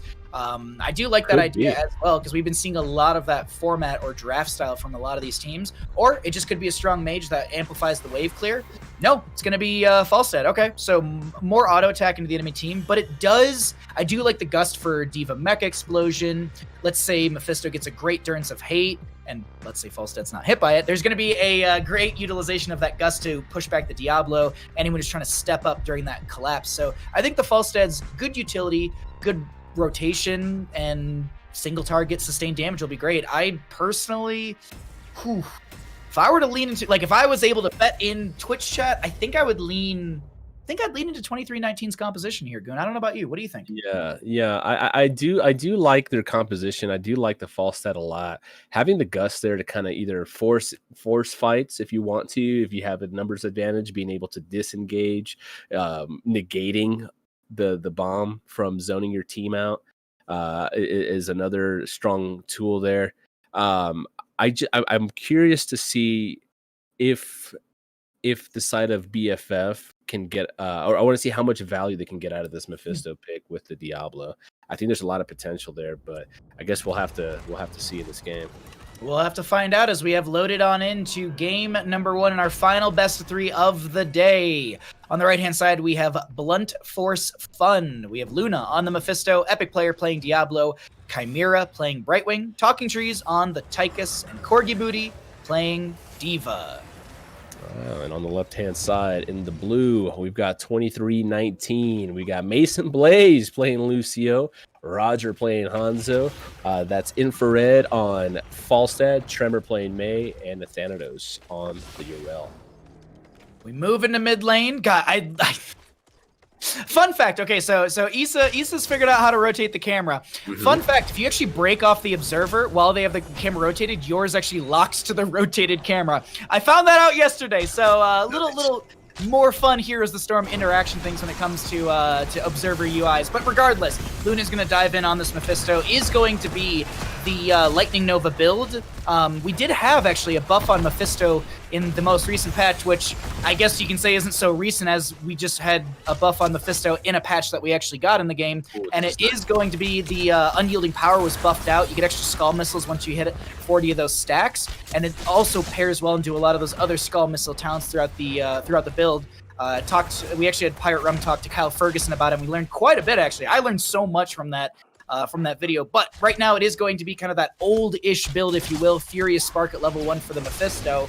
Hans are going to be going to that questing town at level 1 with the simple geometry, and the standard for Falstad right now with the frequent flyer, as there are some talent bans onto Falstad, just to make sure that the game is played on even footing, or at least, no one gets any sort of unique interactions, if you will.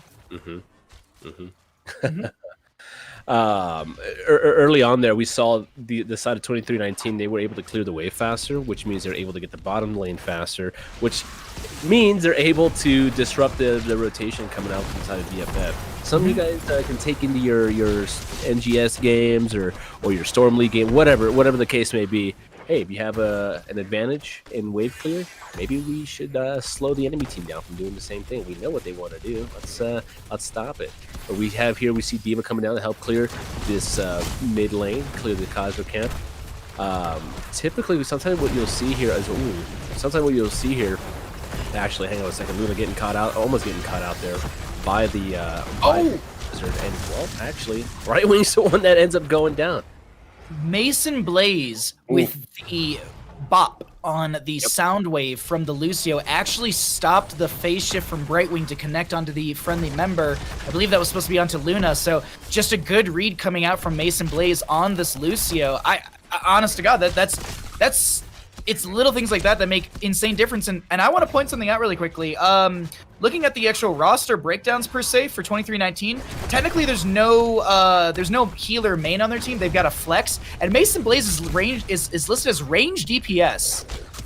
Yeah. So it kind of makes sense with the way that this Lucio is being played right now. This is some crazy aggression. And the other thing I just want to note really quickly, Roger, 13 stacks on that simple geometry, sub 3 minutes already.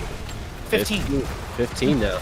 Yeah. So I'm curious to see. I mean, if Brightwing, if Chimera here will adjust to that, being able to get that phase off, that phase shift off onto your ally is really dependent on your positioning, and being in range of Lucio's boop isn't necessarily something you want to be doing. But there's a nice flip there actually into the wall, into the fort there, but the gate does come down, and Tremor's not even worried at all. But Epic player though, oh, there's the phase shift. There you go. Epic player will get the phase shift. Sorry, I want to quickly talk about talents really quickly, Goon. We are actually seeing a different build from Infrared on this Falstead.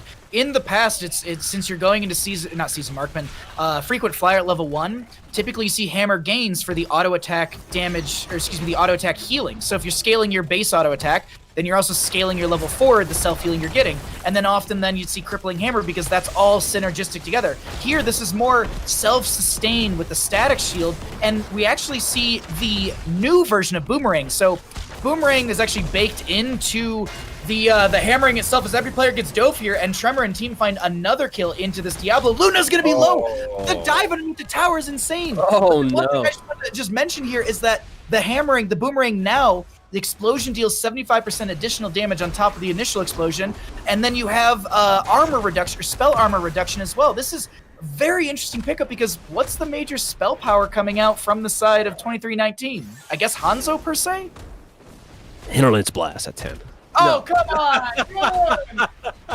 All right, you know what? If I can scream about Cho'Gall, you know what? You can have a Hinterlands too. It's all fair. But Mortar Punisher was grabbed by Blunt Force Fun, and this will be defended. But in the end, I mean, it's 4 kills to 0. And that bottom fort, bottom fort went down. That's big. It's big for 2319 momentum. Yeah. Going back real quick to the static shield. The static shield, I think, allows you to kind of duel somebody a little bit better, right? Because you're getting the shielding talent. You're mitigating damage right away. So maybe you could step up to somebody like Tychus a little bit better, maybe Diva as well. Whereas you have to be autoing in order to get the healing, and sometimes you can't auto, right? You can't auto, and then also in order for you to get a lot of that healing back, you got to make sure you're stacked up as well. So what's better, healing over time based on some autos, or just getting 28% of your max health instant, like as a shield potentially over the course of a few seconds? I don't know. Yeah. I absolutely agree with you. It's just one of those things that it's just I have not seen it just yet. So Infrared is teaching a little bit of teaching everyone here some of the better talents. Unfortunately, it's not going to be that Hinterlands, but we do have the Dragon Strike out from the Hanzo. So at least there is the zoning Dragon to come out, and at level 20 we should be seeing that Dragon Awakens for the cooldown reduction. And without 10 talent tiers, the members of 2319 are just kind of soft pushing each lane as they can. Next Punisher's bottom lane, and there's no reason to push that out any further because there's already the fort down. Yep. So get value somewhere else. No big deal. Easy peasy. Or you think though? 10s are online here. There's a lightning breath. There's a flip on the Lucio there. Oh, the lightning breath. Oh, the gust, the ice wall, and the Durance. The Durance did miss there, unfortunately, but there we go. We got our stacks done. I would have liked to have seen that happen on the shrine, because at least if you get gusted, you're potentially still on the shrine. Not right. We got those walls to help you out. Yeah. But we'll see. We'll see how this goes. Definitely lower cooldowns for the side of 2319, who are going to stall out this well, technically it's the objective, how we kind of, meme that some maps have other objectives, like Hanamura has, the Sentinel camp. That's the true objective of that map. But this Shaman camp for top lane will be delayed out by the Falstead, trying to pair that closer to when the objective phases out, so that way there's the split pressure. We often talk about this so that you have split pressure in the lane, so the enemy team has to go deal with this. It's a little bit early on the channel time. This Shaman camp will be in lane to be cleared before that, but I think Falstead wanted to split off, build more stacks, and also find 13 talents here for the friendly team through mid, and Urel's help through bottom lane. This is rough. This is rough here, actually, for Blunt Force Fun. They're just now starting that camp. By the time they finish that camp, theoretically, the opponent team should be on the shrine. Oh, that flies in. Chimera, you got nowhere to go there, bud. No, so it didn't even matter. They get the kill. They're probably... Will they pressure this fort? No, they're not going to pressure. They're just going to leave. They're going to jump the point. That was a good pick. Definitely a good pick. Meanwhile, the Thanatos in the bottom lane here just going to keep pushing out. Keep pushing the issue here, creating more pressure on the map for his team. Now, ooh, Epic player, I don't like this position that you're in, brother. Watch Gonna out. maybe get caught by the Blizzard. Doesn't actually get locked in by that. Durance of Fate gets the full distance onto the Falstad, but it's not enough damage. Hanzo gets a massive arrow through the enemy team. It won't find a kill, but it's gonna chunk into them. Epic player getting very low. There's gonna be the kill on Diablo, resetting his souls 2 seconds on that death timer. You'll see Diablo already respawning right now, but the big thing here, chat, is going to be souls reset. And that shaman, that fallen shaman in top lane, not being targeted. Thanatos needs to deal with this unless they want to give over a free fort on the side of 2319, while Corgi Booty works on mid lane with the Commandeer Odin. Yeah, I like that. You know, hey, we popped Odin. It didn't work out. Let's just try to get something here. You know, it's a little something. Even if you lose a little bit of something, you lose a Diablo, you lose the objective. There's always something else that you can get, unless you just like seriously messed up your draft. But there's always something else you can get. And speaking of things you can get, they're going to grab another camp on the side of 2319 to move in through mid lane and get a little bit of pressure there as Mason Blaze gets that channel and the regeneration globe for Roger and Tremor. I love the slight uniqueness on some of these maps here, Goon, where it's like when the objective phase spawns, sometimes, not always, the camps disappear. The vast majority of the time, the camps will disappear. But like Infernal Shrines, I love this map for the fact that the camps do stay up, so you can add in supplemental pressure or even maybe find counter pressure if you're not able to defend against the Punisher. And speaking of defending, this looks like it's going to be keep front gate through the bottom lane, and Blunt Force Fun saves their keep, but they're going to sacrifice a fort through mid. Yeah, if you're Blunt Force Fun, oh, there's a fly top. They're gonna get both. Wow, they're pushing for that 16. Oh, these Durances not able to catch anybody right now. If you're Blunt Force Fun, you gotta look for something. You need something yesterday. They're looking for the pick on the infrared there. There's a face shift, there's a polymorph as well. Nathanatos getting focused there, but he still has Ardent Defender. Gonna be able to survive and walk away. Easy peasy, no big deal. Not only did they get a couple ults, they're also gonna get 16. And I was just gonna sing the praises of infrared on the Falstad. I would have with a trigger finger immediately popped the gust into the enemy team, but yeah, I think Urel was just sitting there like, I have Ardent, I'm good, I'm the furthest one back, and I think that was actually a really good communication coming out from 2319. Thanatos is going to be tanking some of these shots from the fort. Diva Mech Explosion is utilized to zone back the enemy team as Mason Blaze considers to step back in but doesn't go for it, while Falstad grabs the camp for the bottom, or on the bottom left, I guess mid left of the map, maybe even going for the bottom lane camp. But look at this bush party right now, maybe trying to catch the enemy team. Nah. They know they want the top fort, so they're not going to leave. They're just going to stay right here. Yeah, no. If I was infrared there, I would have panicked and just ripped my Hinterlands Blast right away. Just saying. You know. You know what? There would have been enough cooldown to maybe have 50 seconds on it, and you might have tickled the enemy team with a large lightning bolt. But full reset. Either way, the fort in top lane does go down. Diablo finds the shadow charge to get themselves further away, but Epic player is going to be CC'd to all heck. Maybe makes it out of the Blizzard. The Durance of 8 will slow down the Hanzo. Roger gets run over by the little Diva mech, but she loses said mech. Corgi Booty in not the best position, gets slowed from the push off of Mason Blaze. The big shots are not going to connect, and leaving. Diva gonna lose her mech and her pilot form right there. Wow, that was unfortunate. The phase didn't come out. Maybe it was on cooldown there. But Luna getting caught out here actually in a pickle. She's gonna get away. Nope, doesn't look like it. Maybe. Oh my goodness, this is like so scrappy. But the phase shift, infrared just said, well, all that's going on, I'm gonna just push bottom. The phase shift came out in the Diva there. I wonder if it was still on cooldown, or maybe it wasn't communicated there that Diablo needed the phase shift. I saw it come like after Diablo died, like a second later, maybe if that, they started phasing onto Diva there. It reminds me of the time when I told one of my friends, "Hey, I have a cleanse for you," and then they died, and I go, "I have a cleanse for you next time." So it might have been one of those situations where it's like, "I got a phase shift." Oh nope, I'll just get you next time, there, bud. It could be one of those situations, but either way, we are going to be seeing our next Punisher through the mid lane. It is going to be a frozen Punisher. If grabbed by the side of 2319, will threaten keep. If grabbed by the side of Blood Force Fun, will threaten a fort, maybe even to a keep. But a high five cleanse just in time onto Roger for Mason Blaze. Literally pixel perfect. That is disgusting. Lucio is such a good hero. Fun hero. This spaceship on the Epic player though gets the heal off. They charge right back into Nathanatos. They're looking at Tremor. Able to get the high five and just walk away. 20 monkeys here for the side of Blood Force Fun. Meanwhile, Falstad is just ending game. Looking to go to game 2. Arrow out from the Hanzo. There's a bit of a Righteous Hammer knockback from Nathanatos. Corgi Booty getting low on this mech, but is able to sustain, and the Frozen Punisher goes over to the side of our red team. Blunt Force Fun getting their first Punisher of the game. Diablo Souls are back. Let's see, can the members of Blunt Force Fun make a big play? The Punisher jumps in. Nathanatos eating that, but I believe they were able to self-cleanse because they've got a million self-cleanses on Urel. Oh, this fort's gonna go down. The Falstad value is just absolutely disgusting. Oh yeah, absolutely. It's nuts. It's nuts. Oh, nice Durance of Hate there onto May there, but there's not going to be any follow-up damage. There's a lot of damage coming out from Tychus on the Tremor, but Luna ends up going down. Ardent Defender being popped as well. Just flashing your ult there. It's like, yeah, hit me, I dare you. Just get out of here. Leave. Chimera has the Chimera has show. Clearing that bottom lane. I was waiting to see, does Falstad maybe look for a Flight Gust combo, because they do have the Flight off of cooldown.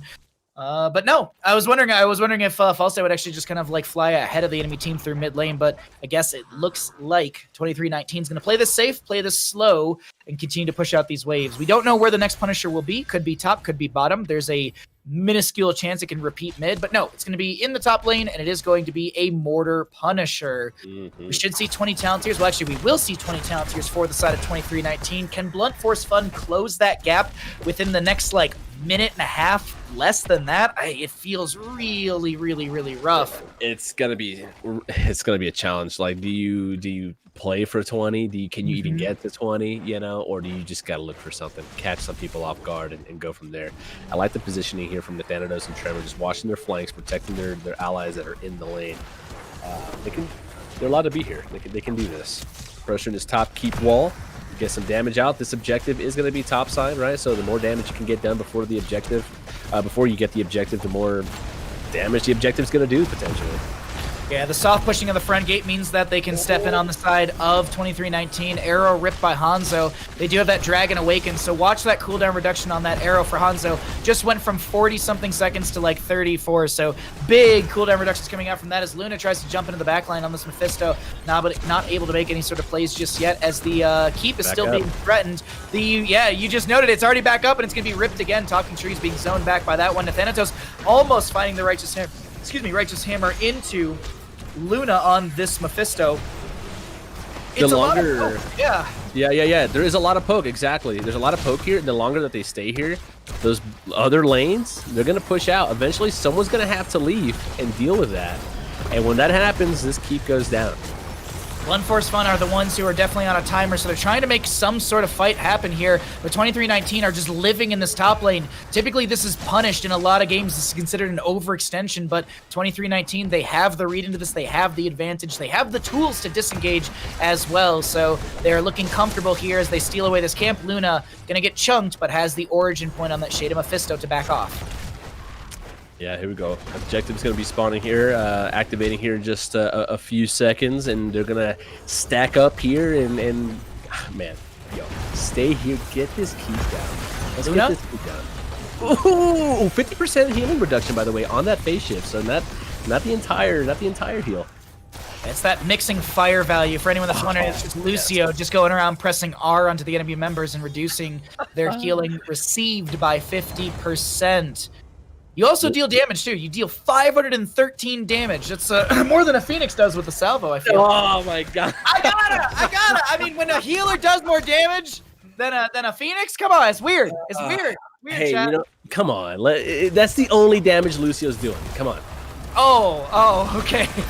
Either way, Diablo almost getting caught out in the bush. Icewall comes out from the Mei, but Corgi Booty trying to back off on this Diva mech, and she's going to get the phase shift from Chimera, but it won't be into the mech. It's going to be on the pilot form. Gust with the wind tunnel won't lock Chimera or Corgi Booty into the sidewall, but it doesn't matter. This is sustained damage that's found. An epic player will go down. Souls should be reset on the Diablo. This is a win condition through bottom lane to Thanatos. Oh my god, I can't believe it. The Ardent Defender's used. And realistically, I think Falstead, you fly bottom, you and... No. All right, well, I guess not. No, I was rushing a little bit. I was a little ahead of myself on that one. I got a little excited for that team. I was like, all right, take it. They want to keep playing. They like the game and they want to get as much time with it as possible. It's understandable. I mean, you do need to take down extra keeps to be able to get extra experience in these games. So looks like the members of 2319 trying to get more account experience in these custom games. Hanzo ripping an arrow, mostly going to be zoning back the enemy team. Yeah, Diablo just cannot interact with anybody in this game right now. Every time the epic player charges in, there's a boop, there's a high five. I almost called it a hands up. There's a high five. There's a blizzard on the ground. There's ice walls. It's tough. There's a Yrel slapping Yrel. Exactly, I was about to say there's a righteous hammer in your face as well, and you have the Templar's verdict at level 13, or excuse me, 16 for the armor reduction off of that as epic player gets chunked and thrown around. The phase shift was attempted by Chimera, but it's not enough. Odin's going to be out from Talking Trees, but this core is being threatened by a Punisher. There was Endurance of Hate and a lot of damage onto Tremor, but Yrel actually goes down. Wind Tunnel forces back the enemy team, and now you can see Infrared. They move the core. No more shenanigans. The members of 2319 want to take game number 1 in our final best of 3 series of the day, and with the damage on core that's available, that'll happen. GG, well played, 2319. Take game 1 in this best of 3. GG. Wow, dude.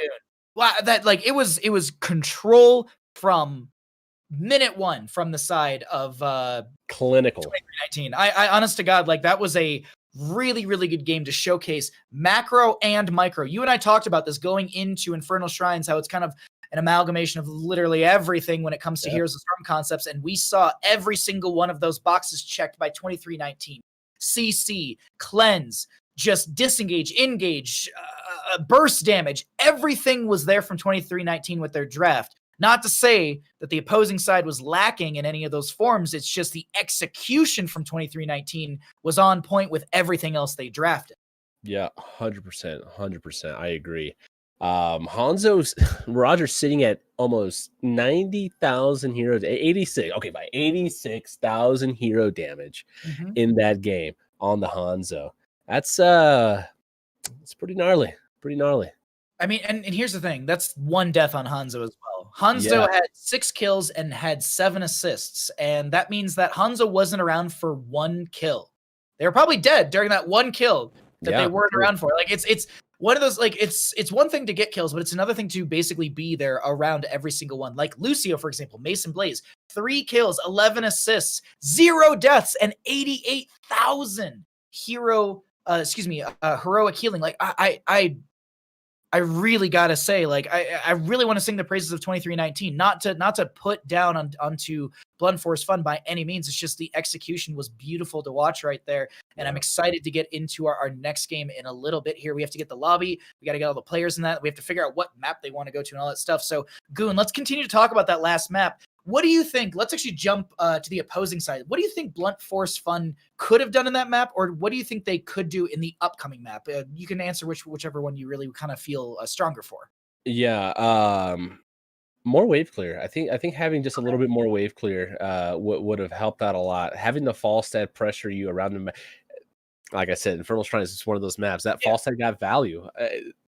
Not having anything to deal with that. The only thing that you had was Diva, and all Diva could do was just match Yrel. So whenever Falstad was down in bottom lane pushing, Yrel was still getting the soak. Diva was matching Yrel. Then Yrel goes back up to the top. Well, Diva has to match that too. So now you're relying on what, Tychus? Maybe Brightwing to go grab that soak. It was a little tough. So maybe drafting another hero that can kind of pick up side soak for you if you're gonna go so low on the wave clear. Do you think something like Azul could have been beneficial, like to be able to push out the waves? You have Shrine Clear, you got some CC with that lockdown to force more cleanses up from Lucio. Is that a possibility? Or I don't know. I mean, into May, that's a little spooky, right? Because then May here's when you activate your Cursed Strike, so then Sure. she just blinds you, and then you don't do anything, and then you're stuck inside of a blizzard, for that entire time. No, that's really, really true. It really depends on how you can step in. Well, let's actually go ahead and take a look at our next map and see if the members of Blunt Force Fun can step in on Dragonshire. This will be the map choice of 2319. And as the losing team, it's going to be first pick priority chosen by the side of Blunt Force Fun. Just to kind of remind everyone, we had a ban onto Tomb and Sky Temple from Blunt Force Fun and a ban onto Garden of Terror and Cursed Hollow from the side of 2319. And we are just about ready to get into our next draft here. As we know, we're going to Dragonshire, a large map here, Goon, different play style. Not so much, micro, macro. There's a lot more heavy push and heavy, there's a lot more emphasis is the better way to put it, on the macro. There is still a lot of micro to consider within the rotations into like gank potential. You want to be able to burst people down, but also controlling that bottom lane and being able to grab camps is a big factor as well. What would you prioritize going into this Dragonshire map? Falstad. I mean, the way that Infrared played Falstad last game, you either got to ban it or take it for yourself. I'm going to see there's going to be a priority on Falstad, I think, here for sure. But I'm curious to see if we'll see a Zeratul. Like, if you see something like a Falstad come up, can you afford to go Zeratul? Or like we were talking about earlier, that Valera that is there. I've been seeing some sprinklings of Valeras, or so the whispers in the wind tell me. No, she's popped up here and there, so it's definitely one of those heroes that sprinkled in is a good way to put it. We don't see it very often. It's niche to even just some of the players that we probably see it from as well. But we're here in Dragonshire with a respect onto Mason Blaze's Lucio. That was, as I said, Mason Blaze, at least in the document I have, is listed as a ranged assassin and played a beautiful Lucio. I mean, 88,000 heroic healing too. I think there was like the comparison of the opposing side healer. It was not Epic Player, it's Chimera with like 66,000 on that Brightwing. So big deficit formed. And I don't know. I think Mason Blaze had a terrific job, and I want to at least sing the praises of that healer. But a respect ban into another healer, Chimera, not going to be able to play the Brightwing. Yeah. Brightwing, pretty strong on this map as well. Can prevent ganks in that top lane by phasing in, can goal keep for you a little bit on the bottom lane, can just be anywhere on the map, always getting value. Polymorph is really good as well. The Lucio ban, the high five was just really toxic for Diablo as well. Anytime Diablo wanted to anytime kind of had some hard what's the word I'm looking for here, telegraphed engage. Oh yeah, it's some telegraphed engage. Lucio just is like no thank you. I'm gonna tap my teammate here on the shoulder, and you walk away scot-free. And then also at 20, you had that mixing fire, so you had healing reduction and damage as well. So Lucio was even more aggressive, actually bursting per se. I mean, 500 and something HP off of, let's say, like a glass cannon Li Ming. That's like what, like three? It's like a quarter of your health, maybe even a third of your health. So it's it adds up in the end. But either way, we are going to get through our ban phase. Medivh out, Uther out, as well as a Brightwing and a Lucio. Any priority onto the Cassia to start out, or is there going to be that Falstad grab as you were mentioning? Yeah, I mean, all solid for sure. If there's a Cassia, Cassia's a strong hero, pretty good at everything. Team fighting, wave clear's okay, great sustain. You can engage if you want with Valkyrie. You've got the damage coming out from the ball lightning as well. Armor, blinds, inner light, she's got it all. Yeah, Cassia definitely is really kind of at the forefront of our ranged assassin meta, if you will. Wow. All right.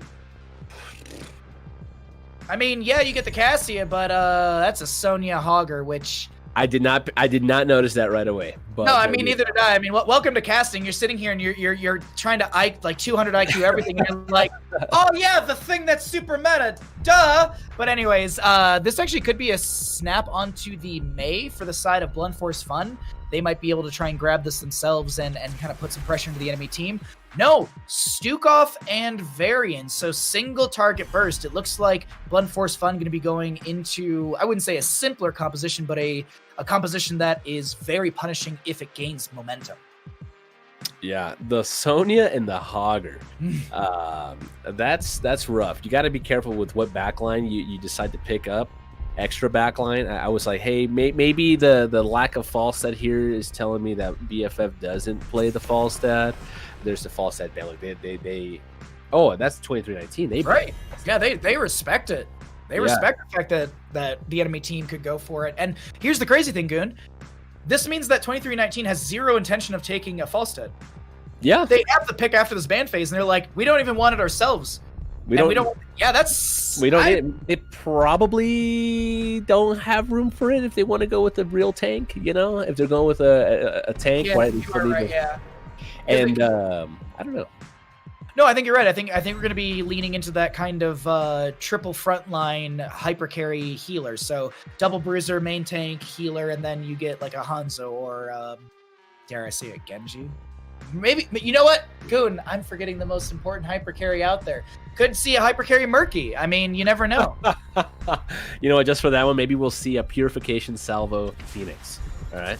It's possible. It's possible, but no. It's right now. It's going to be a Chromie and a Deckard Cain. Oh, so, ooh, I like this Deckard Cain pick a lot. Yeah. I think Deckard Cain goes. People don't look at him enough. There's a lot of you've got Leap potentially. You've got Portapult getting back there, and then you've got these these shapes that just appear on the ground, keep you from moving, and later on could potentially deal a lot of damage. Reduce healing. It's an earthquake. You just get stuck on the ground. You can't do anything. It's pretty good. Some great follow up there. Even some potential setup. I like the Leoric being able to clear waves, and hey, you can probably potentially step up into Hogger, into Sonya as well with one hero. Blunt Force Fun's draft feels really snowbally to me, don't you think? Like they get a couple kills, they get a little experience advantage, and they just keep pressing. And they run it down with the Sylvanas. This Deathwing,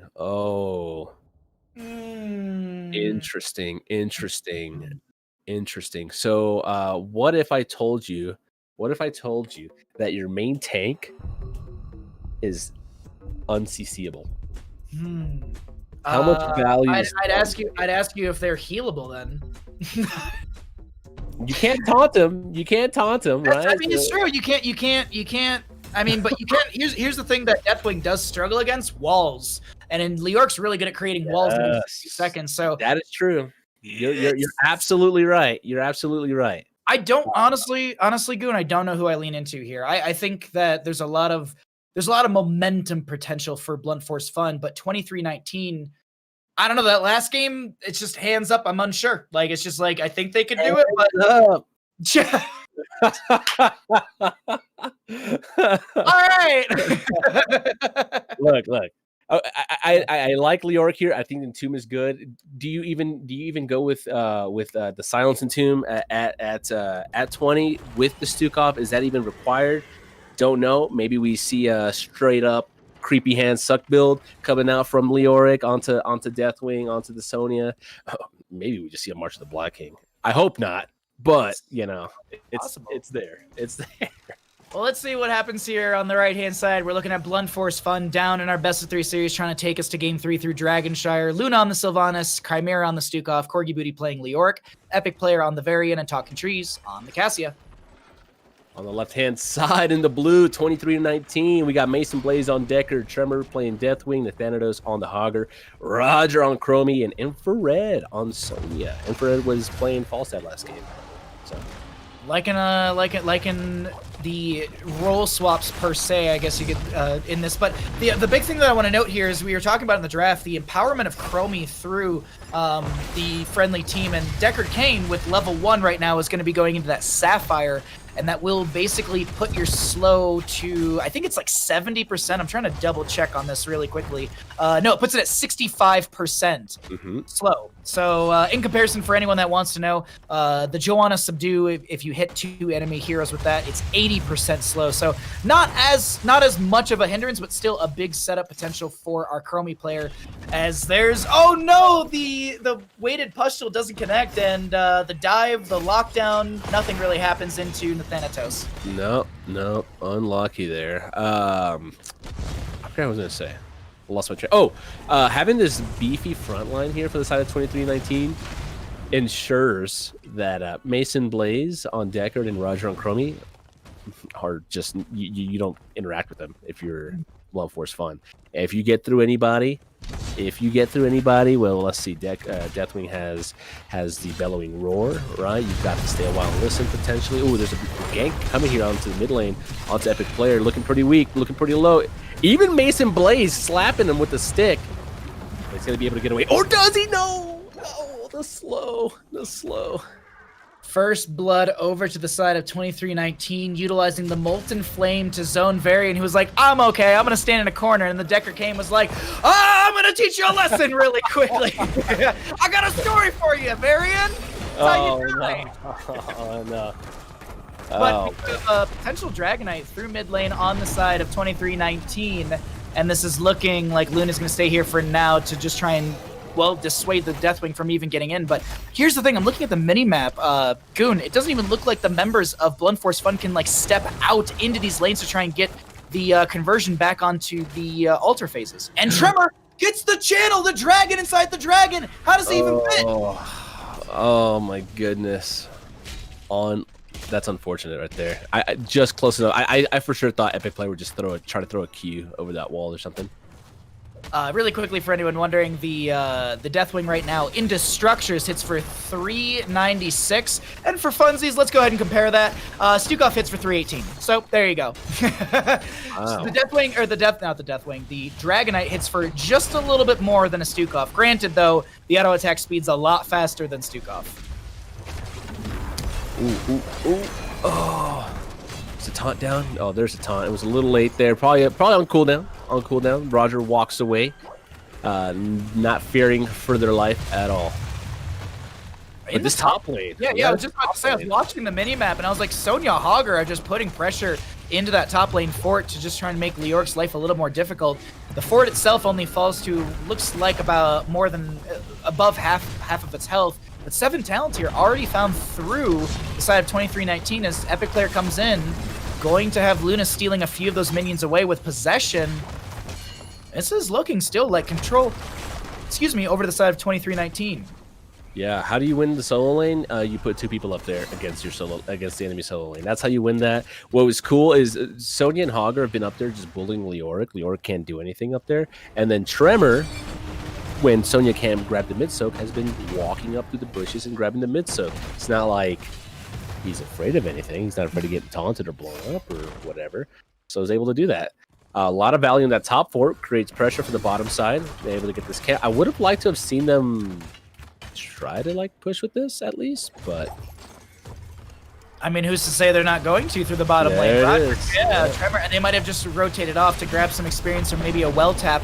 This is going to be the well-focused first through the bottom lane. Epic Player coming in for a flank, dives onto Tremor, finds the taunt onto Chromie, but there's no follow-up damage since Luna and friends are being zoned back by the Deathwing, as well as the pressure through the lane itself. And you're seeing that negative 75 next to a lot of health bars on the side of Blunt Force Fun. That's because of Deckard Cain's level 7 Emerald, Corgi Booty, and Infrared looking to dive, Infrared and Thanatos trying to dive onto Corgi Booty, just forcing them out of lane.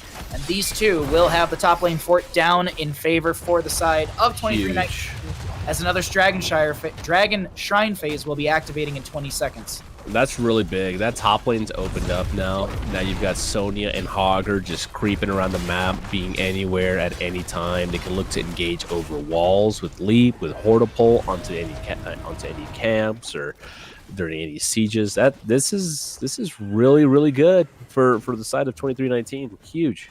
I like this draft. They've really built a great experience gap as well, with only 1 kill, so the vast majority of that experience that's found is through mercenaries and minions. A little bit through passive and structures, but literally heroic experience is 387. But mercenaries is like 1,409, 720 or 742. The collapse into mid, the communication is clear from the side of Blunt Force Fun. They're going to go ahead and find themselves a kill and start to equalize in that experience department, but 10 talent here still on the side of. I don't know why they rotated so safely there. Like, just come around on that backside. You killed Sonya, like, just walk back there on the Chromie and the Decker, but they walk safe side and are playing front to back at this point. Nice root. Ooh, actually, okay. Oh, big damage there coming out from Tremor, but able to get healed right back up. This is what I'm talking about. Tremor can just stand there and be annoying. Epic player can't walk by on the variant. Now you can taunt the Deathwing and do anything with that. And now there's a slowing sand blocking your way, your advancement. Oh, that's so toxic. But both channels here going to the side of BFF, but it looks like someone's going to be able to recapture top side. Can this 4v3... Oh, no, Sylvanas breaks off. I wonder if they can just like somehow just commit and just put as much damage as possible onto Deathwing, no matter what. But feel like Talking Trees needs to scale up on this Cassie a little bit to be able to deal that level of damage. Bellowing Roar comes out from the Deathwing, utilizing the Cataclysm as well. So some heroics used, but actually I would think not for value. Epic player is going to be the one who gets caught out. The Hortipult, or excuse me, the Hog Wild doesn't really set up the Hogger for a good spot, but Sonya's trade out for Stukov, and Epic player continues to live. A little misplay, I would say, from 2319, but in the end, oh no, it won't be Dragon Knight potential because Leoric's in top lane for the counter channel. Yeah, I saw both Hogger and Sonya rotating from top to mid, and I was like, ooh, this is going to be a little hairy. Nathanatos had a freaking insane... Oh my god, I didn't think that was going to kill. I thought she was going to be able to get out of there. The Hortipult actually cutting off Epic player from being able to leave the control point and forcing a lot of damage on them, and he had to run away. But yeah, really some really cool plays. The individual plays I'm seeing here. 2319 definitely communicating and firing as like playing as a team and understanding exactly what their role is within this fairly unique composition. This is triple bruiser, healer, and an old man trying to tell everyone a story as Deathwing once again jumps into the Dragon Knight, second Dragon Knight of the game. As I like to kind of do with a lot of these things in the game, I want to get you all an idea of how much it hits for. 531 into structures. Mind control goes out, won't connect. Taunt goes out from the variant. Stay a while and listen. Silence. Everything being thrown onto the Hogger, and he's living with some 100 health, but finally Leoric finds the last hit. Corgi Booty very low. I was expecting the Deathwing to try and go for a kick onto Corgi Booty, but no. The fort through the mid lane will fall, and that'll in the end be 3 forts down, so consistent catapult pressure out from the side of 2319, and the the Dragon Knight goes down. Deathwing will just go ahead and throw a Molten Flame backwards. The time trap slowing down 2 enemy members, and it is going to be that Chronic Conditions? No, time trap. Oh, Chronic Conditions. I always mix these two up, but either way, Chronic Conditions will be movement speed for a friendly member, movement movement slow for the enemy team as the Bellowing Roar comes out. Camp Invade is attempted, and the Molten Flame doesn't have the empowerment of level 16, but Deep Sleep comes in from Infrared in the backline. Hortipult in from Nathanatos as well. With that staggering blow, the flailing swipes from Chimera are attempted, but the Hog Wild confirms the kill onto Cassia as the Deathwing gets the kill onto Epic player. Nathanatos considering to chase out further, but no, it's for the camp. More pressure through bottom lane. Dear Lord, Goon. Can 2319 actually be controlled? Because it seems like any single time Blunt Force Fun comes in for any play that's aggressive, it's just shut down. Yeah, that was hard. That was hard. Again, Deathwing cannot be CC'd. The standing in the silence puddle that whole time, didn't care. Just sat there tanking that.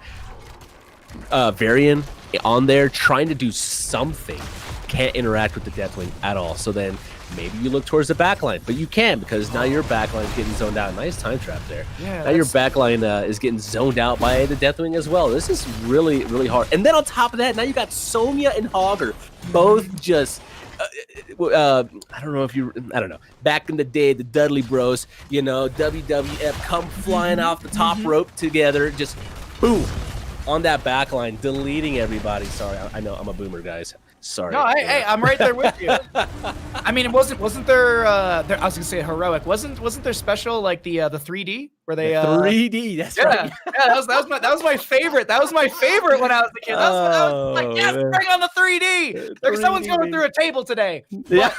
Shrines are up and available. We've got Nathanatos ready to go for the Dragonite, and I wouldn't be surprised if this is a rush through bottom lane with the just already few members down there on the side of 2319 and the waves coming in as well, unless this might be Hogger trying to split push in through mid as well. But no, it looks like, yeah, bottom lane, that's going to be the call from the side of 2319.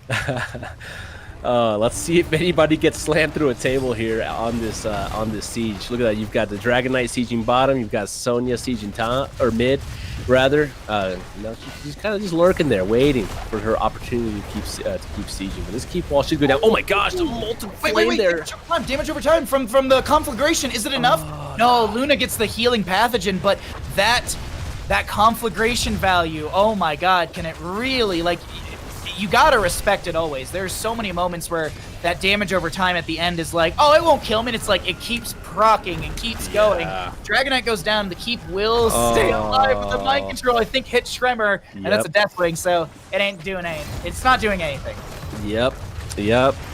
Oh my gosh, great hero. It's a tank that can't get CC'd.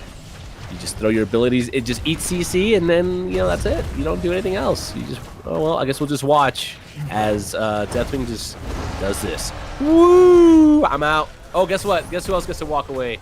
There it is, Hogger spinning. But there's Poison Spear actually hitting there. They're looking at. There's a leap on the back line onto Talking Trees. Takes damage, dies from the conflagration there as well. That damage over time, like you were talking about.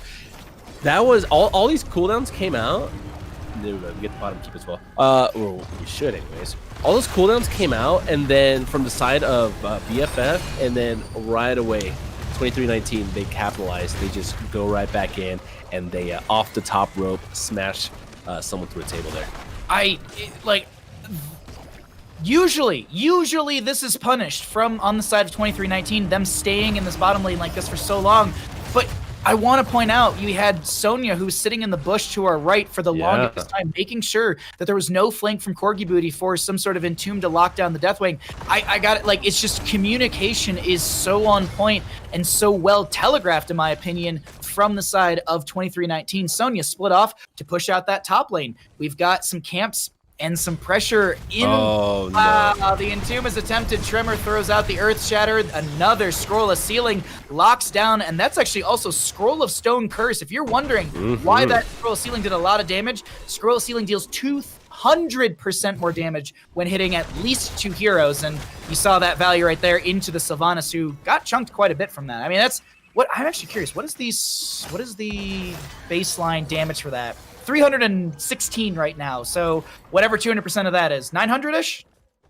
right? A lot. Yeah, not a lot. Yeah, I'm trying to bring into this wonderful world of caster math that just is not very fun. But either way, another Dragonite over to the side of 2319. Is this enough to end? Ancient Blessings. Everything is thrown on to Epic Player, and they are shredded. 40 seconds on the variant. Ooh, brutal. I thought we would see these Entombs just hit the Deathwing and at least force the Cataclysm. The Cataclysm, at the very least. And we're also seeing, this is an auto attack Leoric. I'm curious to see just exactly how much value this actually gets. They're looking for the core. Are they going to be able to get it? Ooh, nice root combo on that backside though. Tremor looking kind of weak. Corgi Booty looking for it. Oh, Entomb does that thing. Unfortunate.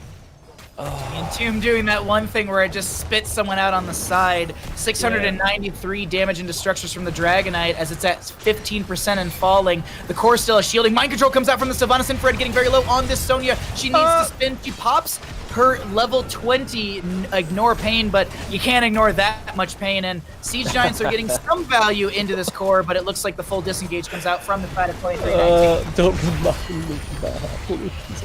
What? I'm just saying, you can't ignore that. Ignored.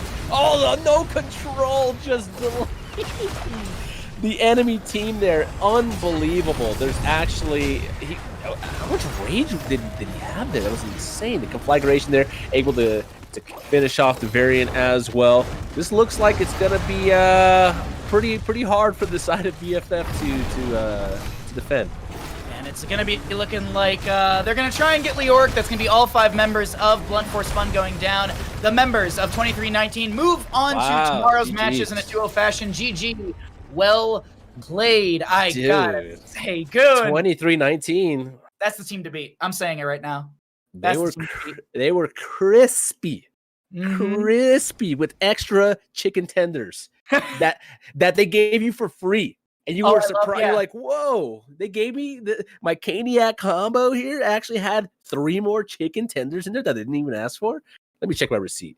Oh, that was free. You order a 3-piece and just end up getting a 12-piece somehow. It's like, all right, we're eating like kings tonight. Yeah.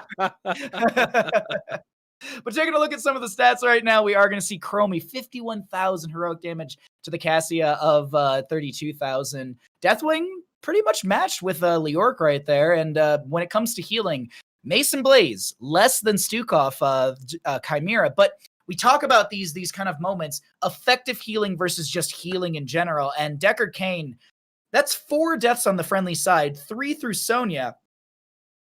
But that's Sonya. It's just Sonya. I mean, she's leaping in. She's trying to ignore some pain. It doesn't work out. But I gotta say, 2319, like when we're looking at teams for tomorrow, I think they are the team to beat. They had the best communication, at least visually. We didn't get to jump in any comms today. I gotta say, like, that's probably the hardest team to beat tomorrow, in my opinion, after we watched all the games today. And actually, let's go ahead and jump over to our bracket and find out what happened for everything today. So we'll go down from the top. We had 2319 versus Blunt Force Fun. That was a 2-0. OWO, because I'm blanking on the name, how to say it. All of a sudden, my brain's starting to shut down. But we've got them. Oh, whoa, thank you. Went up against Bandit Fans, 2-0. Oso versus Cirque. That was a 2-0. Oh, look at this. What will Mokka do versus Zoomers and Boomers? 2-0. So, well, that is all of the games today. Unfortunately, they were all 2-0s, but you can see right there, tomorrow's bracket's already determined. We will start out with 2319 versus OWO, and then the second best of 3 will be Oso versus What Will Mokka Do, and those 2 best of 3s will determine who goes on to that final best of 5 grand finals tomorrow afternoon. Goon, today the games were so good. Do you have any closing thoughts as we are kind of wrapping up our broadcast here? Yeah. No, that was fantastic. Some really close games, some sweaty games. Everyone coming out, showing what they got. 2319 looking very strong. Very, very excited to see how they fare tomorrow against everyone else. But it's been a blast. I've enjoyed my time here today. Today has been really, really fun. Thank you so much to Jazzy for joining us. Make sure you give her a follow over, I believe, at Jazzalene is her Twitch handle. Please also go ahead and check out Goon as well. And we will see you all tomorrow starting at 1 o'clock PDT, 4 o'clock EDT, 10 p.m. CEST for those 2 best of 3s and best of 5 grand finals. And we will have Michael Liddell joining us for all 3 of those matches tomorrow. Until then, I've been Bahamut. Please put Overmind into the game. Go ahead, Goon. Yeah, I was going to say this one's for Chris at Oxygen, Diamond Hands, baby. All right, thank you all for watching us. We'll see you tomorrow. Thank you.